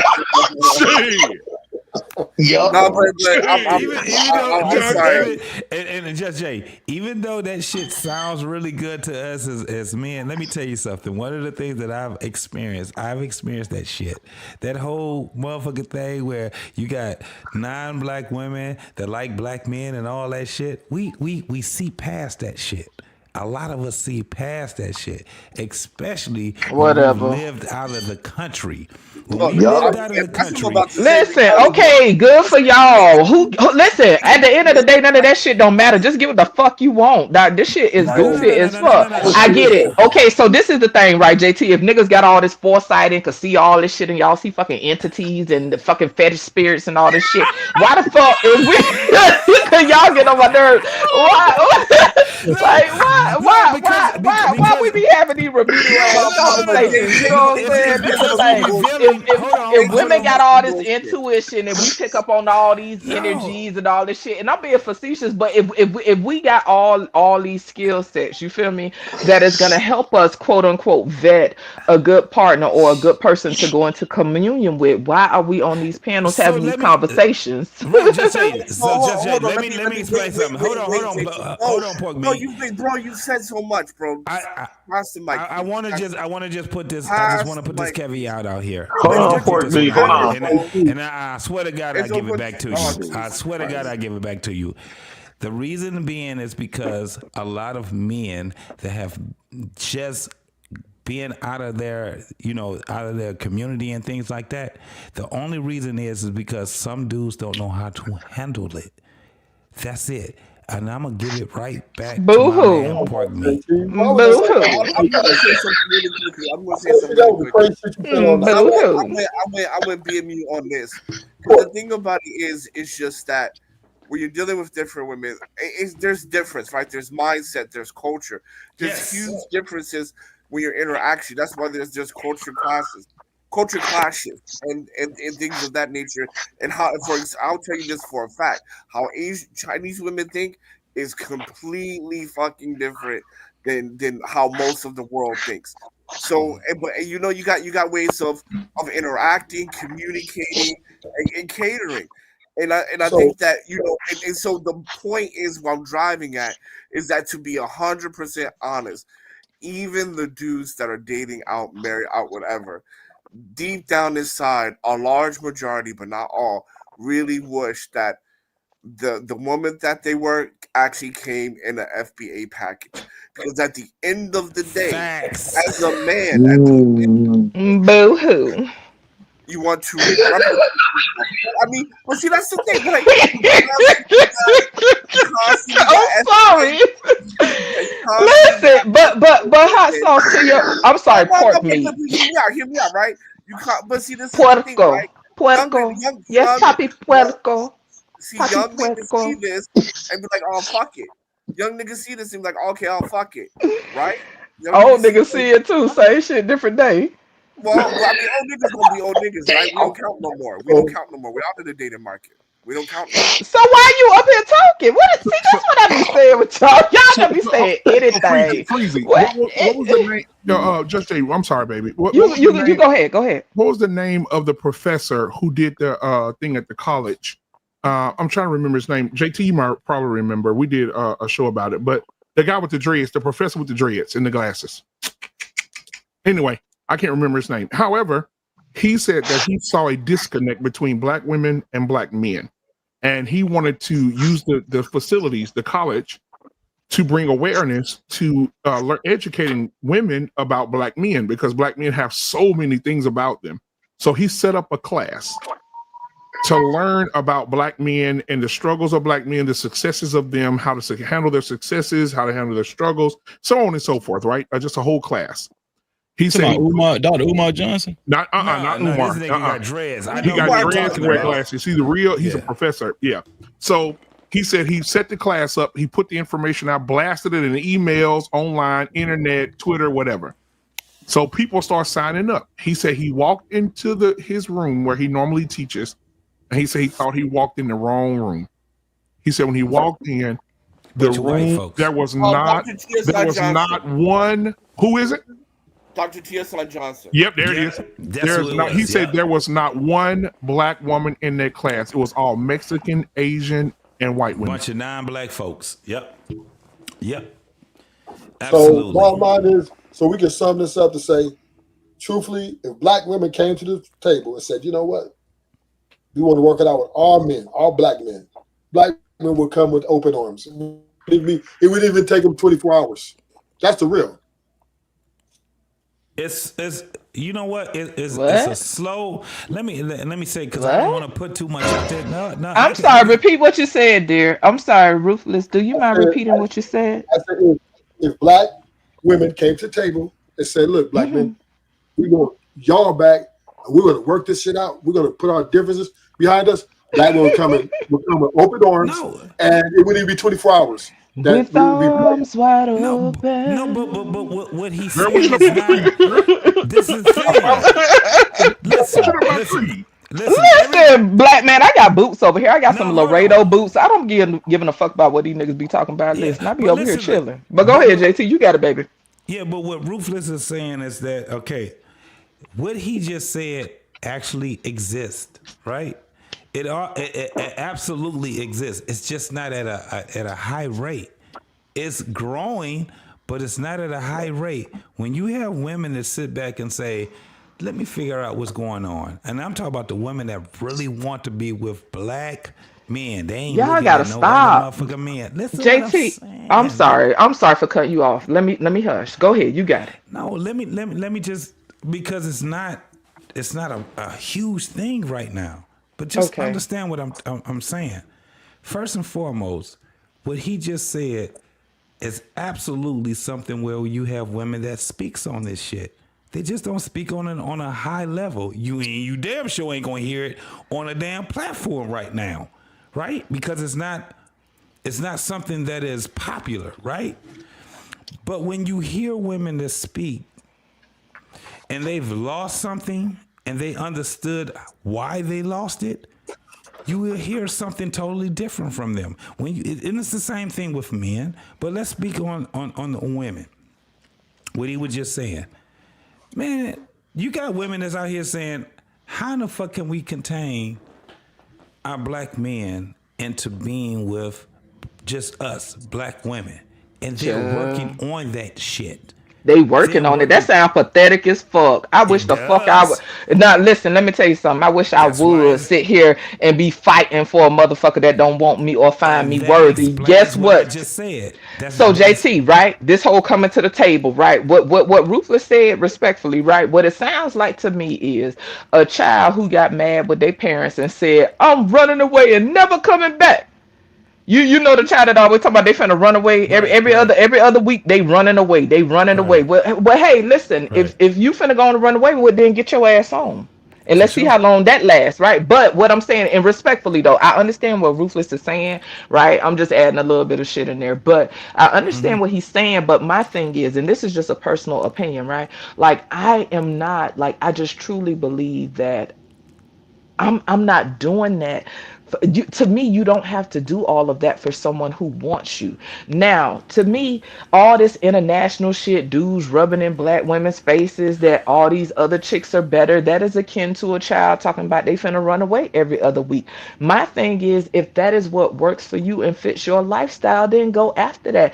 I do not knock dudes for going out and getting with other women and going with other races of women. I just find it sickening that people need to trash black women to do that. And for the black women who are divestors and do that to black men, I find it sickening as well. I done shared the story of how I got cussed out on the divestor channel because I asked the bitch, well, hey, if y'all don't fuck with black men like that, because they were calling black men gorillas, bullet bags, all kind of crazy shit, right? So I asked a genuine question in the chat. I say, okay, well, I can imagine based on how many women are in this chat, I can imagine that some of y'all got sons and some of y'all have black sons. And I'm just curious as to how can you have that mindset about black men and it not affect your children even on a subconscious level? Because to me, for men and women to constantly internalize this poison, it affects them on some level, even if they can't readily see it. The motherfucking bitches cuss me out. I listen. Hey, but that's a genuine question, and that's a real question. Because to me, to sit there and speak on black men that way constantly, there is no way that will not affect your black sons. And so, yeah, I don't need a goddamn team. All this shit be sounding weird to me. It's the undercurrent. It's not the. So let me say this. It's not. It's not what people are. It's not the surface that I have an issue with, right? Like when people make certain talking points, it's not necessarily the talking point that's the issue. It is the undercurrent that is the issue. If that makes sense. Yeah, it makes a lot of sense. So, but this is the thing that comes off to add to what you were saying. So if we're looking at it in that point, and I've asked Freezy and I've asked the panel, what is the upside of people in the black community being with just one another? What is the upside of a man that's black being with a woman that's black in America? What is the upside to that, right? Now, it's rhetorical. Because when I did ask it to act for a question, for an answer, nobody really could give me that motherfucking, they could give me that answer, right? So this is my whole thing. It goes down to loving who you love. Loving the person that's in front of you that you like. It's about building a community, right? This is one of the reasons why I said the whole military, and I don't like putting that out there because we're more global than anybody can even imagine. And you'll be amazed of how many people that are in the military that are in interracial, national relationships. It's way more than what you guys can even imagine. And it's funny to me when I be looking at the numbers and I be like, nah, this interracial shit is way stronger than what people even give it credit for, right? Because I see a bunch of people that are interracial, intercultural, that are together. And I just don't see it being promoted the way that they're promoting it here in America for people that's black being with black people, people that's white being with white people. The craziest thing about America that I found is that we keep looking at things as being black American and white American, and then we look at that as the opposing. It's not the opposing no more, y'all. I swear to God it's not. You got people that's saying, fuck that, I'm fucking with the one that's right in front of me. Whatever's in front of me. That's what the average person does, JT. That's what the average person does. The average person gets in where they fit in, but all these extra weird conversations is where the talking points be at an all-time high. But I think even the people that have all these talking points don't be living a life like that aligns with the shit that they be saying. I think people just be talking, just like when they talk about single mothers, body counts, all that type of shit. Listen, at the end of the day, they'll sit here and tell you, oh, a woman that has a nose ring, that's a red flag. A woman that has this, that's a red flag. Guess what? All them motherfucking red flags go out the door when a hard dick come into the situation. Listen, when a hard penis is in play, all them red flags go out the door.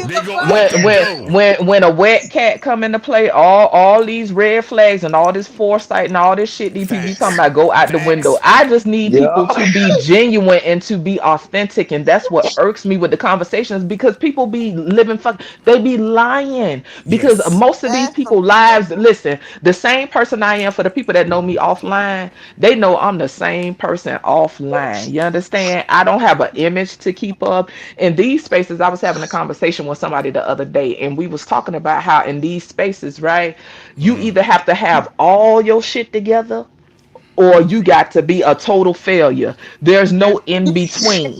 You know what I'm saying? And we see something different. Exactly. And that's the thing. When we get on these panels and when people get into these conversations in these chats, they either have it all together and they're so very successful, or they're a complete failure. They don't speak to regular, normal damn life. And that's what makes the conversations weird to me. You know what it is? Yes, you got it. I'm sorry. I'm going on mute. Judge, I'm gonna say this: there's a difference between pork and beans and bush beans. This is true. This is very true. Some men are walking down the sidewalk at midnight after they left the club and see a can of pork and beans and devours the pork and beans. However, during the day, during the barbecue, they pull out the bush beans. They want the bush vegetarian beans, the vegetarian ones with the blue label. Yes, dear. I understand what you're saying. Absolutely. Yes. Amen. So listen, I wanna play something. I want to play something because I think it's going with the conversation. I have a question after I play it. Before we do that, shout out to Ashton. So crazy, man. Shout out to Ashton Wings. Hold on, let me pull it up. Okay, here we go. Shout out to Ashton Wings for the $5 cash cow. Ashton say, drop JT for 5 minutes.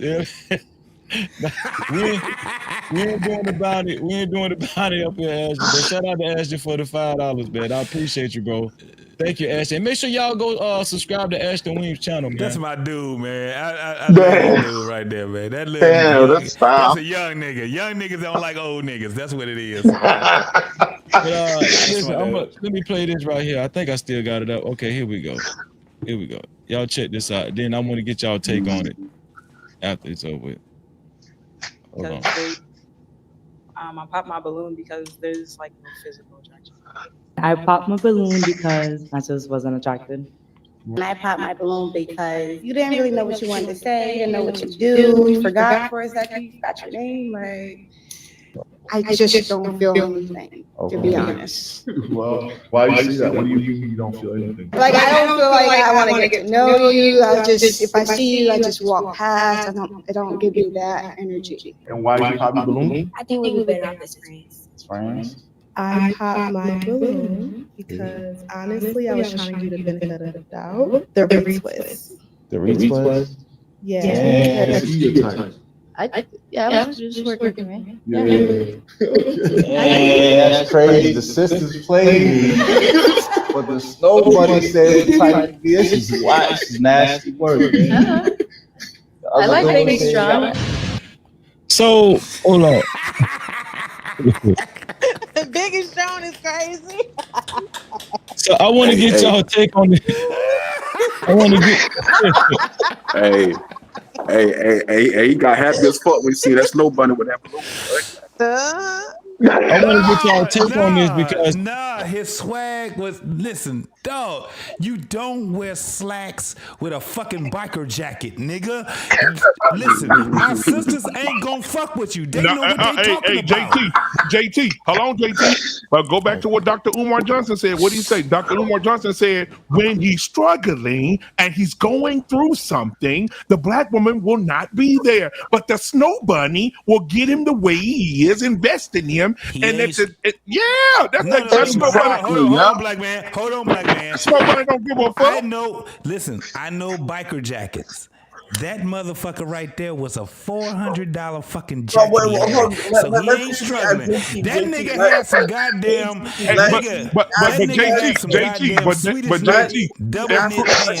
JT, that proves my point. The white girls don't care about that petty shit. They don't care. So hold on. They don't care. So hold on. That's crazy. Ask the question, brother. We don't care about what the white girl. We see those niggas that they fuck with and get fucked over by. We see those niggas. No. I'm not gonna be on. Listen, I'm not gonna be on my sisters. Now, Fanny, I'm actually on your goddamn side. How am I drunk? I'm on your goddamn side. I'm on your goddamn side. That nigga had slacks and a biker jacket on, a $400 jacket on with some goddamn Swedish double knit pants. Man, I always look at my sisters when it come down to style. And this nigga came down, and I understand why, black man, this is my brother, but I always got to get on you. That nigga had them goddamn locks. Get the fuck out of here. Get the fuck out of here. Y'all got me fucking crying. I'm crying. JT, let me tell you something. Hold on. But JT, you worried about, and that's the problem right there. They looking at what the man got on. They don't give a fuck. They want him. Now look, most of the women out here, if you ask them, the nigga that fucked them over had on what they thought he should have on.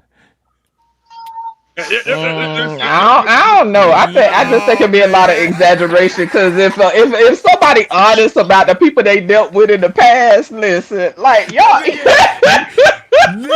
Y'all gotta stop. Right, this nigga in two lifestyles. This nigga is a biker and he's a goddamn executive? No, that's not gonna happen, nigga. That's not. But okay, but JT, hold on. He got you just said it. He got a $400 jacket on. The nigga got bread. That's what I'm saying. Like, yeah, what? He's that don't mean you got. But if the woman peeped that, ooh, he got that nice jacket on and pointed out the money that he might have, then she would still be crucified. Y'all got okay, listen. I'm gonna say this and I'm done. Hakeem mopped the floor at McDowell's, nigga.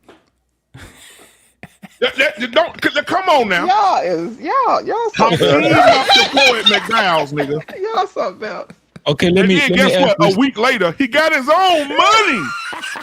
Come on now. Let me ask this. He got his own money, baby. His own money. Let me ask this question right here. So, I see y'all already reacting to the video. Y'all reacting to the video. My question is, why did the black women not choose him? But why did the white woman choose him?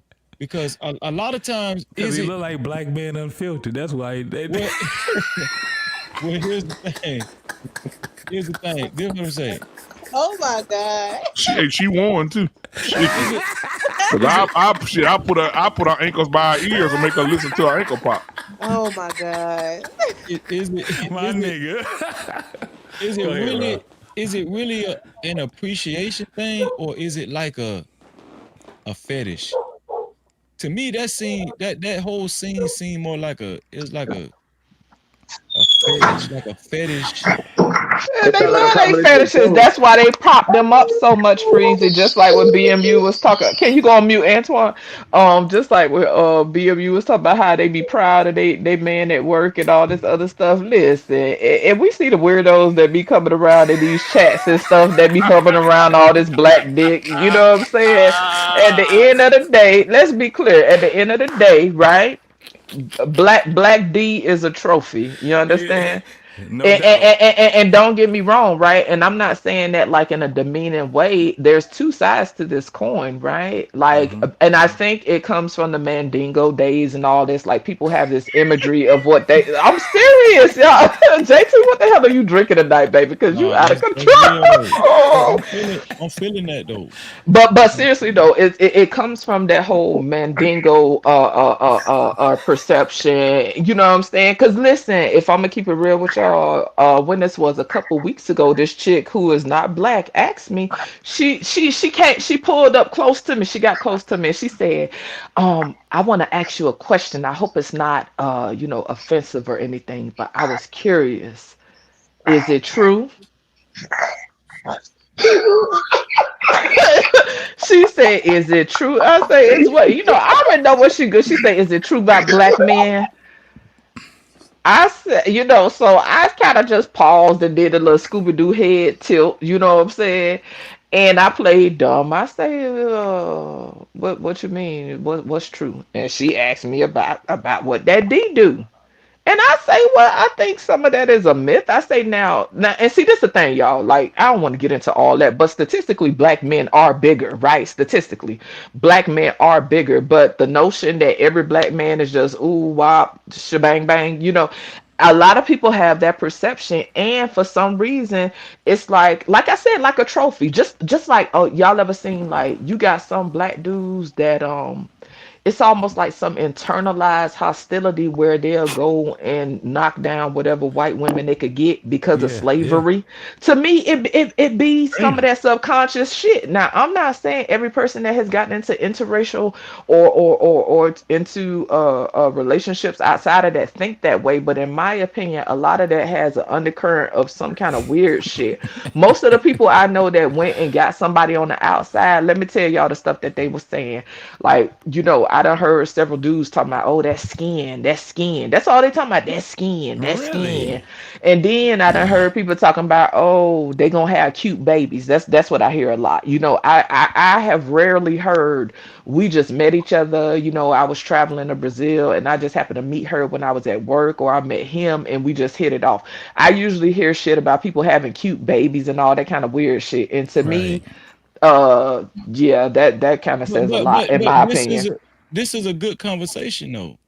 right? This is a good conversation because that like there's some truth to that right here. Okay, so like if a white can a white woman, in y'all opinion, at, on a general scale, is it possible that she can love a black man the same way a black woman can? Yes, she can.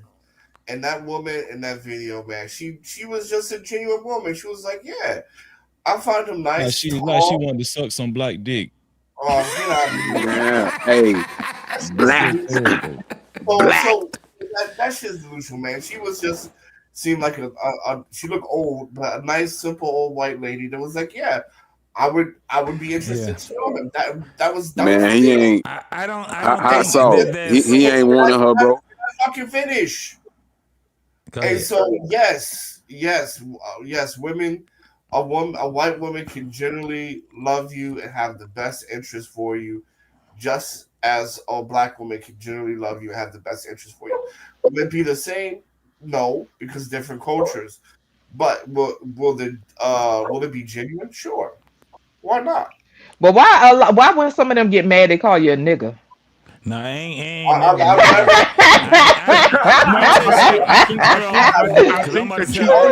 it ain't never been.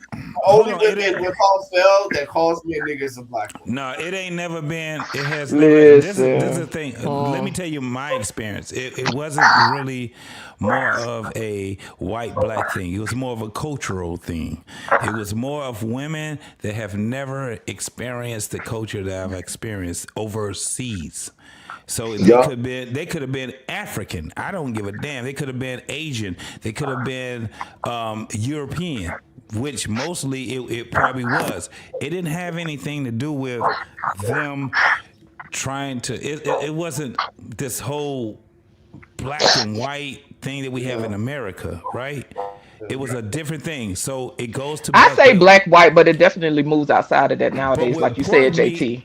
But what Pork Meat said, he was absolutely right. It had nothing to do. If they love you, they love you. It is what the fuck it is. Now, I've never personally ever heard any woman that sat back, called me, or looked at me as some ignorant ass nigga. It ain't never happened with me. It never happened to me. No. Yeah, it never happens to nobody. Yeah, okay, I got you. They worship y'all. But listen, this the thing though. Listen. If that's the case, cool, right? But all this worship, they worship us, right? Shout out to you weird, hurt, dick tip niggas in the chat as well, right? Y'all stay crying, but this the thing. If there was a particular group of men that just worship, if they just worship me so much, right? Because that's all these niggas been doing, windmilling in the fucking chat like hoes, right? If they worship you so much, listen, if that was me, I'd be somewhere getting worshiped. I wouldn't be sitting here arguing with no random black bitches. But that's the thing, niggas be lying. Okay. No. You definitely not going to be worshipped. But that's the thing, people be lying. It's more of a woman. It's a woman-man thing. It's not a. I swear to God, when it comes down to it, when people have relationships, this whole black and white and all this crazy ass shit that we have to experience right now is for the people that's on the outside of us. When you have a person that actually loves the person that they're with, no matter what color they are, they're gonna deal with that person. And when they had a bullshit that they gotta deal with, they're gonna say you ain't shit. They're not gonna say you ain't as shit as a black man or as a black woman. They just gonna say you ain't shit. If they love you, they're gonna say I love you. That's basically where it comes down to.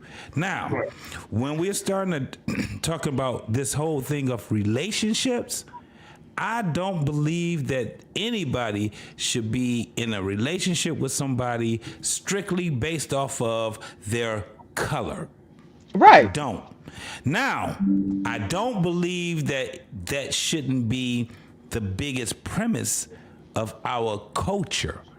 I think that because everyone else has it, I do not think that black folks should be able to fuck themselves out of existence based off of, dealing with people that's not black. That's some bullshit. I would never date a white girl because black women ain't shit. That's some bullshit to me.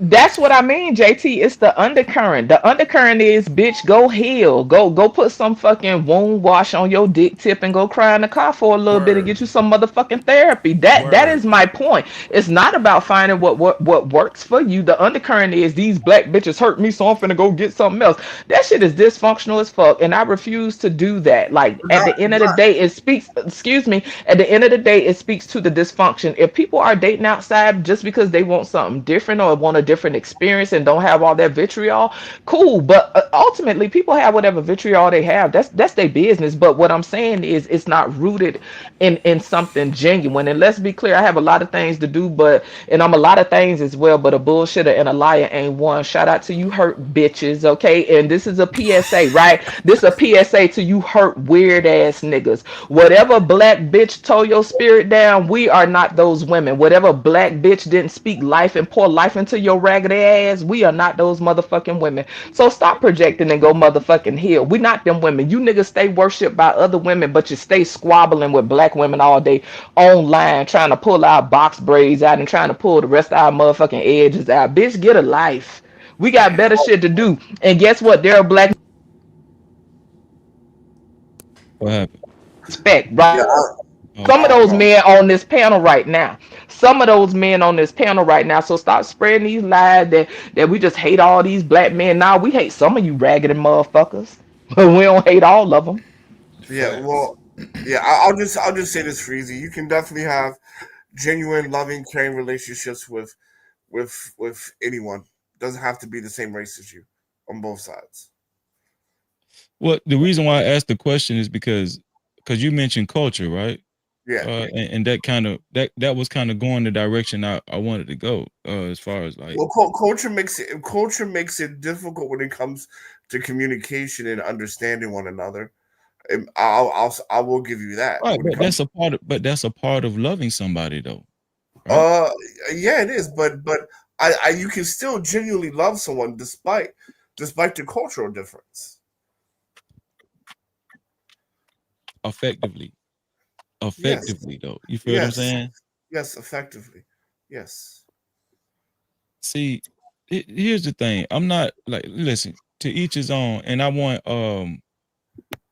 Antoine to get in there, and I want Main Event Fro and Ruthless and Fanny.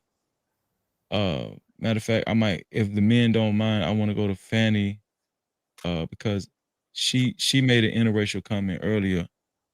But yeah, it's just like Just Jay brought up a good point. Just Jay did bring up a good point. I don't think a lot of people will admit it, but I just think that a lot of the interracial dating comprise of components of super. Is somebody? Who is that? Motherfuckers slinging furniture. They done throw somebody up against the My dresser. bad, What is Breeze. going on? Yeah, if y'all ain't, I know this stream, y'all, I'm getting used to it too. If y'all ain't talking, just mute up. But I think a lot of it comprises of components of superficiality. Like, I think the good hair thing does play a part. Just the, the God complex does play a point as far as white Jesus, and I think that plays a part too. I think a lot of black people, historically, we just think white people are inherently better on the inside. They just don't want to say it, right? And I'm not saying all black people that date like that feel like that. I'm just saying I don't think we will ever hear a black person say that or admit that. I just, Admit which part? I'm sorry, which part? that they just feel like, That they inferior, that they feel inferior. Yeah, and being with a white person is just a better grade. It's just like a better grade of person. Right. Nah, I think honestly though, I don't think that everybody really has that level of mindfulness. I don't think and it's just an assumption, but I don't think everybody has really gone that far into why they have certain preferences and stuff. I don't think people dig that deep. you know. Freezy's trying to come for me, Judge Jay. No, I ain't coming for you. I'm just Wait, saying. hey, what? Oh, because you said something about the white man that you was with. The last panel, and he's Uh-oh. because I said that. Oh, I thought I just have a better experience. I don't think white men are as traumatized, and Freezy think that I think like, oh, white men are better. No, I don't think you think like that. I think you're more self-aware. But I am curious of your thoughts on interracial dating, and do you fear if you do? Wait, first of all, have you dated a white guy before? Have you? No, I haven't been in a relationship with a white guy.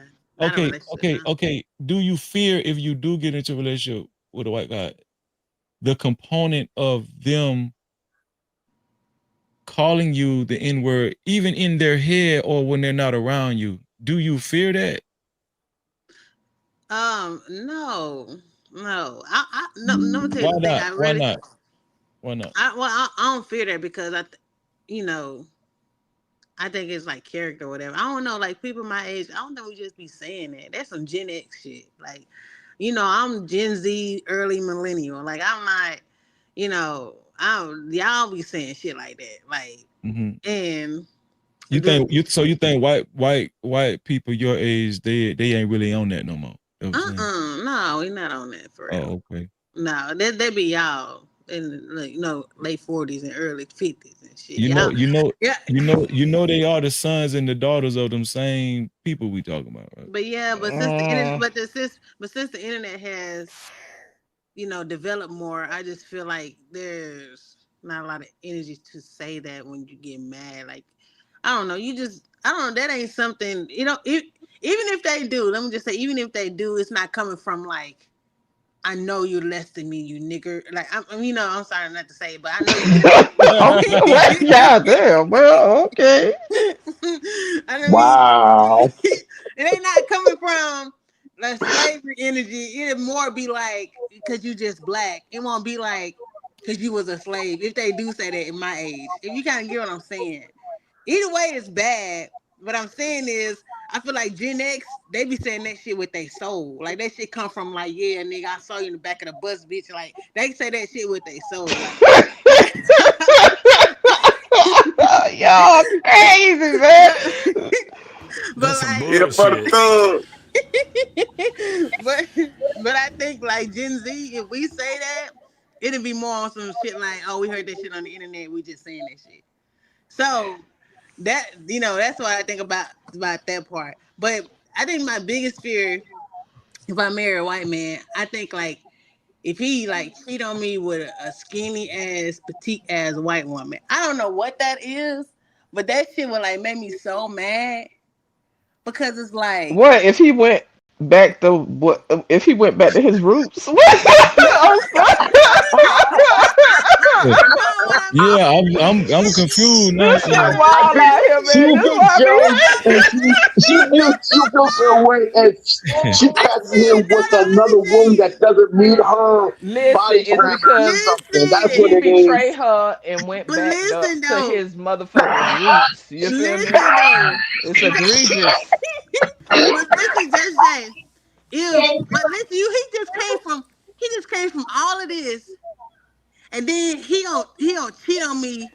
He came from all that chocolate, all that cocoa to go to white chocolate. Fanny, if a man, So what if he cheats on you with another black woman? Hold on. Hold on. What if he cheats on you with another black woman? How would you feel? She's still gonna be mad. That's why it's bullshit. Because if her ass fatter than yours, you still gonna be mad. We gotta stop lying, man. Listen, you can't moderate the man's cheating. Goddamn, but see, if he cheat on you, okay, I'm sorry. Let me let Fanny finish. Let me let her finish her point. Yeah, we're gonna let her finish. We're gonna let her finish, but see, it's y'all ain't really listening because it's some real deep shit in what she said though. Go ahead, Fanny. So just listen, listen to everything I'm saying. It's not about the cheating, I know, the marriage and all that. I'm just saying, like, if he with me and then he just cheat on me with this small, flat back ass, white, skinny, you just think about that. Like, I'm like, you came from all of this, the thighs and all, and then you thought that bitch was better, I'm finna beat that hoe up. Just So, because you so, thought that so, bitch I was finna better. whoop on her, Lord. hold Jesus. on, Fanny. Let me, feel let like- me, no, hold on, Fanny. Hold on, JT. Wait. Y'all But- are crazy. But that's where, listen, did y'all hear any inferiority in that response? Where if he did get the skinny white lady? Yes, I understood Yep. it, but the thing is this: you gotta understand that the majority of men that you come in contact with fuck with porn. Yes, And they do. pussy is just what we looking at. We ain't looking at all that other bullshit you talking about. When that shit rock out, it don't matter if she got a fat ass, flat ass. If she can make it shake, So why men always clap, talking about snap, Yeah, it doesn't matter. not clap It and doesn't slap? How matter. flat ass clap, but that's beyond me. But why do they have these conversations about looks all the time? Because shout out to Ruthless Truth. Ruthless Truth say that looks matter. Women bring beauty. I ain't saying you port me. I don't care because you got on this old piggy officer suit. You not gonna overtalk me because you got this little piggy suit on. Just Jay, let me and you talk. Okay, me and you, sir. Fanny. Let me and you, Fanny, talk. Let me and you, Fanny, we can talk. Just Jay and Fanny can talk. No, I'm talking. But you gotta include Officer Pork Meat because he about to tase the shit out of me. So I'ma just go on mute. Jesus But Christ. at the end of the day, So at the end of so Fanny, like I said before, so if he cheated on you with a black woman, how would you feel in that case? It won't be as bad. But let me tell you why. God damn, what the point is, what the fuck? What the fuck? What the fuck? Hey, Fanny B, man, come on, man. What you talking about, man? Listen though. Like the fuck? listen, check out. Y'all can't talk about the cheating part. We know this stuff is bad. I'm just telling you guys. We know the cheating is bad. Like we're not going into the spiritual thing. We just talking the shits right now, right? Wow. Yeah. Okay, I'm way more mature than the bullshit I'm talking right now. But I'm just thinking of that, like you just roll over and you be like this. You just roll over and then it's just like you see that hoe at the grocery store like this motherfucker chose that. No, she don't even know how to cook no food. Hold on, wait. Freddie ain't really fucked. She ain't really said nothing that's off key. I'm gonna tell you something right now. Niggas done fucked around and done fucked up their life over a bitch that really was like, God. But hold on, wait. Let me say this. Let me say this. This is what I was saying initially, right? And shout out to Fanny P. But this is what I was saying initially. When it comes to interracial relationship, in my humble opinion, I think it's very frequently, very often we're gonna find some type of racial inferiority type of I don't know, whatever. I just think that there's gonna be an element of that in damn near most interracial relationship, and I do think that's a problem. I think that's a problem. America, man. I think that's just in America because other people don't really have problems with that. I mean, it's crazy that she thinks that it's better to cheat with another black woman than a white. I think that's crazy. Yeah. But like, no, it's like how you gonna come to me and then go back? You don't get that out. No, it's not about that. So I should say you can't spin the block. You can't spin the color block. What is going on? No. But hold on, Fanny. It's something about that you just can't. No, like, it's not. But Fanny, because niggas been lying. Let me tell you the truth. All right. Let me bring my girl. Who is Ed in the chat? Chill that nigga out. tripping. A crybaby nigga who always cry. Nothing the same shit, different day. Let's keep it moving. Let them niggas cry in the car. Let me tell you what you as women have that really fuck us up. I don't give a fuck if you from the hood or whatever. When a man sits back and he talks to you, I don't give a fuck if you a hood woman or nothing. It's always something that's gonna connect to that man to you. We fuck up when we have sex with y'all. We fuck up when we have sex with women. I don't give a fuck what lifestyle she comes from.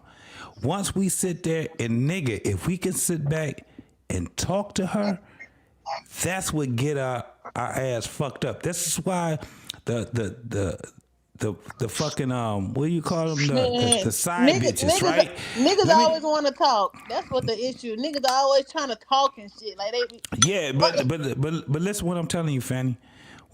A side broad. The reason why it sounds like she's winning when a nigga that's married fuck with a side broad, and it sounds like she's winning, is because she ain't got no responsibilities when it comes down to dealing with that nigga. Right? Mm-hmm. Yeah. Mm-hmm. She ain't got she has no responsibilities with him. The reason why you have a bunch of niggas that'll sit back and say, I fuck around and be the side nigga with her, because he has no responsibilities. The reason we have the problems that we have right now is because we can't separate the dating aspect and the marriage aspect. And then we can't even bring. Who eating some yeah, cereal? somebody doing some. I guarantee you it's Antoine. I guarantee you it's Antoine. Wait a minute, Game Wise. You done threw somebody up on the dresser. Now you got the goddamn cereal bowl popping. What the fuck?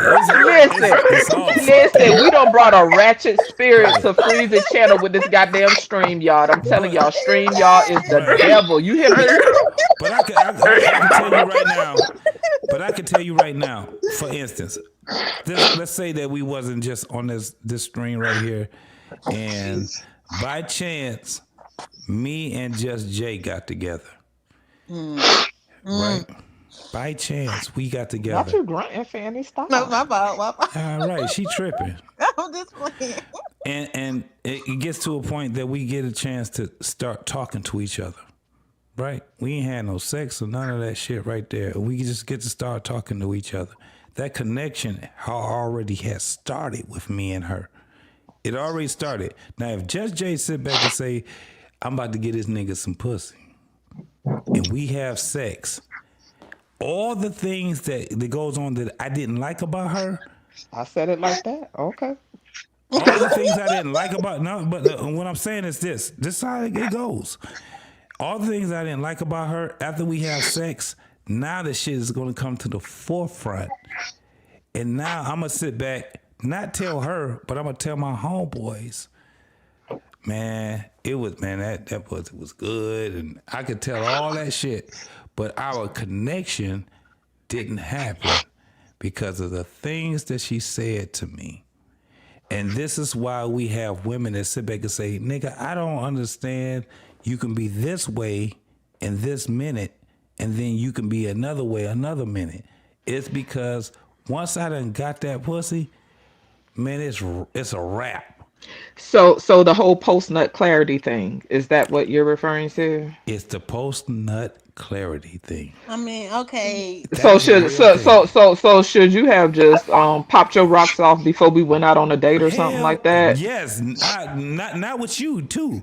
And not even with you. I should nut off. I should jack my motherfucking shit. What you drinking tonight, JT? What's going on? What's in your cup, JT? What is happening? Y'all be having sex so fast. It be funny as hell. But listen, let's be clear, right? I do think that sex can complicate shit, right? They've done that. It complicates.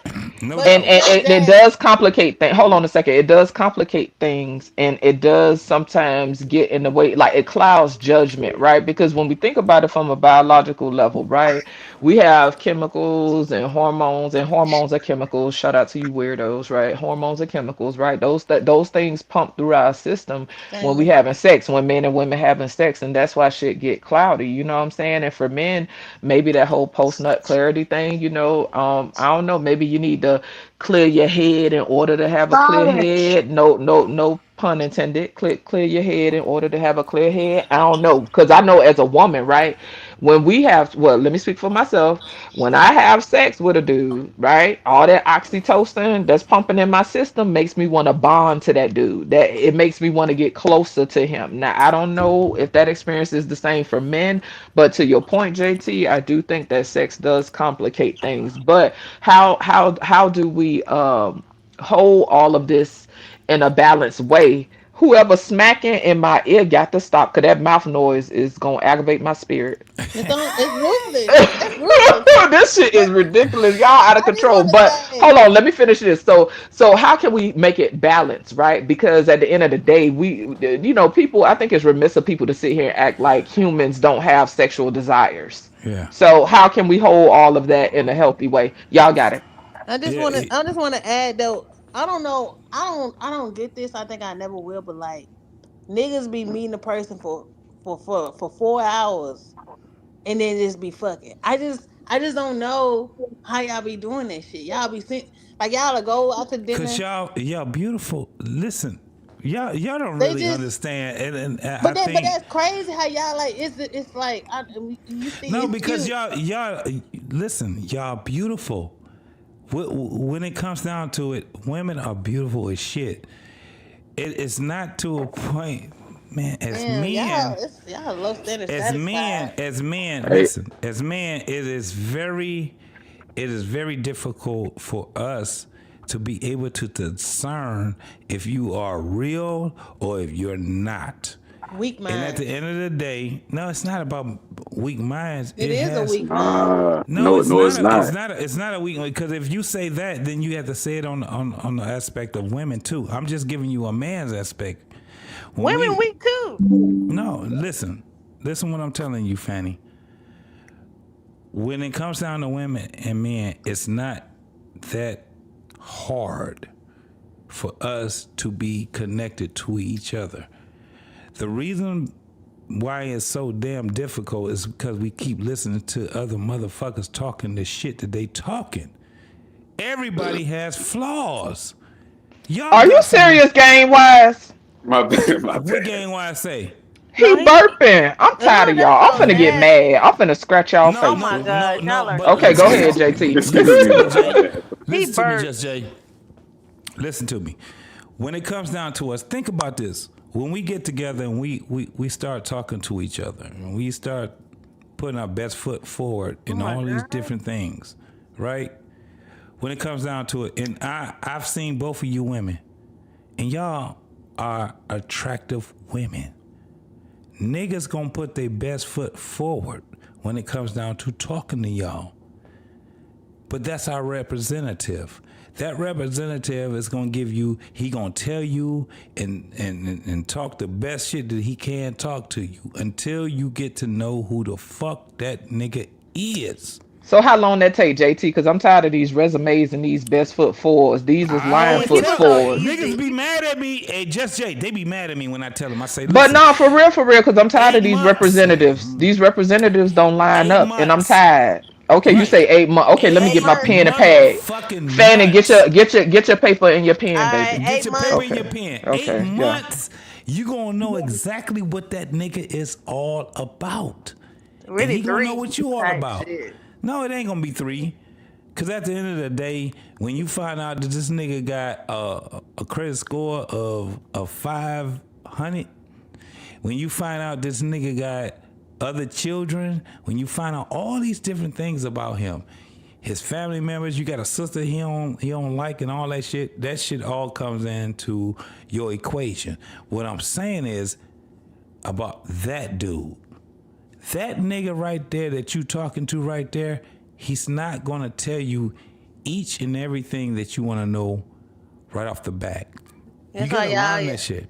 Y'all be fucking in 24 hours. I can't do it. I don't know. Yeah, don't fuck them. But the question, killing me. the answer is this: don't fuck him. Yeah, now you tell them that because they the crazy mother. No, I ain't gotta tell a nigga that. And that's the thing. I've never told a nigga, if that bitch ain't giving you no pussy, leave her. I ain't never said that shit to any nigga. I'm 52 years old, and I'm telling you right now, in the dating game, first and foremost, you want to get out of that shit. You don't want to be in it, motherfucking, for decades. You want to be in and out. You want to be able to talk about relationship events. You don't want to talk about shit. This is where we have the problem at right now. We got a bunch of motherfuckers talk about relationships when they only been dating a nigga for 2 weeks. Yeah. That's not a fucking relationship. We got together at first. See. We got together in 2 weeks because we felt it and we knew in our heart that we were supposed to be together. Right. Hey, Fanny P. How old are you? How old are you, Fanny? I'm Hold on, wait. What Frizzle say? Yeah, let Frizzle Frost get in there and I just want to ask a question real quick, Fanny P. I'm How long it takes for the sex to begin for you? For me? Yeah. Oh, that's pretty personal. I can say that I don't know. I'm a little bit more spiritual with it. It's not like I just be dating. I don't really date like in the same way that you know. How old are you? How old are you? I'm 28. Okay, go ahead, Frizzle. Okay, so if you wait about 3 months, 3 months of dating before sex, what if you get this? What if you waited 3 months and he the sex ain't good? You know what I'm saying? So you just wasted like 3 months of your time, you'll say, or how you'll dictate No, that? not really, because first of all, I gotta be like mentally stimulated. Like I'm not like it's more to it. There's more to it for me personally. If you want to go on a personal level, there's more to it for that. And then it's like the set's gonna be bad regardless if I'm not feeling the nigga. You know what I'm saying? So it's not even about because even if he put the strokes down, it don't matter. Like after we done, I might tell that nigga to leave because it's nothing there. And so I already will be prepared prior to it. I don't date dudes to figure out if the sex gonna be good. I date them based on how I feel and how the engagement gonna be because I need a nigga to get me wet for real. Like y'all niggas be trying to Mind figure out, stimulation like, dictates the sex. yeah. So like people don't be trying to look at that part. They don't be trying to connect for real or anything like that. They just trying to have sex and just bumping and humping. Hey, Frizzle, how old are you, bro? That's them young nigga. Oh, okay. I'm 40 years old. All right, you my younger brother, right? So what How I'm old saying to is he? Fanny, How he's 40. Frizzle is 40. Oh, So okay, me, okay. I'm 52, right? What? I have a daughter I'm playing. that is your age. That's your age, right? Now understand what I'm saying. I'm having these conversations, and I gotta ease it to these goddamn conversations with her. And I got another one that's 23. I gotta ease in these conversations with her. Mm-hmm. This is why I don't get to a point where I'm sitting here trying to put things on my own perspective, right? Because I got daughters. I ain't got no I got a grandson, but I ain't got no motherfucking sons that I can sit back and talk to. So when I'm talking to a 28-year-old, I gotta understand exactly what the fuck her mindset comes from. So Fanny, you're there. You're right there where I'm just like, all right, yep, this nigga gotta do what? All right, this is what. This shit is a hard conversation for men to have with women when they start having kids that are women's age. We can talk all the shit we want to talk about. We players and pimps and whatever the fuck we want to say. But when we start talking about this shit with our fucking daughters and women that's in our daughters' age, now what we gonna say? Like JT, like the nigga gotta be interesting. Like people just be like saying that he cute and he tall and he got pretty eyes. That is so immature to me. But to be real, see, I have to like separate myself, honestly. Because I be thinking like something wrong with my ass at certain points. Because everybody's so generic and they do the same shit. I'm like, oh my God, he tall. I'm gonna throw my ass on him. Like bitches be having the very bare minimum thoughts and create a life with a very low standard of things to based on to choose a man, right? And I'm just like, you guys are not even thinking through these thoughts and why you want to choose him and have sex with him, have his babies or whatever. So I just think that he has to be interesting. Can he please have something that he has done consistently that I can, we can bounce off of. Like if I ask him what he been doing all day, I've been going to work. You know what I'm saying? I've been what shit, I'm trying to get my money together so I can buy a house. Like, come on, like these You niggas. sound like listen. She sound like them niggas when she said it. She sound like them niggas because guess what I do? I talk to my oldest daughter. She's the same age as you, Fanny, and she bring and one of the things that she have is that she bring that What you nigga to said, me. pork meat? And she's saying, I like, mean, God. But it's at the point where this is what I'm saying, pork meat. This is what I'm saying. Nigga, this is what I'm saying. It hurt. This is hurting my soul right now. This is hurting my soul right now because I have a woman she's in her 20s, right? Getting ready to get out of her 30s. Mm-hmm. And she's speaking the truth. I cannot even deny what she's saying right now because she's saying the same thing as my motherfucking daughter is saying. JT, these niggas is not JT, accountable. they be like, yeah. They be like, yeah. And I'm like, do you got any hobbies? Shit, nah. And then nigga be like, shit, he be like, shit, nah. Man, Shit. Hey, I told my daughter, hold on, let me tell you something. Fatty, when I told my daughter, I said, when a nigga started a sentence off with shit, yeah, it's a rap. It's a rap. It's a And that's shit with the D's. It's with the D's, not the T's. Shit. With the D. You know what's even more crazy? What's even more crazy? They be asking. One dude asked me, it was like, "Shit, what's your favorite Netflix show right now?" I was like, and I fuck with it. I gotta get off the show, man. I fuck with it. But JT, I mess with it a little bit though. I mess with it a little bit. I was like, oh, that's cool. I was like, But no, can I ask a question, Freezy? Are you fucking serious? Okay, Ruthless, you here? Oh shit. Okay. Ruthless. That's crazy. Ruthless. He might have stepped away. That baby probably done went night. Hey, I got a question. Shit. Yeah, Shit. When a nigga start out with that shit, I'm telling you. So let me say something if I can. I don't, Freezy. Life is going to be fucking boring for the most part. No, right? I mean, that's not the same. Yeah. Bro, I mean, you're not gonna have an entertaining day every single day. No, you won't for me. Well, what that mean, Fanny? Though, break it down for me. What you mean by that, Fanny? Hey, my pizza. Yeah, I already paid online. Thank you. Oh, she's ordering pizza. So what? I'm saying, okay. So you say what again? Well, he was saying that it's not gonna be exciting every day. I'm sorry. Go ahead, hot sauce. I'm sorry. Hot sauce. You asking hot sauce on me? No, I was saying to you that how exciting you're going to want it to be because life, for the most part, is monotonous. So listen to the context of his question, then you see what part I'm responding to. I'm not talking about relationship. I'm just talking about dating. So when we meet each other, there's things that we can bounce off of that we might be interested in. You know what I mean? Right. Like it could be fitness.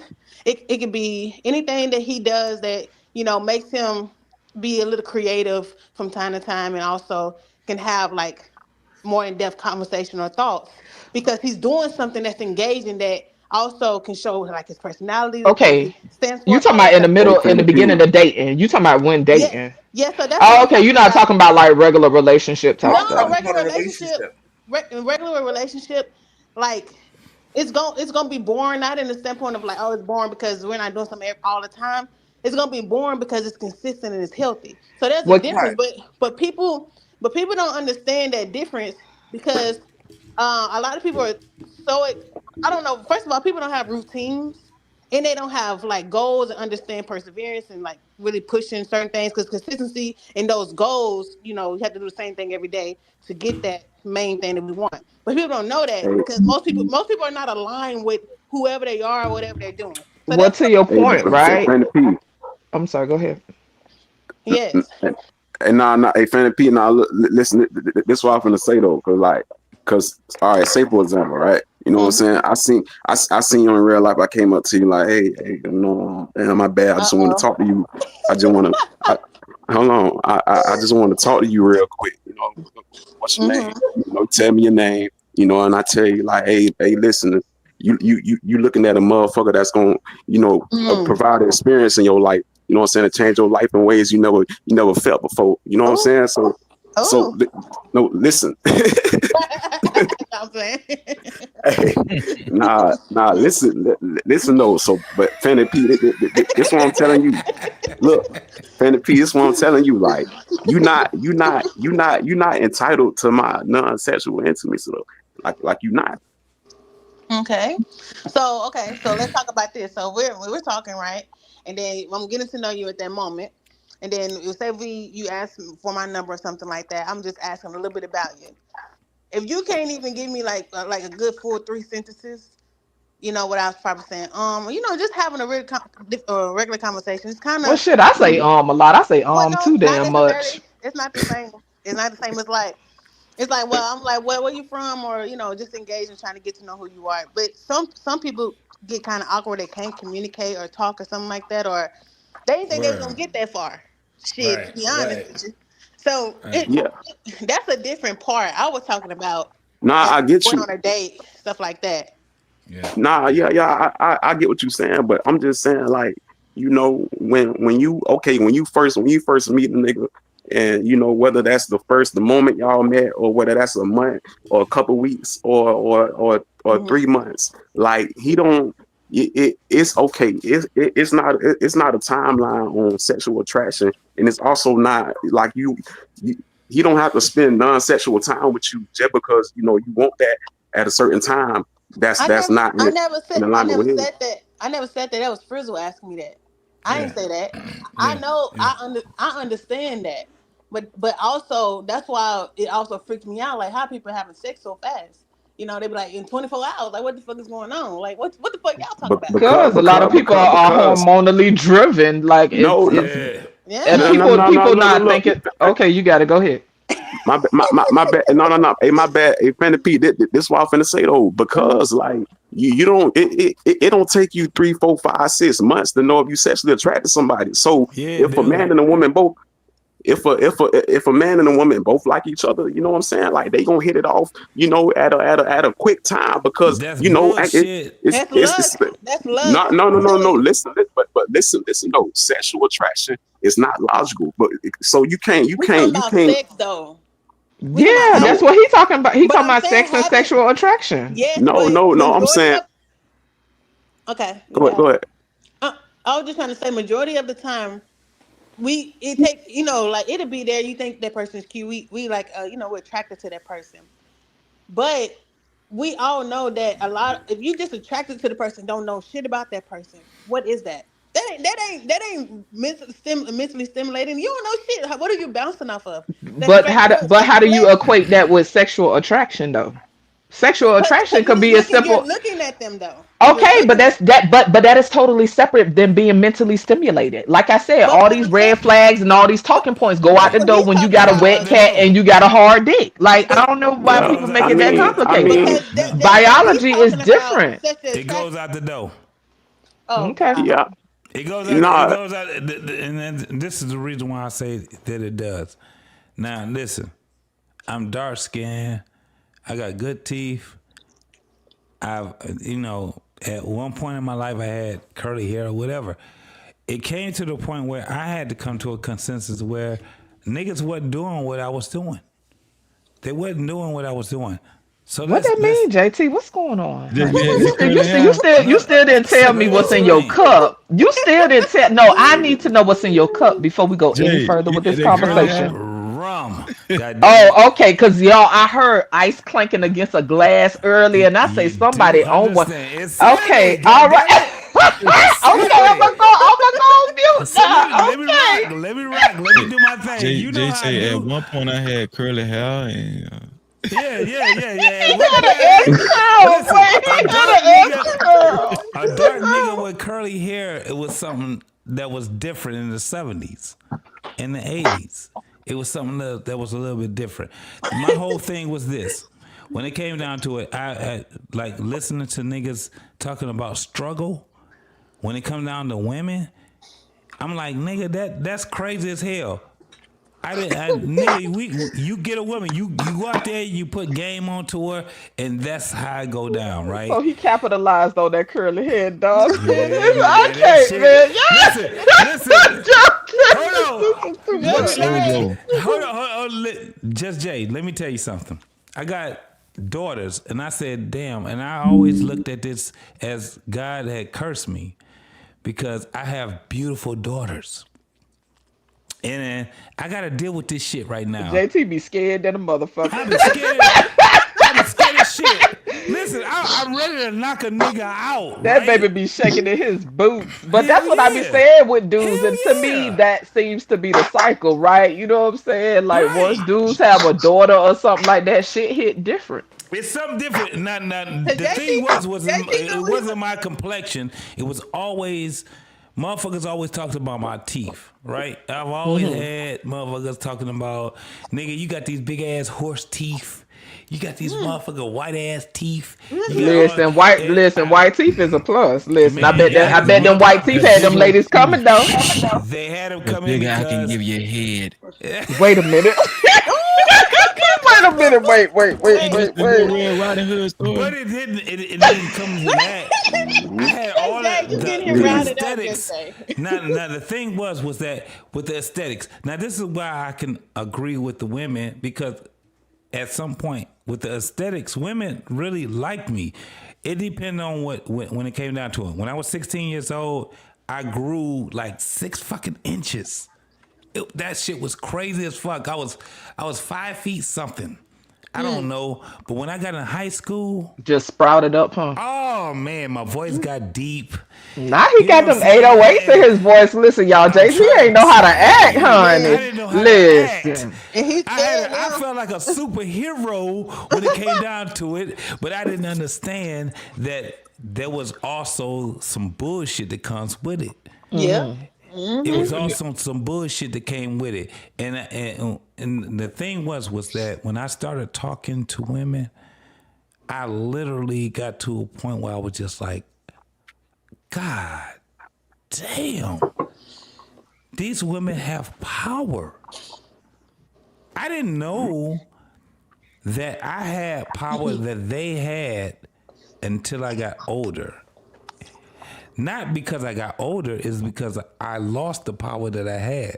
When I was 16 years old, I had all kind of power. That shit was like, but 20, it got to the point where it was like, all right, nigga, now you gotta start dividing.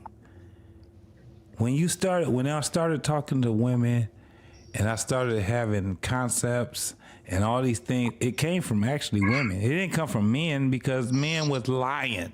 Niggas was lying on their dick. They was lying on all kind of bullshit. I learned from women. When I found out that, women was like, oh, what you know, your smile. I like your smile. And you hear like 100 women saying that they like your smile. Or you hear a bunch of women that say they like the complexion or what your hair is and stuff like that. You take that shit and you be like, all right, this is my power right here. But it started to work against Freezy, can you mute the baby that sleep? That baby tired. They snoring. When it came down Freezy, to me, him at the bottom. Just mute him. Him go night night. He sleep, Freezy. I got him up out of there. When it came down to me actually being who I am, because those were all my representatives. But when it came down to me being who the person that I was, I got married at 22 years old. Nigga, it was like, all right, now you got to show who the fuck you really are.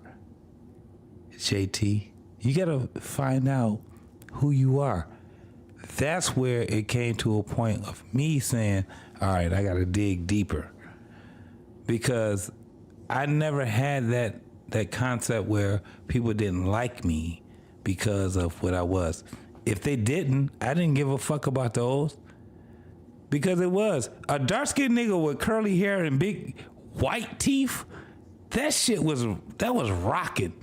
So you, but I'm sure your head had to grow into your teeth because I knew at one point in time them teeth were bigger than a motherfucker. Like you got to stop that teeth. Hold on. My cousin used to always tell me I had horse teeth, right? Absolutely. That nigga was like, nigga, you and them horse ass, apple ass teeth, or whatever. That was the thing. I never was at a point where my whole life was, based off of a nigga that was just a beautiful nigga. No, I was ugly all the way around. There was not women that really found me that was attractive when I started being an adult. As girls, I could tell you right now, all those women now that were girls, they'll be like, I had a friend and he was the best friend ever. They never talked about how I looked. They always talked about the type of person that I was. I liked them.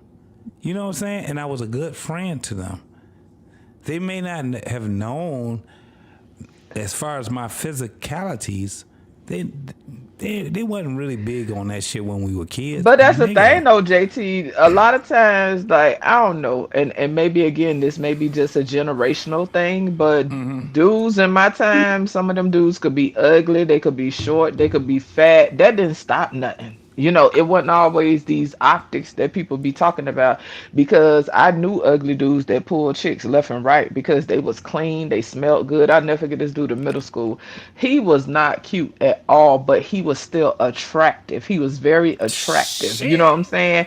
And that's the thing that people don't be understanding. So when these niggas be crying with all these little dumbass talking points, I personally don't relate, and it could, right, with respect to what they be saying.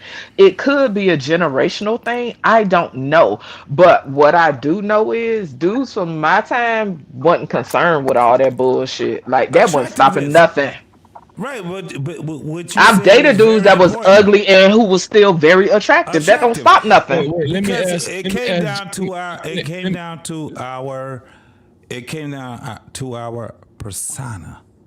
When we came down and when you have dudes that actually can show you what our personality and all that shit was, that's why you will have a lot of women that say personality.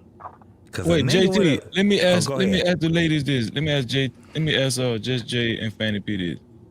Have y'all ever had a guy approach you, and the way he approached you, he actually made you nervous? Oh yeah. Oh, Nervous in what way? I love a nigga like that. Because it's a no. Hold on. Let's be clear. Because it's a difference. Wait, hold on. It's a difference. I need clarity because it's a difference between nervous and scared. See, because a nigga that leave me feeling scared, I just need to go the other way. You gotta go. No. If Freezy talking about Hold on. I want to hear what Freezy say. I want to hear what Freezy say. I mean, no, not scared, nervous in a like. Yeah. You got butterflies. You got butterflies in your stomach. Right. Yeah. Well, it kind of throw you off balance, and you are kind of lost at a loss of words. Usually men are nervous when they approach women. A lot of men don't know how to approach women, so they get nervous and they get butterflies. But when does a woman get nervous? That's my question, because usually I think during the approach process, women got it easier. But I want to know, when does a woman get nervous, and how can a woman get nervous? Absolutely, women have it easier during the approaching process because men are the pursuers typically, right? So y'all doing most of the work and have to deal with certain levels of rejection and whatever, right? So I would say for me personally, the times I've gotten nervous with a dude is when I got to the point where I decided I really like him and I want to be with him, and then, if I'm being honest, like then some of those insecurities may come up about, okay, I wonder if I'm good enough, you know what I'm saying? Or I wonder if he really liked me for me, or et cetera, et cetera. But the only time it really came up for me is if I really liked him and wanted to be with him. Then it might creep up. I've experienced it as well. It's just like, I don't know. I think like when he had approached me and he tried, to talk to me, it was just like he got in my personal space, but not in the way of like, oh, I'm trying to like touch you. It was more like I'm trying to give you like my full attention. I don't know what that is, but he was like, and it was like the way his tone and how he was talking to me. And then it was just like a regular conversation, but he was like still letting me know that like I'm interested in you. Like I almost melted. Jesus. Y'all giving the I was sauce, like, man. Y'all giving the fucking sauce. So was he Damn. assertive or like was he very Yes. assertive? it was just like he said it, he meant it, and he was And he cool with it. stood on that shit. Yeah. Listen. Nigga, hold on, Freezy. They speaking. He stood on that shit. I almost threw my Yeah, legs. they Okay. they I speaking that got a motherfucking series truth, of dog. questions. I got a series of questions for a Freezy better reason. do this round table. Let's get it. Let's go. Okay, so being that y'all said that, what percentage of men that have approached you have actually approached you that way or knew to approach you that way? Like assertive and not, not kind of nervous and fidgety. And what percentage of men approached you like that as women? I say about 80% of the dudes that I've talked to have. They have. That's a high percentage. I was not expecting that. Yeah, Personally, I would say a majority of the dudes that have Yeah. approached me that way. The majority of them have. Me too. Me as well. Okay, Like, It makes sense. What I'm saying, what was the difference that made you nervous though? That's what I'm saying. Oh, for me, my nervousness only has ever kicked in is it was further down when I decided I liked him and was wondering where it was gonna go. In the beginning, I'm not gonna hold you. If a dude approached me and he's assertive and he just stand on that shit, you know what I'm saying? That's exciting. There's for me, there's no nervousness, Or if I find a dude intriguing, right? In the beginning, if I find him intriguing. It ain't really a nervousness. It's just kind of like the little Scooby Doo head tilt. I'm just trying to figure out what he about. But me personally, I don't find myself nervous doing that part. If I explain 80% of it. the dudes ain't made y'all excited though. No, for me, it's confidence. If he just if he's just direct, it's not like he had to leave me shaking in my boots. And every nigga ain't made me feel like that. I'm just saying it's a assertiveness that comes with it. I've never okay, so to the point, right? The guys who've approached me who was nervous and just kind of fumbling over their words, all I'm saying is that has been less than dudes that have just been assertive. Oh, okay. I do want to say though, when a dude approached me, like it's like when he able like to notice something about me, not like something just small or something like when he able to notice like something about my personality or something like that. That means you've been kind of watching me for a little bit because you had to like kind of really look at something about me and catch my drift. So the dudes who had approached me had said something about that, and I'd be like, damn, like this nigga really like feeling me. I don't even know him. I start cheesing and shit. I was getting out of control. Nigga.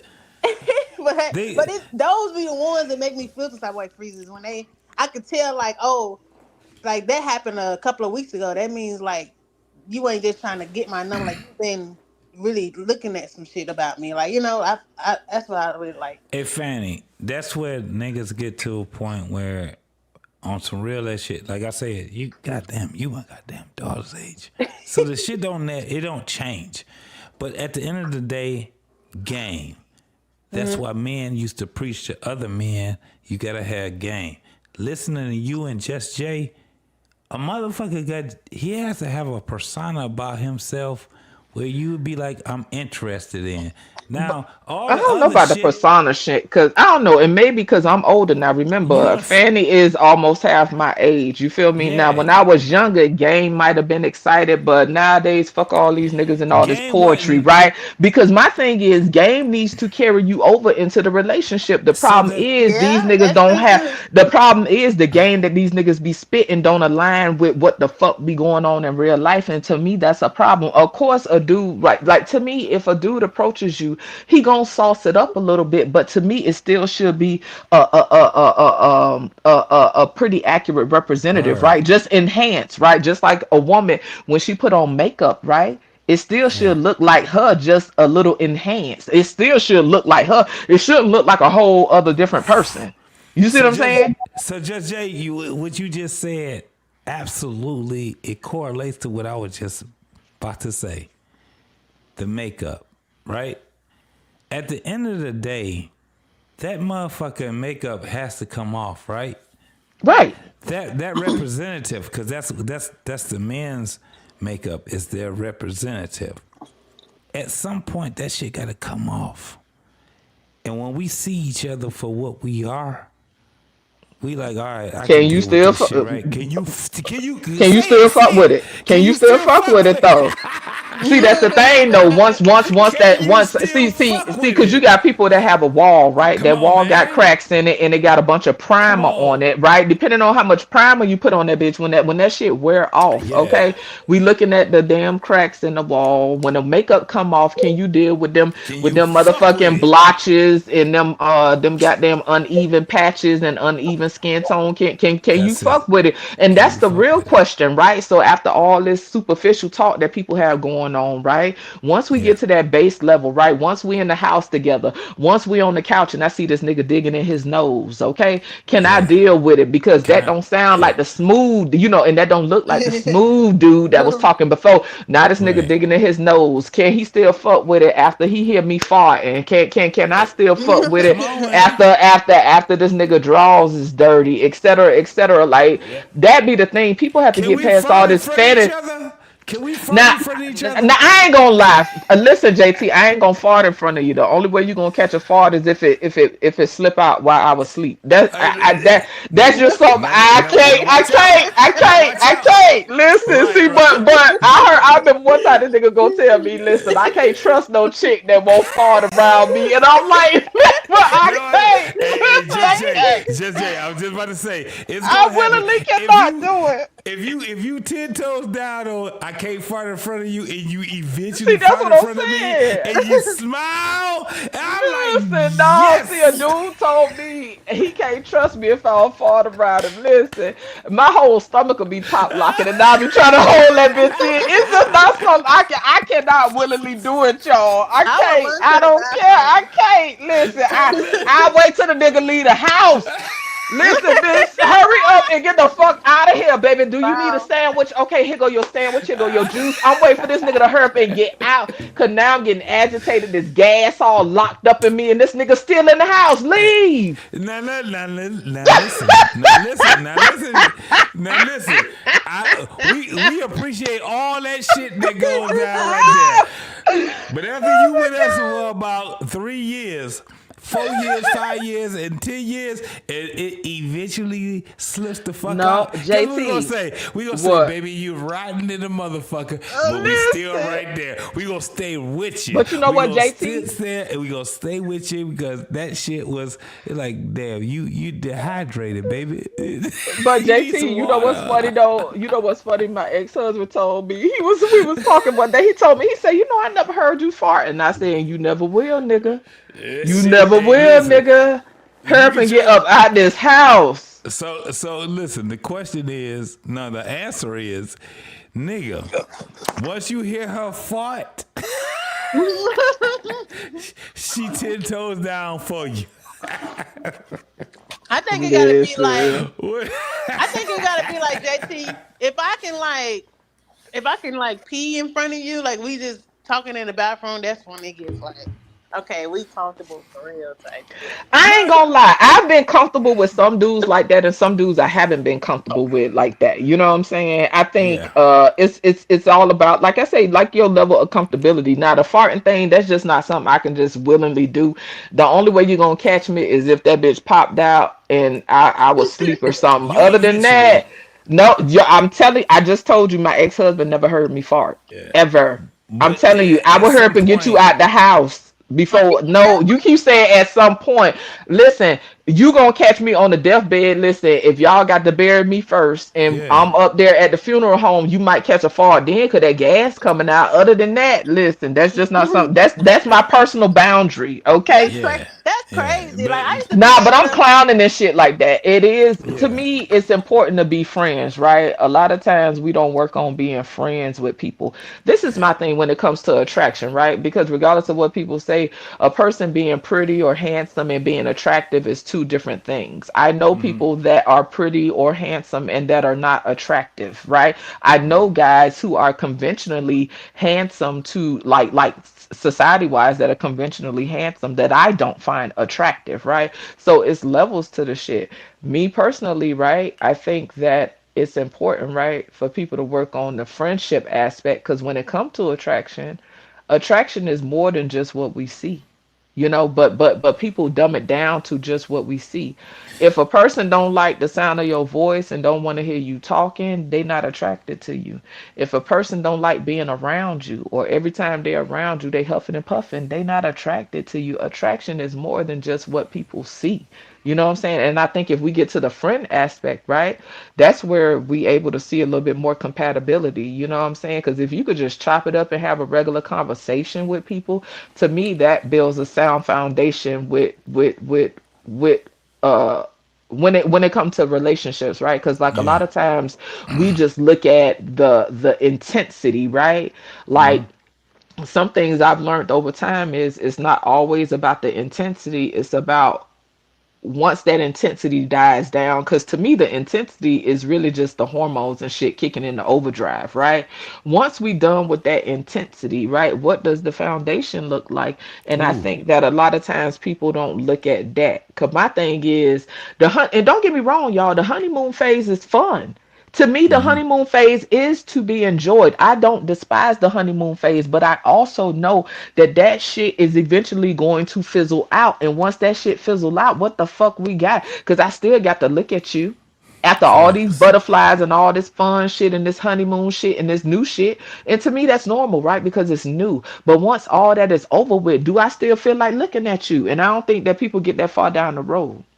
And what happens is that we don't look at down the road, just Jay. We don't look at down the road. We Right. don't look at, 50 years, 70 years, 100 years married. We don't look at that.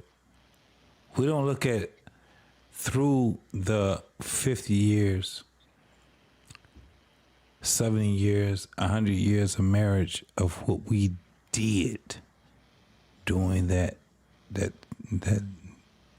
time, because we keep thinking about it, it's just labeled as sex. Just Jay, think about this. Just keep it in your mind. Okay. A man that you've been finally in matrimony with, you had kids with, you probably had kids before him. He probably had kids before you, right? Mm-hmm. You're 90 years old. And then you're looking back on your life. What was it that you contribute in this life? This is the craziest part. Sometimes it don't have to be in marriage. Sometimes it has to just be us. Just me. I'm just Jay, just you, right? Mm-hmm. What did I contribute in life before I got up out of here? Mm-hmm. At the end of the day, we got to look at it as, I'm going to be up out of here in a minute. You know what I'm saying? And I don't know when, but the clock it's is going to be ticking. a minute, right? Right. So when it comes down to it, does it always have to be where you have to be in concept with another person, or is it that if that happens, it happens? If not, then I know that I contribute. Think about all the things that you can say that you extracted before you get the fuck up out of here, and you extract it. Right. No, nobody talk about that type of shit. Well, that's the thing, because the conversations be superficial as fuck. And that's why I usually tap out, because motherfuckers just be wanting to windmill and swing about the most pettiest shit ever, when at the end of the day, right, as humans, we created to connect to others. But what I find, right, is a lot of scary ass people out here. And don't get me wrong, I'm not saying that people don't have a reason to be, they don't have a I'm not saying there's no reason to be concerned, right? But even me myself, when I get in them modes where I feel like I'm about to start walking in fear and being afraid of stepping out there and being vulnerable, right? I have to have a conversation with myself, because at the end of the day, that is not true to who I am. Right? Me hiding in the corner, being scared as fuck, scared to get hurt, scared for shit to not go right, scared for stuff to not work out in the way that I anticipated, right? For me to live in fear like that is not conducive to my growth, right? And so people will act like they healed, they'll say they healed, right? But a bitch will stay in the closet and stay in the corner and keep their back up against the wall, right? When you sitting up on the wall, instead of getting on the dance floor, let's use the dance floor, right? When you sitting up on the wall all goddamn day, how can you truly gauge how you've grown as an individual, and if if the things that you've worked on in your life has actually like if it actually carried weight? You feel me? Because I could sit here and talk all day about I've learned this, I've learned that, but if I don't get out there and actually put that shit into practice, I can't really gauge my growth. And I'm just talking about on the individual level. I'm not talking about gauging my growth in comparison to somebody else. But as far as me, like, can I really gauge how far I've come if I keep my back up against the wall and I don't decide I'm gonna get on the dance floor? And that's what a lot of people do, and they call it healing, and it ain't fucking healing. Man, you just said some shit right there. I'm lost. I'm lost. I don't know what's going on. Well, how you lost? I'm talking about people being scared as fuck to get out there. You can't say that you've grown as a person if you don't get out there and try again. So say for instance, you a woman who went through heartbreak, right? And you say you done healed and you done this and this, and you walking in your purpose and da da da da da, but you still actually desire a relationship. You still desire companionship. You still desire marriage, but you never put yourself out there to be vulnerable again. How can you gauge if you've actually grown as a person if you never put yourself out there? That's what I'm talking about. Oh, okay. I saw JT gassing you Well, up. JT lit right quick, so you gotta let him do his thing. Okay. It's the weekend, goddamn shit, dude. And we on StreamYard. For some reason, StreamYard has turned freezy shit hood than a motherfucker. But listen, this is the thing. It's only on Saturdays. He say, listen, only on Saturdays. Y'all don't play with me. I love when women particularly get out here and be able to say what they want to say. Again, young sister, what I was just telling you, I have a daughter that's the same age as you, and me and her, we be speaking, and she felt that it was taboo to tell her old dude exactly how she feel, until she actually got me to say, nah, I want to know exactly how you feel, right? Because she had a certain respect for me where I was just like, that's cool, but you have to talk to your dad, right? Because she out here, she going through the same shit you going through. So when I hear you saying it, when I hear you talking about it, you're saying the things to me that she won't say to me because I'm her father. But I'm not your father, so when you saying it, I'm like, okay, I get what she's saying. So when I come and I start saying some shit to her, and she be like, well, where the fuck you get that shit from? But where like you get that shit from? Let me tell you something too though, like, cause my dad keep it real with me. And one thing about my dad used to do some petty foul shit when he was, growing up. So like some of the stuff you be talking about, that fear because of how you were when you were young and shit. My dad was doing a lot of that too. So I'm his only girl. And when I be telling him about how my experiences be, he be like trying to give me advice, but I could just tell that cause I be like, Dad, have you ever experienced something like that? And like, he'd just be looking like, yes, I was that nigga who was doing shit like that.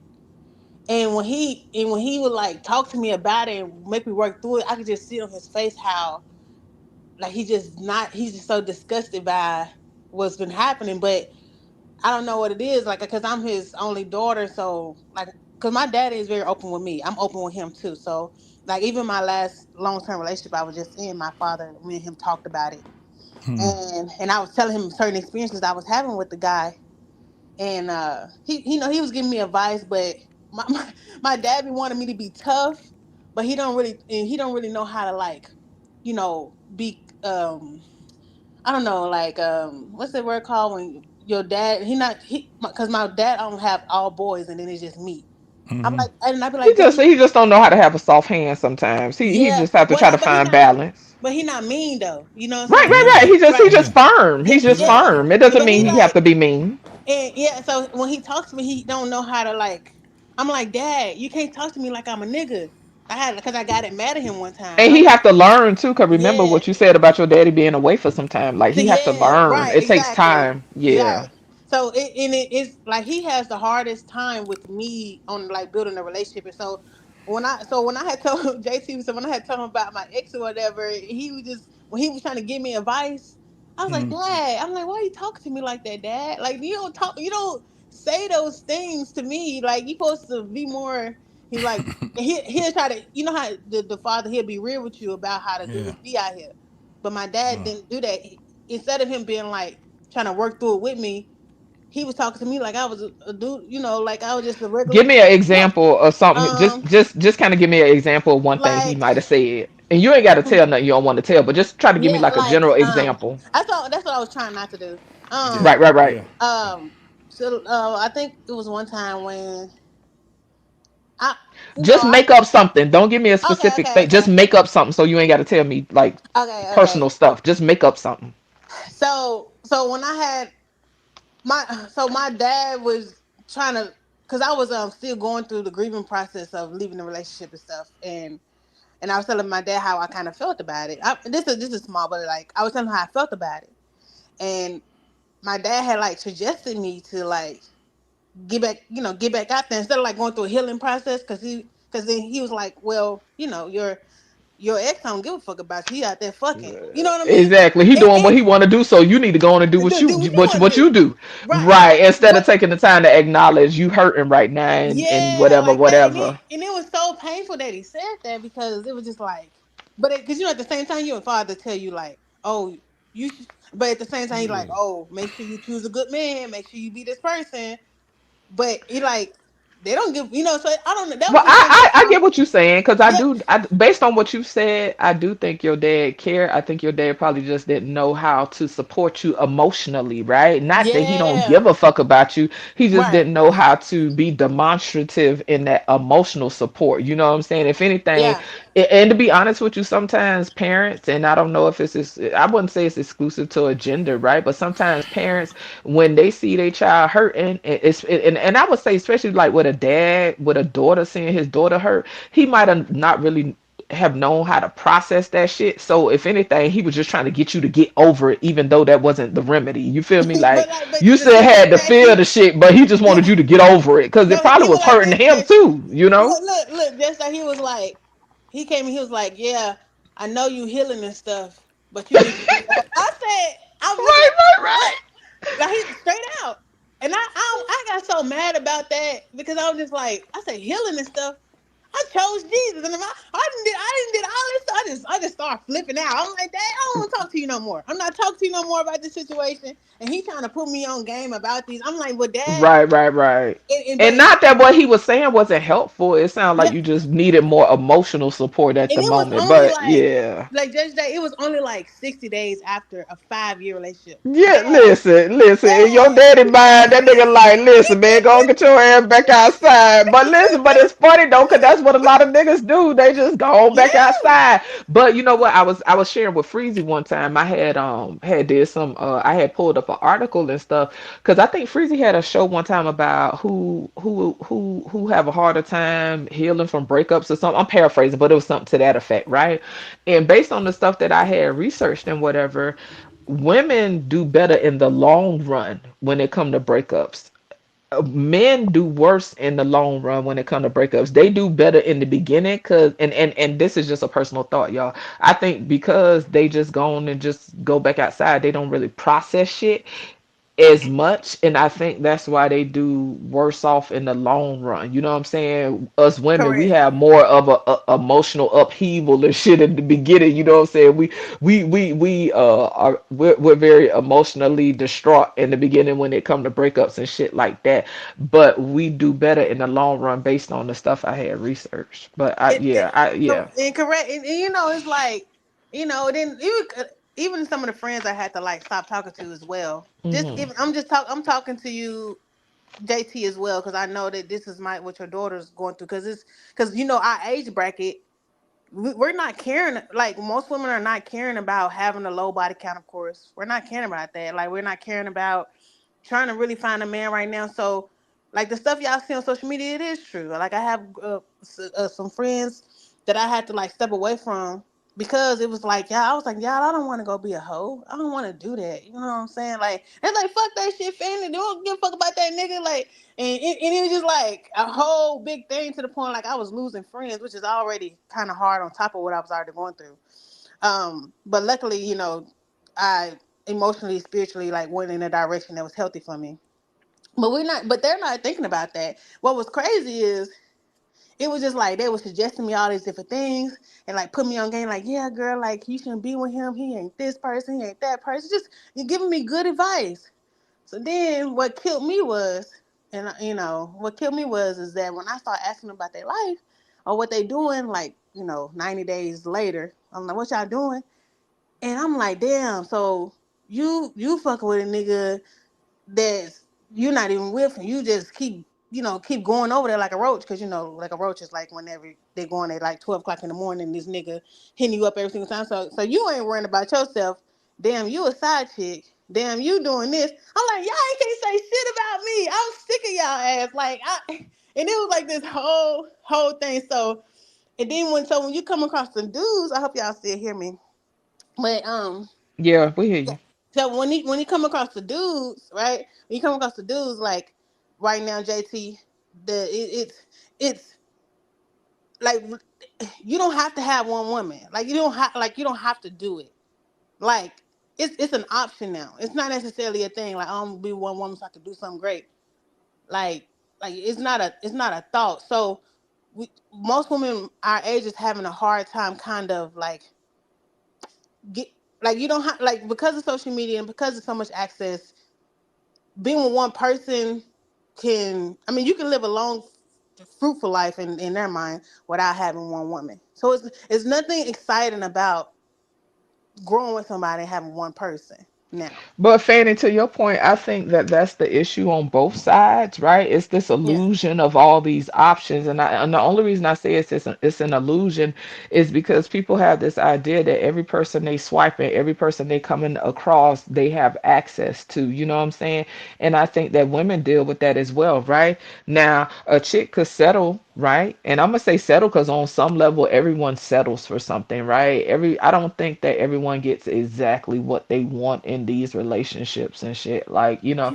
And so if people don't like the word settle, they could fill it in with something else, right? I'm not talking about compromising your core values and compromising deal breakers and stuff, right? But say for instance, if a woman decide to get with a dude and get married and build with a dude that's making 60,000 or even 50,000, right?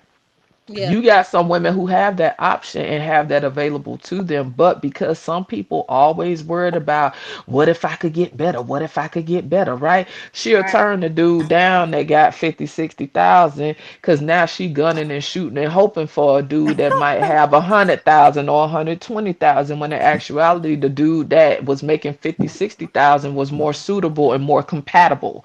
You know what I'm saying? And I think that's the same with dudes, right? Why settle for this five who is genuine? She got my back, she loyal, she actually know how to take care of a household, right? Why settle for that? Cause baby, I deserve, you know, so he Yeah. got to have a 9, 10, when in actuality that 5 or 6. And the only reason I use numbers because these niggas use numbers. I don't use numbers. I think it's weird to give people numbers. I don't give nobody numbers. That's just kind of weird. JT But sleep. Yeah, that rum kicking in nicely, but that baby done had a hottie toddy, but you know, when that 5'6" could have been more suitable and more compatible and would have probably complemented him more. Right now he's shooting for this 8'9" or whatever the numbers is that they shoot for, right? Because people always want more, but to me that goes to that speaks to society, right? I feel like society, first of all, society is consumptive, right? It's consumptive in nature. We are consumers. We're the biggest consumers, right? And there's always this need for more, more, more, more, more. And I think it's translating into relationships as well, right? Why settle for this when I could get more? And I think that's why a lot of people getting left ass out. You know what I'm saying? There are people out here that people can build with, but people are insatiable, and it seems like people ain't satisfied. Instead of just making a conscious decision, this who I'm gonna choose to build with. In people's mind, there's always this what they call it FOMO, the fear of missing out, and I think that that's fueling a lot of people's quote unquote decision making. Cause one dude's like, marriage, that's too long. I was like, what? And then that's that's the mindset right now for our age group, for women That's and men. sad, man. Yeah. So, and I just looked at him. I was like, well, we can't be together. Like, it's like, man, he's like, want to get married? That's too long. So that's what we're experiencing now between the age of 23 and 29.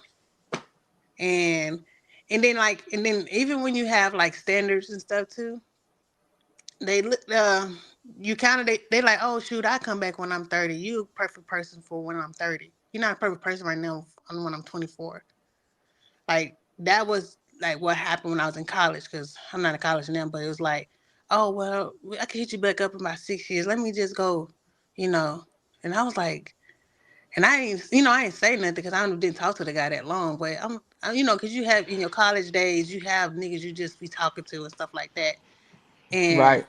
and I met a lot of people. I went to HBCU, so there's a lot of black men there and shit like that. But it was just, I'm like, damn. So I thought, I always thought like I would get chosen because I wasn't like that, but it was the other way around. But I know now it's been, like I said, it's been different for me kind of now a little bit more, because I don't know what it is. I just think because I'm getting older and like I ain't got no kids and, I'm kind of on my stuff a little bit. Men like, okay, you don't got a lot of baggage, so I'm gonna choose you now. They come at me like that, and I'm just like, I don't even want you because you didn't want me when I was like 3-4 years ago. Like you wouldn't really, you really want to fuck with me like that, because I was really like bubbly, like you thought I was innocent.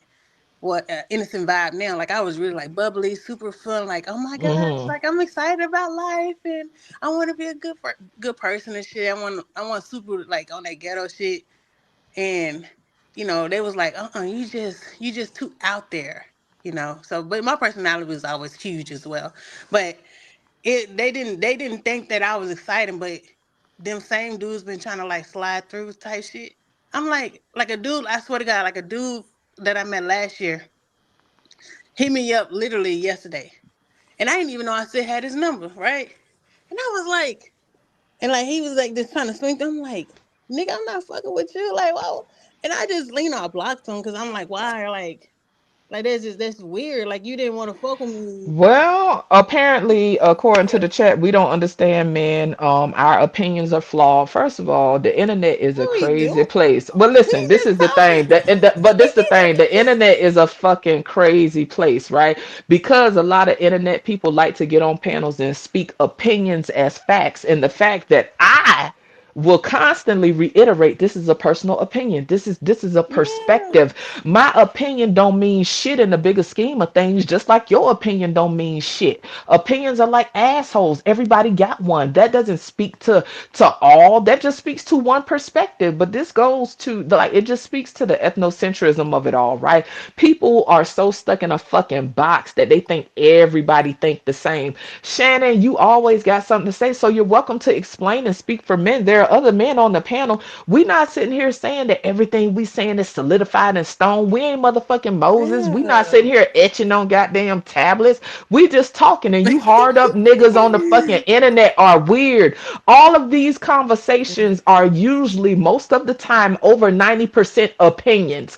I don't be seeing nobody typically having no formal ass panel where they are only presenting statistics. Most of this shit is opinions and perspectives. I don't be getting people in their remedial ass thought process. Now he say that we need to own up to our own shit. See, this what I be saying, right? What It be he a lot talking of about?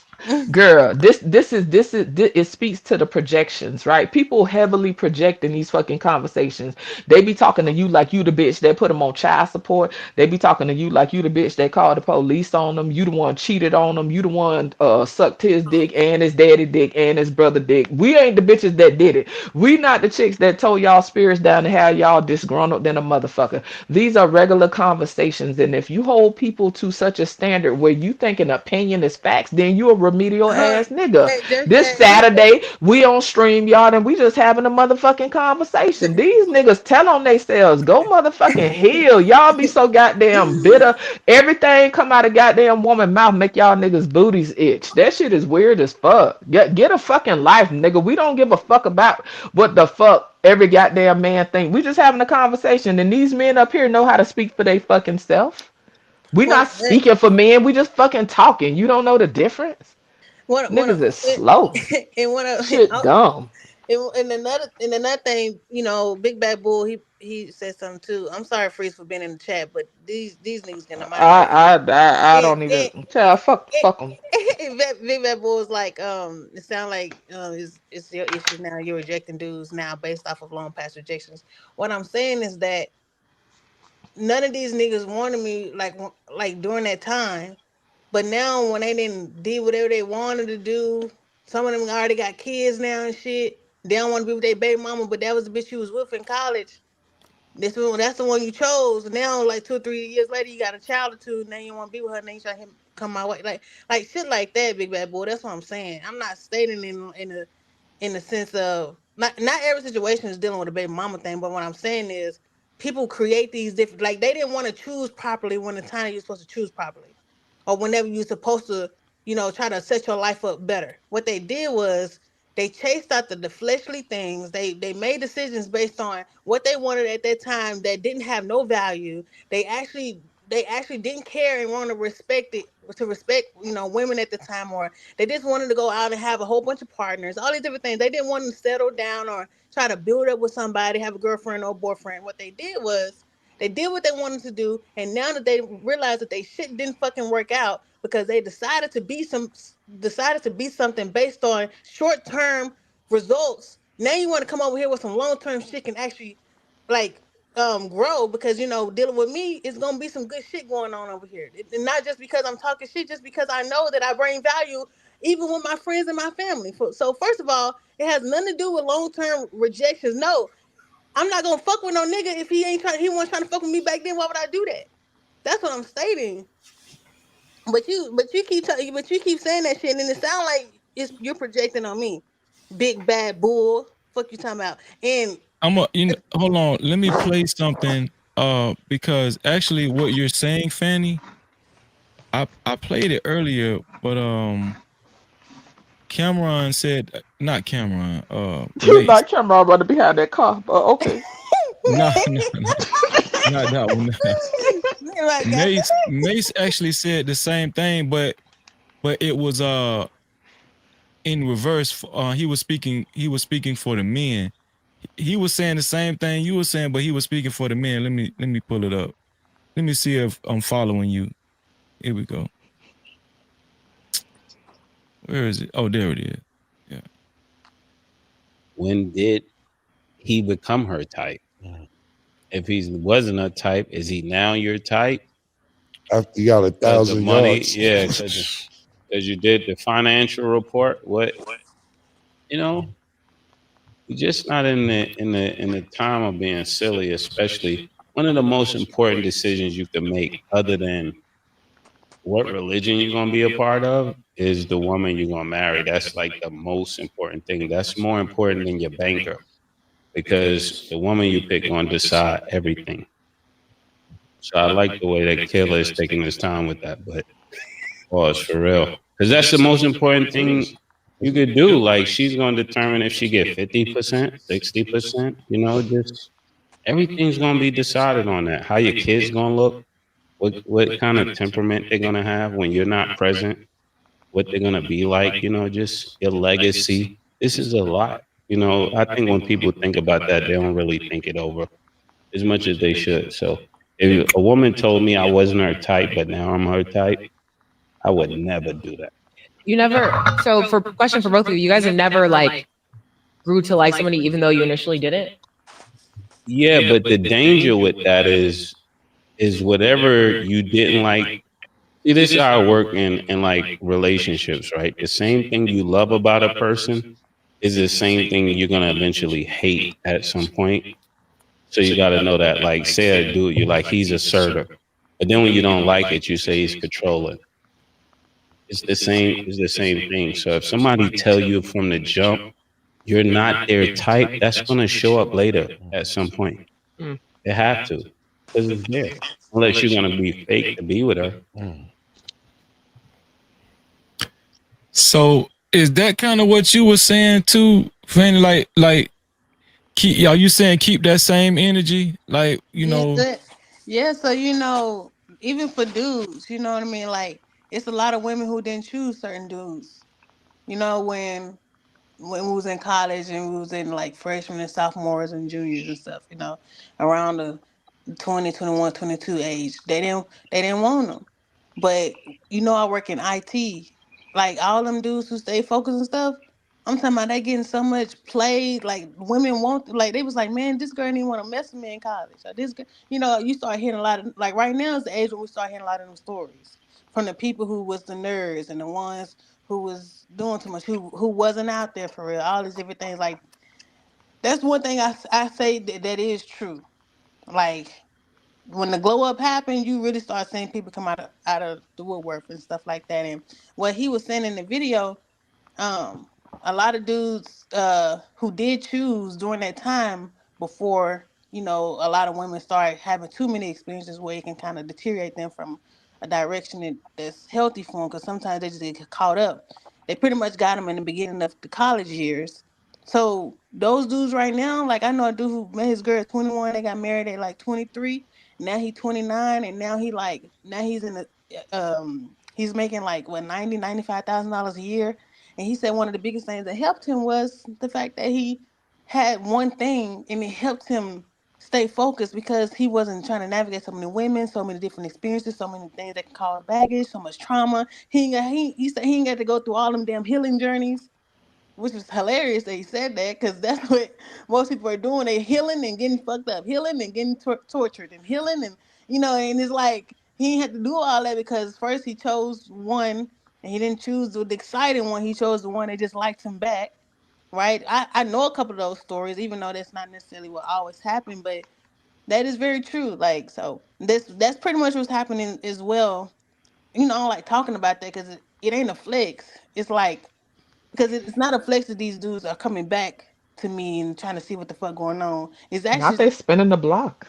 yeah, it's actually embarrassing. Cause like, nigga, Why? Why is it because embarrassing? because nigga, you think I'm stupid? Like, you really still think low of me? Like, Well, you I really, mean, you know what I okay, mean? you think they still think low of you, In the or sense of like I was, you already like dissed me then, like rejecting me, or I'm over here trying to talk to you. You really don't like me. You playing with me. You like, I don't really like her. Like, I'm just entertainer though. And then so now when you ready again, you want to come back over here, like, yeah, I can come back over here. After all these years I did what the fuck I want to do, she's still available. Like, no, nigga, what the fuck? I'm gonna cuss you out, nigga. You think you can come up, like, you make it now it's, you're treating me like I'm still low. No, even lower, because you thought that you can come back. well, okay, so I don't know. Like, I can't speak to a person's intentions, right? Um, this the thing, right? I can't speak to a person's intentions. Now, I know when I was younger, I remember dudes didn't approach me or whatever, you know what I'm saying? And when I got older, you know, years down the road, dudes will see me and they was like, trying to slide. But I think that's for different reasons. I don't. I think it's more of an ego thing, Fanny, right? And don't get me wrong, I totally feel you, right? Because I ain't gonna hold you. With some of them niggas, I was like, well, nigga, you ain't want me then, so fuck you. Don't get me wrong, I get it, right? But that doesn't mean that what some like okay, so even when you talk about like, because you're still fairly young, right? Sometimes people go through awkward phases. Sometimes people have to grow into their looks, and that's man or woman. Just like the dude who was considered a duck and shit like that in high school, then he might have bulked up, and then nigga got a full beard and shit like that, and kind of refined himself, and then all of a sudden he started getting people's attention. So to me, and don't get me wrong, he might have the same sentiments like, girl, you ain't want me then, so what you want me for now? I think I think that'd be an ego thing, but I totally get it. But sometimes what somebody is attracted to previously, they might not be it might change or vice versa. You know what I'm saying? But to be like that's the type of situation where it's like, oh, I'm just not interested. But like these niggas was trying to put me a part of their roster, like I'm just like a option within that period of time because the other bitch didn't text him back. So he's like, okay, I'm gonna text her back. No, nigga, did you know how like you experiencing? Because even in college, you know how you experiencing where it's like, oh, he waited like almost a day or two just to text you back. You feel what I'm saying? Like he can't even have no real conversations with you. So you over here thinking like, oh shit, he don't like me for real.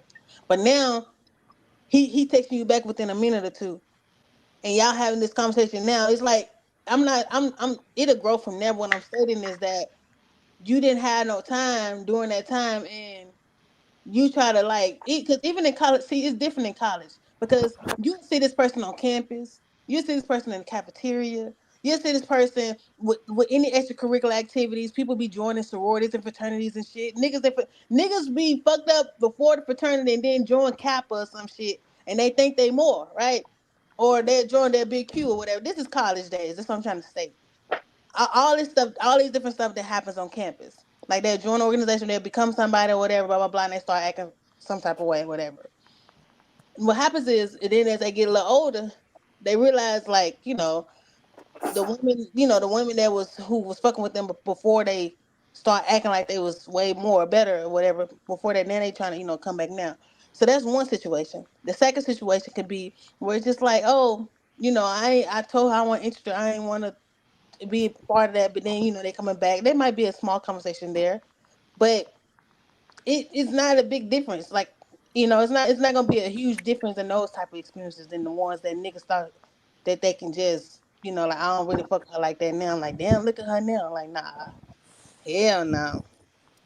I think it is what it is. You know what I'm saying? Like, I don't know. I just move around, like it's different reasons for that, but I understand why you wouldn't want to, right? Because like when I was younger, right, I would give people like say for instance, like second chances. What Freezy, do you have more questions before I get to rambling?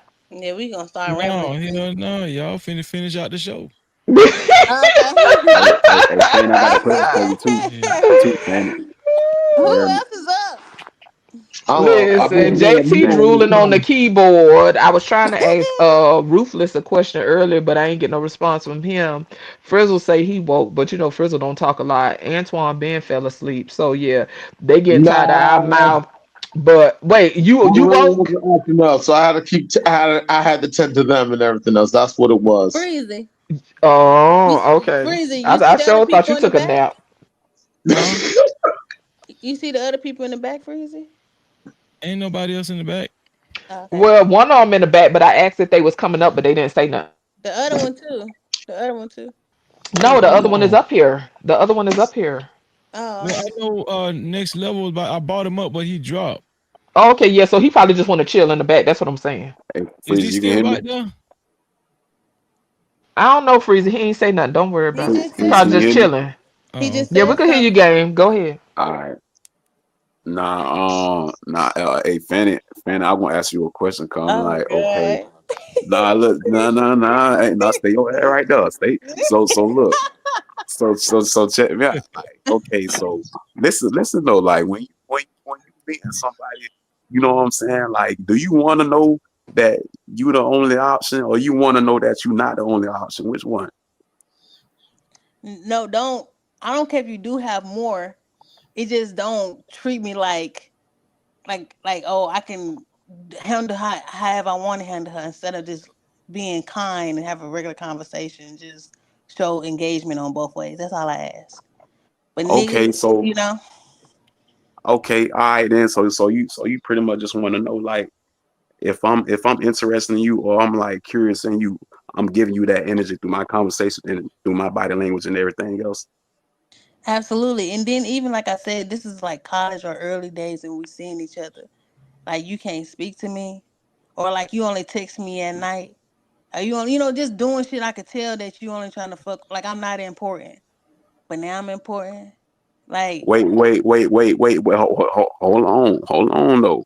So I'm saying like for example, say like just say in general when you first meeting a man, like how long is it to where you feel like okay, the attention that I'm getting from him at the rate that I'm getting it, this should stay this way, or this should be more. Like how long it take you to feel like that between what time? so, like, well, first of all, like it's a really about are you dry texting me? It's about how you're interacting with me instead of how long, right? Because we can if we both can just figure out that we're not interested, but sometimes you know even when they like dudes will just fall off or they'll just start acting like, oh, I'm gonna just text her back or giving you dry texts. It's like, nah, you ain't fucking with me for real. Like, you fuck with me for like a week or whatever, then you just stop texting, you ghost me, some shit like that. Like, Okay, you okay. know, and then you come like a dude came back and I'm like, dude, you last time I talked to you, ghost me, you ain't talk to me nothing. I saw you on campus. This is when I was in college. I saw you on campus and you ain't really fuck with me like that, right? So I'm like, Mm. okay. Then so now, this for like last year or whatever. Now he hitting me up in my DMs talking about, damn, like you still doing what you been doing? How you been? What? You like what are you talking about? Like you got mad I ain't want to fuck you. Like I remember all those things because dudes be acting real. You remember these things. Like you be like, I remember that I used to fuck with that nigga. Like every woman know the niggas she used to fuck with niggas who on her roster. Like we know this stuff. You know what I'm saying? So I just be Mhm. like, and then it's like some stuff didn't even flourish to a long period of time. But I know dudes who be kind of cause like I said, cause I'm a Delta too. So like I understand this as well. So before I became a part of sorority, cause you know I got a little clout when I became a part of it, right? So before I had got nobody was really messing with me because I was like this bubbly girl, whatever. Then I joined my organizations and I was like, you know, vice president of this, doing all this stuff. Like, damn, what you doing? Like trying to get. I'm like, nah, nigga. Like when we was in math, when we was in geometry, when we was in physics class, you did not even want to talk to me. You know what I'm saying? Like it's just a Yeah. lot of those experiences, and then they adding up to now. You know, they come in your DMs and shit. I'm like, man, nigga, you know, I'll engage, but just be like, nah, nigga, I don't want your ass. Like, you know. Wait. So all right. So look. All right. So do you like? Cause I get what you're saying though. I Yeah. understand. Like like you ain't wrong as a woman for feeling like okay. I want to at least know that I'm interacting or texting or communicating with a nigga that's feeling me and I'm feeling him. You know what I'm saying? But I'm like okay. Like do you believe that uh, a man and a woman can have real genuine interest like on some instantaneous type of timing or whether that's sexual or non-sexual it don't gotta be sexual but you wouldn't Fanny P you wouldn't get in a relationship with a man who don't got no sex appeal to him and you gotta be around him every day you wouldn't do that right So what's the overall question? so what I'm saying is like do you believe that sex can come in the picture early on or almost right away and it still can grow into a serious committed like relationship or like grow It into something deeper. it no not that no it won't sustain itself. So like it having sex too fast, it can actually hurt the building stage of finding that real connection between you guys. How? Tell me how that. Tell me how that can happen. Because what happens is first of all, we won't be able to talk through certain things because when we start seeing red flags, or if we just want to have a conversation about something that we disagree with, they won't be handled the same way whenever you guys are like intimate, in the way if you guys are just like friends and getting to know each other and just expressing themselves without feeling like there's something that you genuinely like you just constantly want from somebody. Because sometimes dudes don't say certain things so they can keep getting sex. Or sometimes you subconsciously won't know that you're doing it, but you'll do it. Wait. So Hold on. Fanny P, look, listen.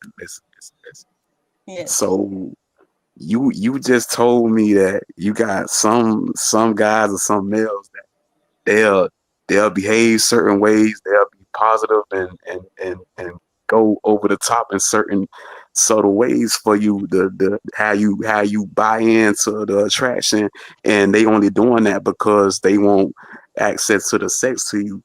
So what I'm saying is like, okay, I believe that you don't, whether you a man or a woman, you don't know who a person actually is, or you can't even see the real in a person before you have sexual dealings with them, because it's so much like manipulation and deception around sex. People will use that the prolonged relationship, or try to prolong a connection that wasn't even genuine in the first place. So I feel like you don't like, okay, you can have a man and a woman wait to have sex just so they can connect non-sexually and in an intimate way to grow a friendship, or some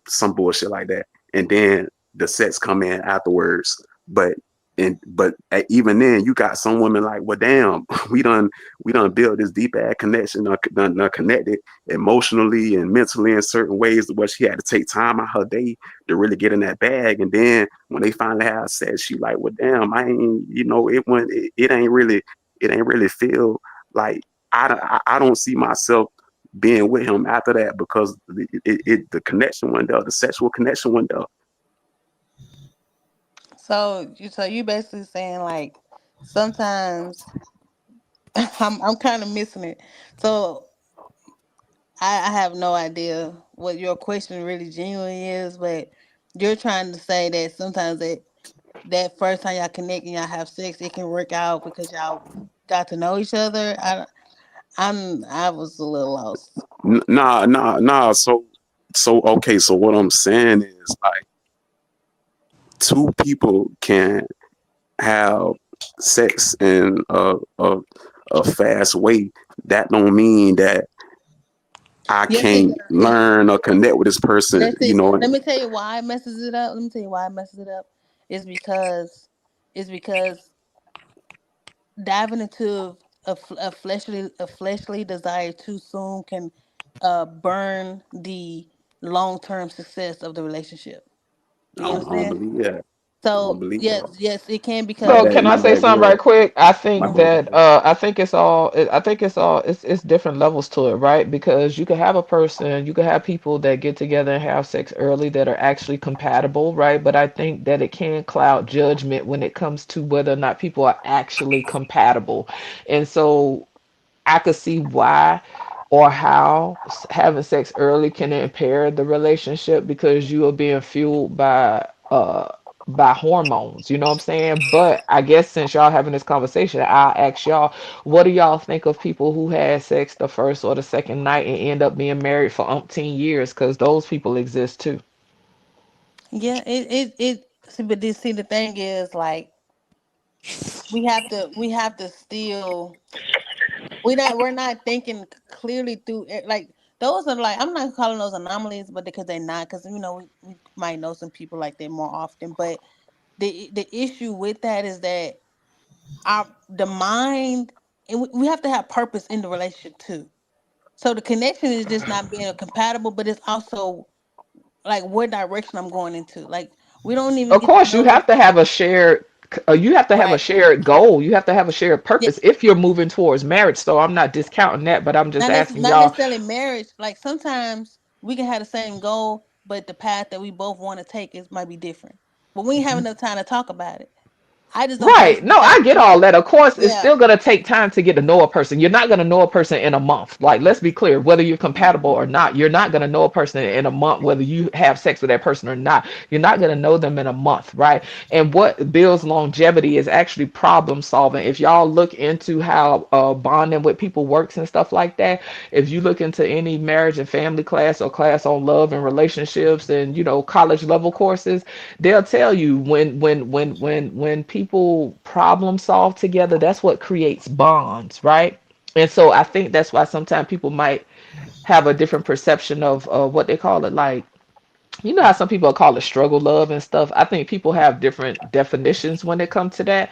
But more than anything, what builds real bonds with people is actually problem solving with people. You have people nowadays that have unrealistic expectations when it comes to relationships. They expect to not argue. They expect to not have misunderstandings. Niggas expect to for you to obey like a dog, not to have input. Women expect a man to not have pushback and give her everything she wants, etc., etc. And I think that people don't realize that what actually builds longevity is actually being able to problem solve. In my opinion, you're going to have issues, you're going to have challenges, you're going to have problems. To me, it's how you deal with those challenges and problems.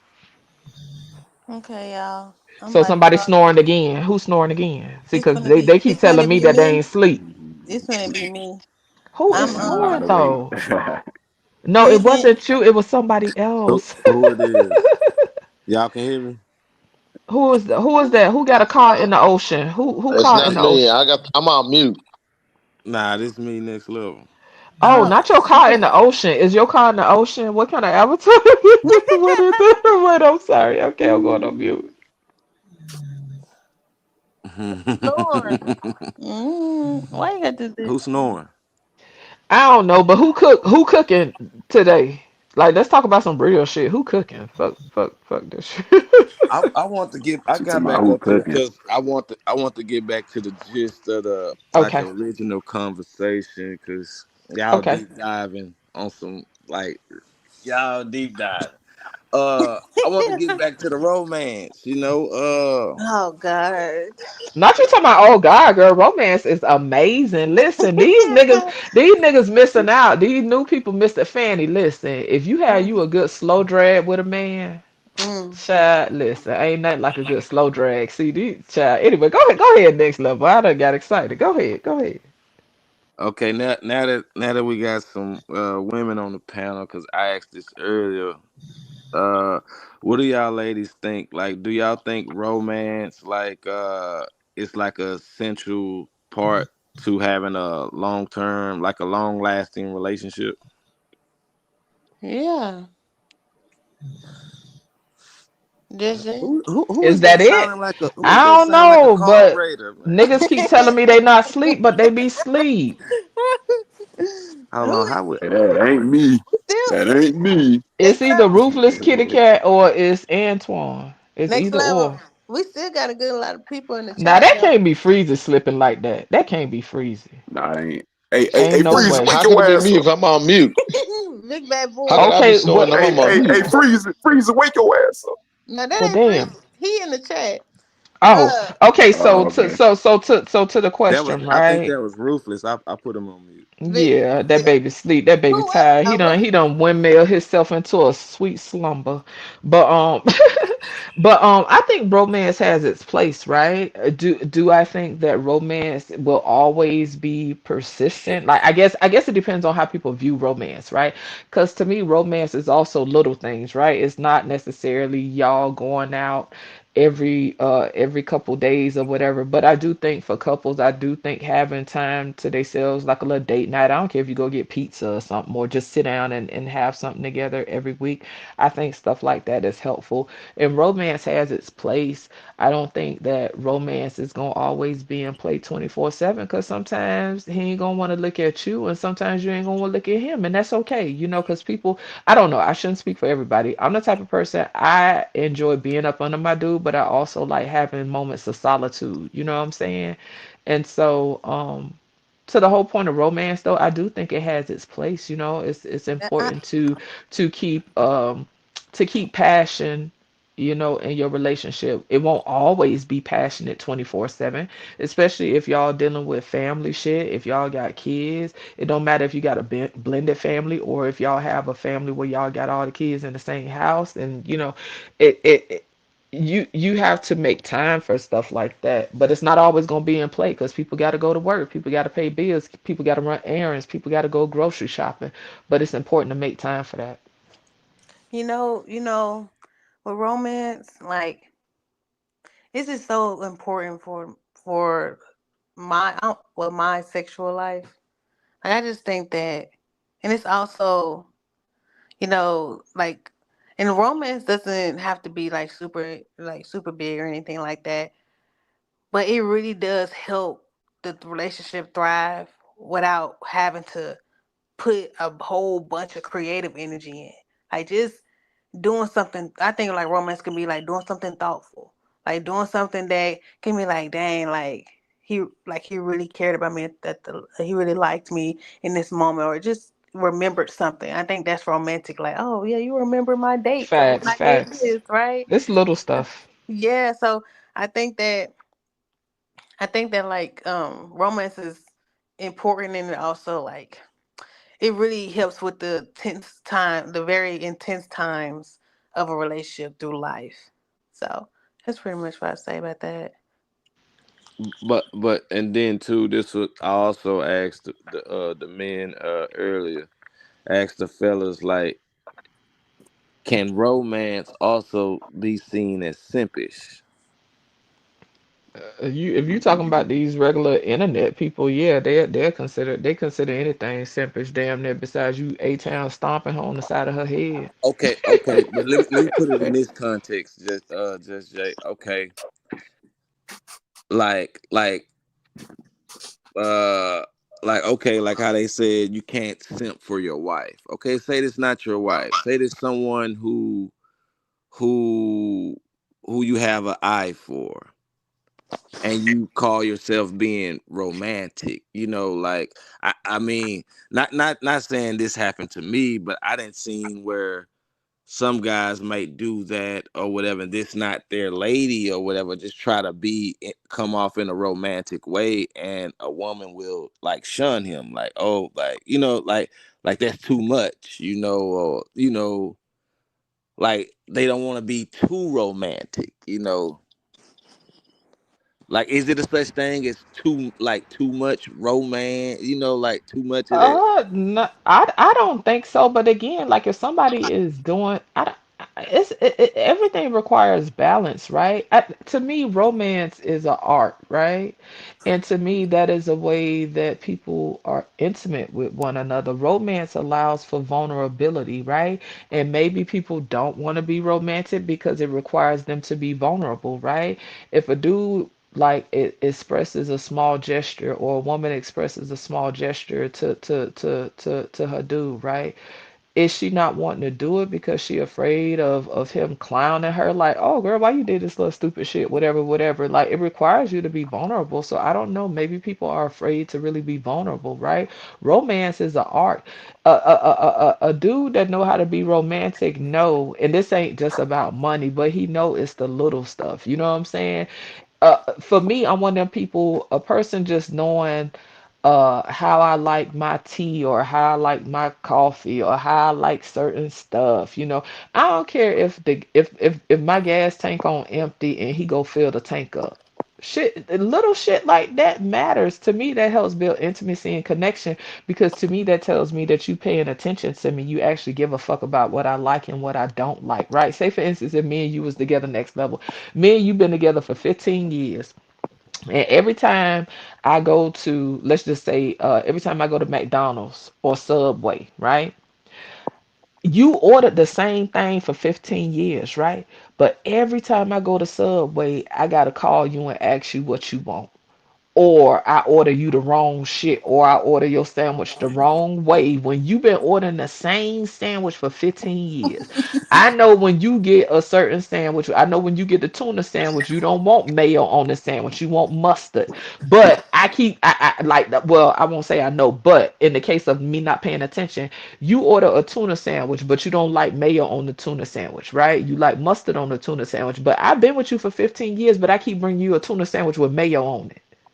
Like, what the fuck? So to me, it's little stuff with just letting people know that you paying attention and you listening to them. Stuff like that matters, and to me, that's the stuff that builds intimacy, which is romantic, in my opinion. It's not Hey, always the grandiose gestures. You know what I'm saying? I just, hey, just mm, go ahead, my bad. but you can go wise. This wise. Yeah. Yeah, just now I often ask, so just Jay, like, all right, so say for example, like, okay, everybody view relationships or like romance different, or like, okay, what y'all calling romance, I call like non-sexual intimacy. Shout out to K-Zag, man, Return to Manhood. But you're like, okay, for me, it's like, if I'm gonna show a woman my non-sexual intimacy, which is basically I'm tending to you, I'm being attentive to you and what you like, what you into, and I'm also paying attention to your mind so I can tell mentally where you at, and so I can unravel the deep part of you. Like it's I look at it like a lot of that gotta be earned. So if she getting that from me, we basically already passed certain stages, or already unlocked other doors for us to get to that point. Because once I get there, and once I really rock and fuck with a woman, you know what I'm saying, that done earn that, and she did things for me to work her way up to that. Like I'm really into it. Like I'm really in tune with a woman that I really like and fuck with and feeling with. So I can't, like, I look at it like I can't get at that to every woman, or I can't even, Absolutely. you know what I'm saying? But I will say, I do feel like men are way more reserved when it comes to those levels of intimacy. And I don't know. I think, I'm scared. I'm just speaking general. I'm What scared. happened? I said I'm tired of niggas being scared. I'm just No, absolutely, and don't get me wrong, I'm sick of that shit too, and that's what I mean by vulnerability. yeah, But you know what? On some level, with balance, right? With balance, yeah. because I mean, a nigga will be scared for 10 years until the motherfucker just finally pressures. See, and I don't like them kind of situations. You It feel me? just Like, yeah. I don't feel like people should have to pressure and just keep pushing and pushing to get what they want. You either do or you don't, right? But in what like Game Wise was talking about, I have found that guys are definitely more cautious when it comes to those levels of intimacy. But it shouldn't take 5, 6 fucking years. It shouldn't take years upon years for niggas to open up like that. And that's what's annoying for some women. But at the same time, Game Wise, I have to admit, I do think I learn from niggas. Niggas are definitely more patient, but this the thing, right? A nigga will be more patient with how much he chooses to be intimate with a woman, but he'll still be sliding with other chicks. Usually, if we focused on a dude or we want to be with a dude, we locked in on him, so we waiting for him to open up because we not entertaining nobody else. And I have to speak for myself. When I'm with a when I'm with a dude, I'm focused on him. I'm not looking at nobody else. When I decide, okay, I think I want this nigga. I think I want more. I want to see where it go. Me personally, I'm not entertaining nobody else. Now, I've been told that I was stupid for doing that, but me personally, I do not like to entertain more than one nigga at a time, because on some level, to me, and I don't know, I have to find a way to reconcile with that, because on some level, to me, it's not it the favorite word is disingenuous. You feel me? Like, I feel like I can't really properly assess if this dude would be the right fit for me if I'm entertaining other dudes, because I'm getting my needs met from other dudes. So how can I properly assess if this man is gonna be able to meet my needs on a healthy level, and I be able to reciprocate that if I'm already getting that shit from elsewhere? You got it. But look, what just to piggyback off what you're saying, just Jay. I mean, when you do that, you just have different niggas with different purpose. Like every nigga ain't gonna be on the same level. You know what I mean? Like You know, you got one that you're really into. You got one that's like No, absolutely. But what I'm saying, once I decide I want to see where something gonna go with a nigga, I'm not entertaining other dudes. But that's just me. at all. Because a lot, listen, that's just me. A At lot of all. people Dang, that's at crazy. all. Once I decide, no, but listen, once I decide this what I want, I'm locked in till you show me something different. Now, some people don't like to have that. They don't. Most people don't like to put all their eggs in one basket, right? True. Most people, man or woman, do not like doing that. Now I ain't gonna lie. I think in the past that has left me disappointed and hurt. You feel me? That more so than the average person who don't mind entertaining other people at one time. But that's just, I don't know. I think that's just a personal thing. I don't like to entertain other people if I'm focused on this one thing, because I need to see if this Well, one thing is able to function on a healthy level with me. I can't properly assess that if I'm getting attention and I'm getting my emotional needs met or possible physical needs met from these other niggas. How can I well, what I'm properly saying, assess that? but that's different. But you're stating that you like kind of in with him for real, for real. Yeah, I'm Like, talking about locked in. Like if I okay, decide not that's what like I want, I ain't talking about me and this nigga just chopping it up and yeah, now okay, I'm okay. I declining. was like, Now I'm declining every other nigga phone call if we just chopping it up. Now once nah. and see, and this another thing, Fanny. Regardless of how much we don't like it, right? And I think as women, this is where sometimes we get mixed up and we fuck up, right? We don't sit and allow the man, like really at the end of the day, we have to let the man take the lead. If we let the man really take the lead, he will show us where we stand with him, right? But a lot Mm-hmm. of times we don't do that because we allow anxiety and fear to get in the way. If we sit back, if we just really sit back, a nigga will tell you where he Mm-hmm. stand with you. You know what I'm Just saying? But a listen lot of to him. times, we put our hand in the pot, right? Like, oh, he ain't called me. Let me go ahead and call him. Nah, if that nigga really want to talk to you like that, he'll show the fuck up. See, but a lot of times we won't allow that shit to unfold and we keep our hands in the pot, and then we miss all them signals that we were supposed to get that let us know that that nigga wasn't really feeling us like that anyway. And But look, then I think and what I it learned. is, Hmm, I was just saying, I learned my lesson like that for sure. Like when you just keep engaged, because you know I'm very straightforward, and like I've always kind of been that way. Like, okay, this is what I want. Like, and I tell him, I'll be like, I want you. Like, I want to see what this is going. I want to be this, right?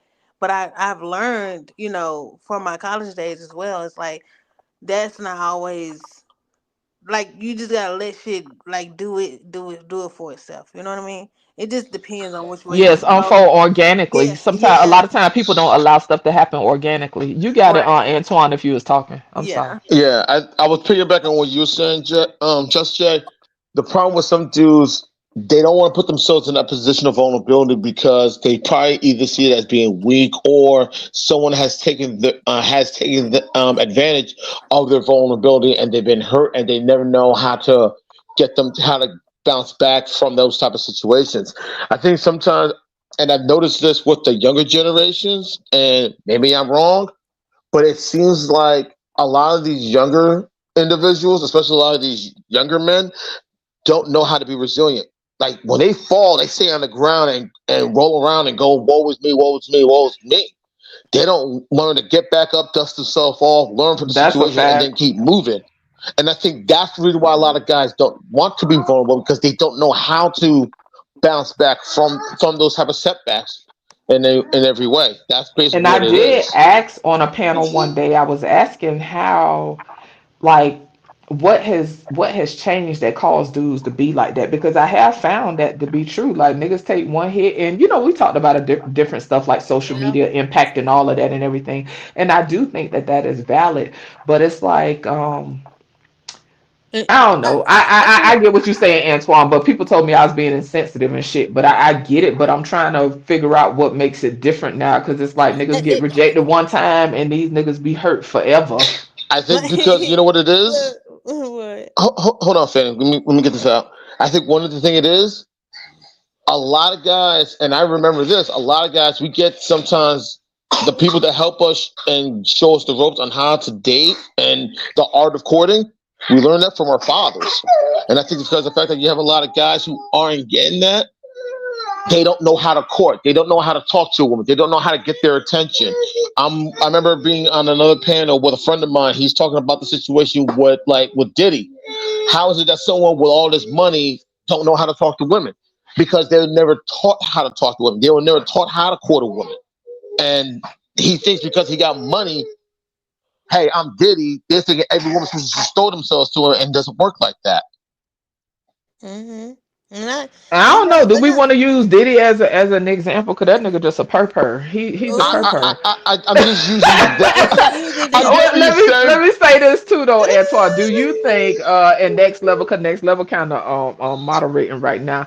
Do y'all think that that women mothers teach game? Like, well, first I want to say that another thing I just want to just say one sentence is I do think this will also let me know guys really do love harder than women. You think so? Yes, only because why are they so destructive after they get hurt one time? Them niggas don't know how to come back from it. That's what I'm saying. Dudes be Okay. like, it's like I don't know. I don't know. Don't get me wrong. When a dude love, he like. Listen, I don't want to ramble too much, but yeah, to your point, yeah, niggas do love hard. When they decide they're gonna rock with a woman, they do love hard, and I do, and don't get me wrong, I don't want to discount it. When a dude get hurt, that nigga take a hit, but I ain't gonna lie, on the internet, I get tired of dudes crying, acting like they the only ones that deal with hurt. That's what be annoying me. Cause they be acting like they the only ones deal with hurt. They the only ones deal with rejection. They act like women have it so easy. All we got to do is just sit back and wait for niggas with money to come, and that's not reality. That might be reality for a chick that's what they would call a 9 or 10, or one of these internet chicks that they have these false fucking fantasies about. But for the average person, that's not how stuff work for men and women.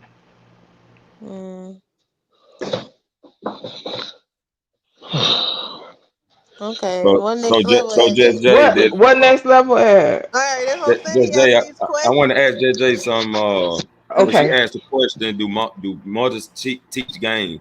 You talking about back then, or you talking about now? Back then and even now. I guess if you could differentiate, that'd be cool. Just curious on what y'all thoughts are. Well, I do think there are moms that do teach it. Back then, it was stay out of grown folk business. Back then, right? So that leads to now, which is the modern days. So they learn just like back in the old days. They get hit on early at an early age. They get hit on, but to separate. No, I'm talking about moms teaching. Well, I guess I should have clarified. Moms teaching their sons how to approach women. I guess I should have clarified because we was talking about guys getting rejected. My bad. I'm talking about mothers teaching their sons how to talk to women and how to approach women.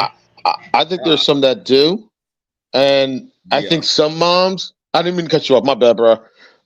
You want to take on, and I'll just go on after you. No, go ahead. Or you want me to just continue? Okay. I think there are moms that do teach their sons the game, but I think it also varies by situation.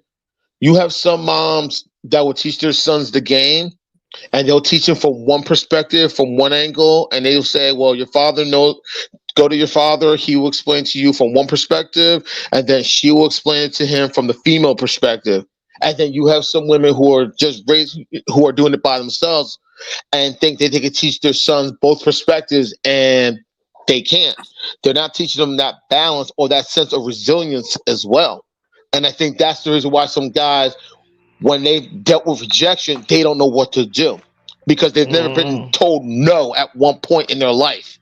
And I think sometimes with some of these moms, because they coddle their sons and they think, oh, I can make him a better man than his father, or I can make him a better man. He don't need his father.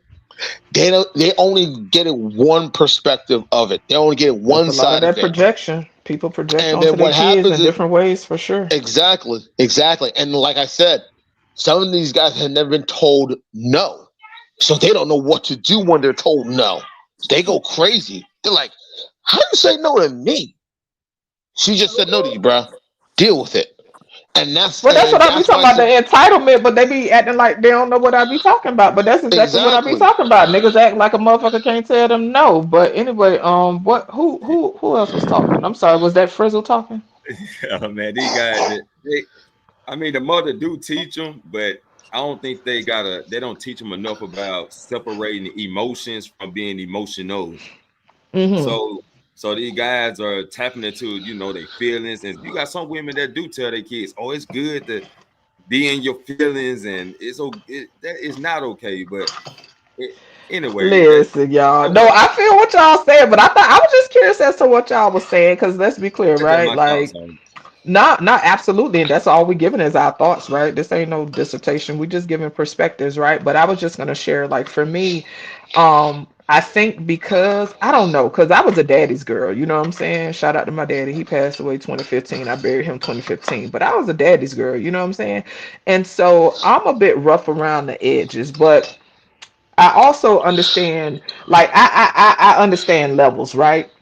In a relationship, I know how to be submissive. I know how to take the passenger seat. You know what I'm saying? Right. But in general, right? When I talk to my son, I have conversations with my son. You know what I'm saying? If he was interested in this girl and then he was feeling nervous approaching her, I'm asking him, okay, well, what was on your mind, nigga? Like, okay, well, did you feel awkward? Well, was you fumbling over your words? You know, I'm trying to see what his mind at. Now, of course, I can't give him a perspective as a man, because I'm not a fucking man, right? But I told my son before, because we live in a time now where a lot of these younger kids, like, they more in the house. Go on mute right quick for me, Antoine. Sure. They more in the house, and they more on video games and the internet and shit, right? So I used to tell my son, even before, I say, listen, dude, I'm telling you now, get your ass outside, because I refuse to have you be that creepy ass nigga in the back of the strip club with them big ass serial killer glasses on, holding 5 ones in your hand. You not gonna be that nigga. Go the fuck outside, okay? Take your ass outside. And the way I talk to my son, I don't give a fuck about all that rejection shit. She said no, fuck her. Move on to the next. Well, she ain't the one for you. We don't give a fuck. That ain't stopping nothing. See, but that's the way I talk to my child. Everybody don't talk to their child that way. And to Antoine's point, right? You do have people, parents, right? And he was speaking to mothers, right? Mothers that may give their sons advice just based on a standpoint of like, it's so much heavy projection. She's wanting him to be the quote unquote man his daddy wasn't, and all this weird shit. And that's where we all have to be careful, for us that have kids, not to project our lives onto our children. You know what I'm saying? I'm not gonna give my child no one-sided ass information that's just having him out here laying the fuck down for a woman and doing what the fuck. Listen, let me tell y'all something. My son don't even do what the fuck I want him to do. Okay.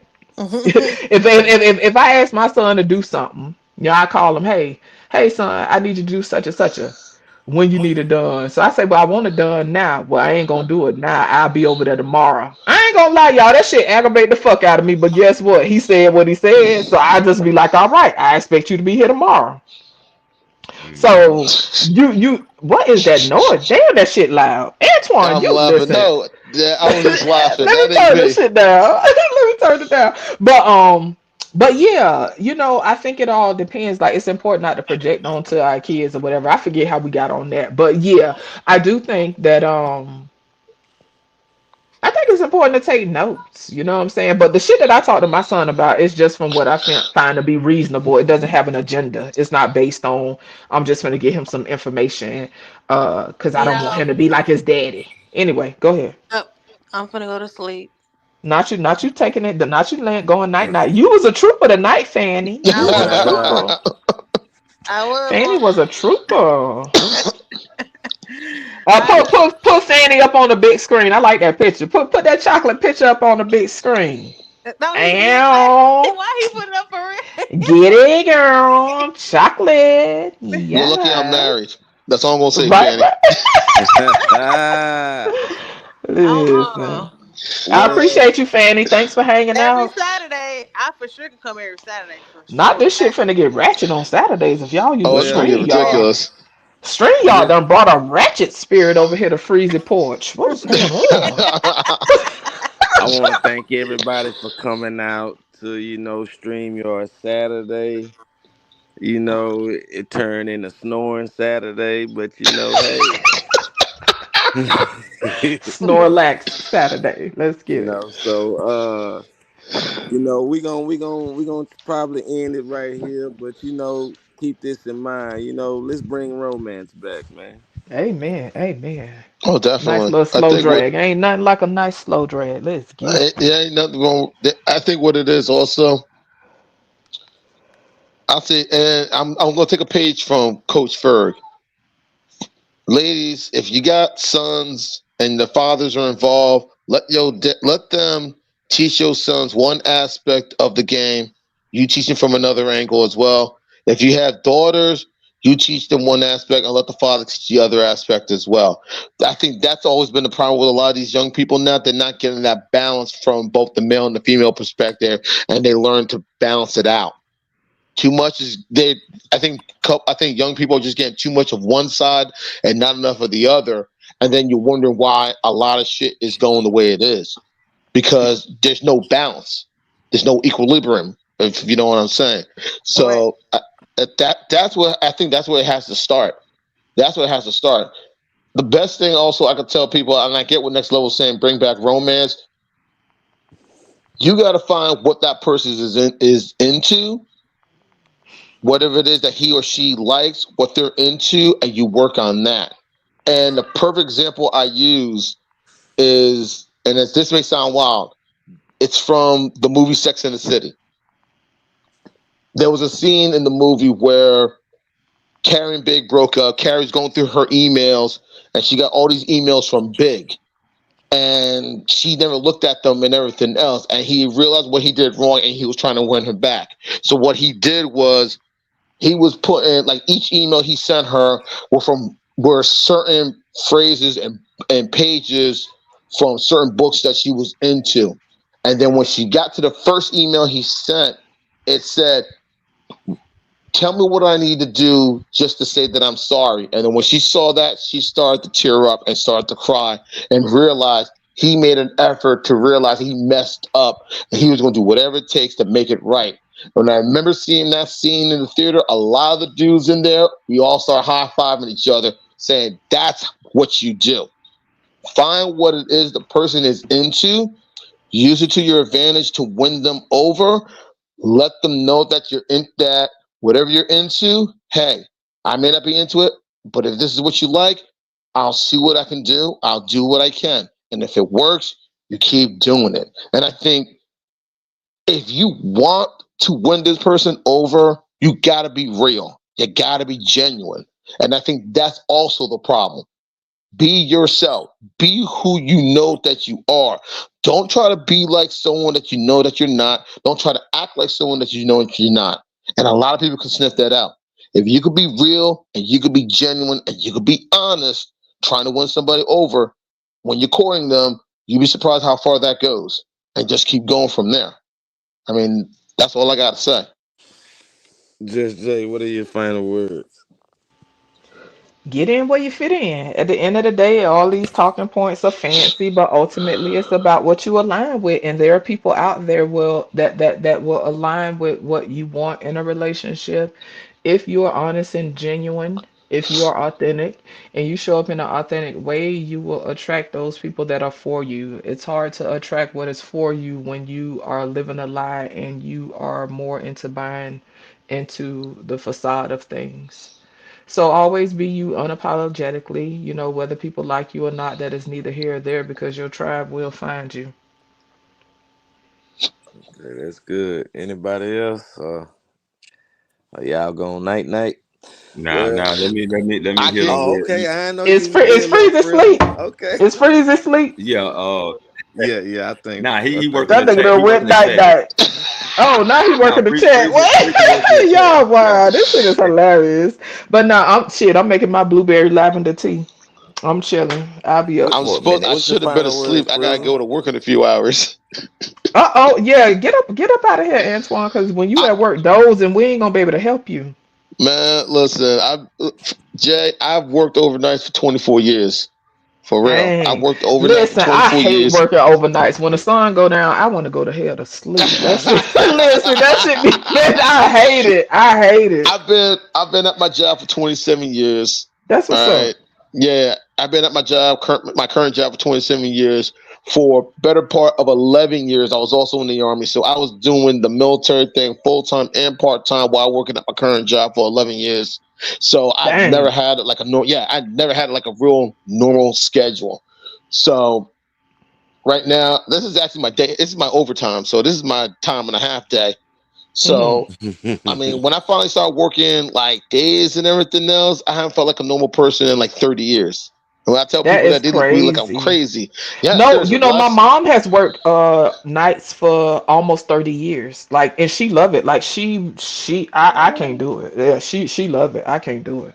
Honestly, the one good thing I can honestly say about working overnights at my job, that's how I met my wife. Oh, okay, that's what's up. That's what's up. Yeah. Maybe you have to do a story time one day. Look in the back chat for me. And shout out to All the right. baby. It is up, baby up late. Yeah, that's my son. That's my son. He's 5 years old. He done popped up. Yeah, he don't like going to sleep sometimes. And then you give him a few minutes, he's gonna be knocked out. I'll give him about another 15 minutes. He's gonna be knocked the hell out. Yeah, you know when you got something going on, they ain't gonna let you live anyway. You know they can't help themselves. They got that little hater radar in them where you doing something for yourself with other adults, and they can't help it. They Oh yeah. Look in the back chat right quick, Antoine. But yeah, I appreciate y'all. It was fun. You know what I'm saying? Just a little chop up, definitely. little regular conversation. You know what I'm saying? Uh-huh. Shout out to who else was here next level? BMU, JT. Who else y'all had earlier? Because I Shout out came to late. pork meat. Shout out to the man formerly known as hot sauce. Yeah, shout out to pork meat. You know what I'm saying? Yeah, JT and BMU. Who else was up here? Game Wise DJ. Yes, Fanny P. Who else? Who Fanny else P. came? I was like 2 hours late. Who else was here? I think Jet. I saw her in the chat say she was up there. Jet was one of the first ones up here. Shout out to Jet, you know. And shout out to this new thing we working on, you know. A little razzle StreamYard dazzle. Saturdays, aka Little razzle Rapping Days dazzle. and Freezes. Well, listen, as you know, next level, I appreciate you because I know you always holding my brother down, you know, and support ain't always got to be in the forefront. So just so it's known, I appreciate you. No problem. I think Frizzle was trying to get his last words in. Absolutely. Let me go on mute. Okay. Yeah, I was gonna say. Just remember that relationships. It take work. Got to have a lot of patience that a lot of people don't have for relationships these days. And I do think like every year, because people thoughts change, mindset change, and your goals may change. So your path will be a little different, maybe by the next year or so. So I think every relationship needs to be evaluated like every year to see where if you're still on the same page and see if you're going on the same path. Because sometimes it's a expiration date. Maybe you need to separate. But that's all I had to say. You know what I'm saying? No helicopters with our heads over heels. Appreciate y'all having me up. All right. I guess we're going to end it on that note. Until then, catch y'all on the flip side. All right, everyone. Y'all have a good one. Be safe. Take care of each other and take care of one another.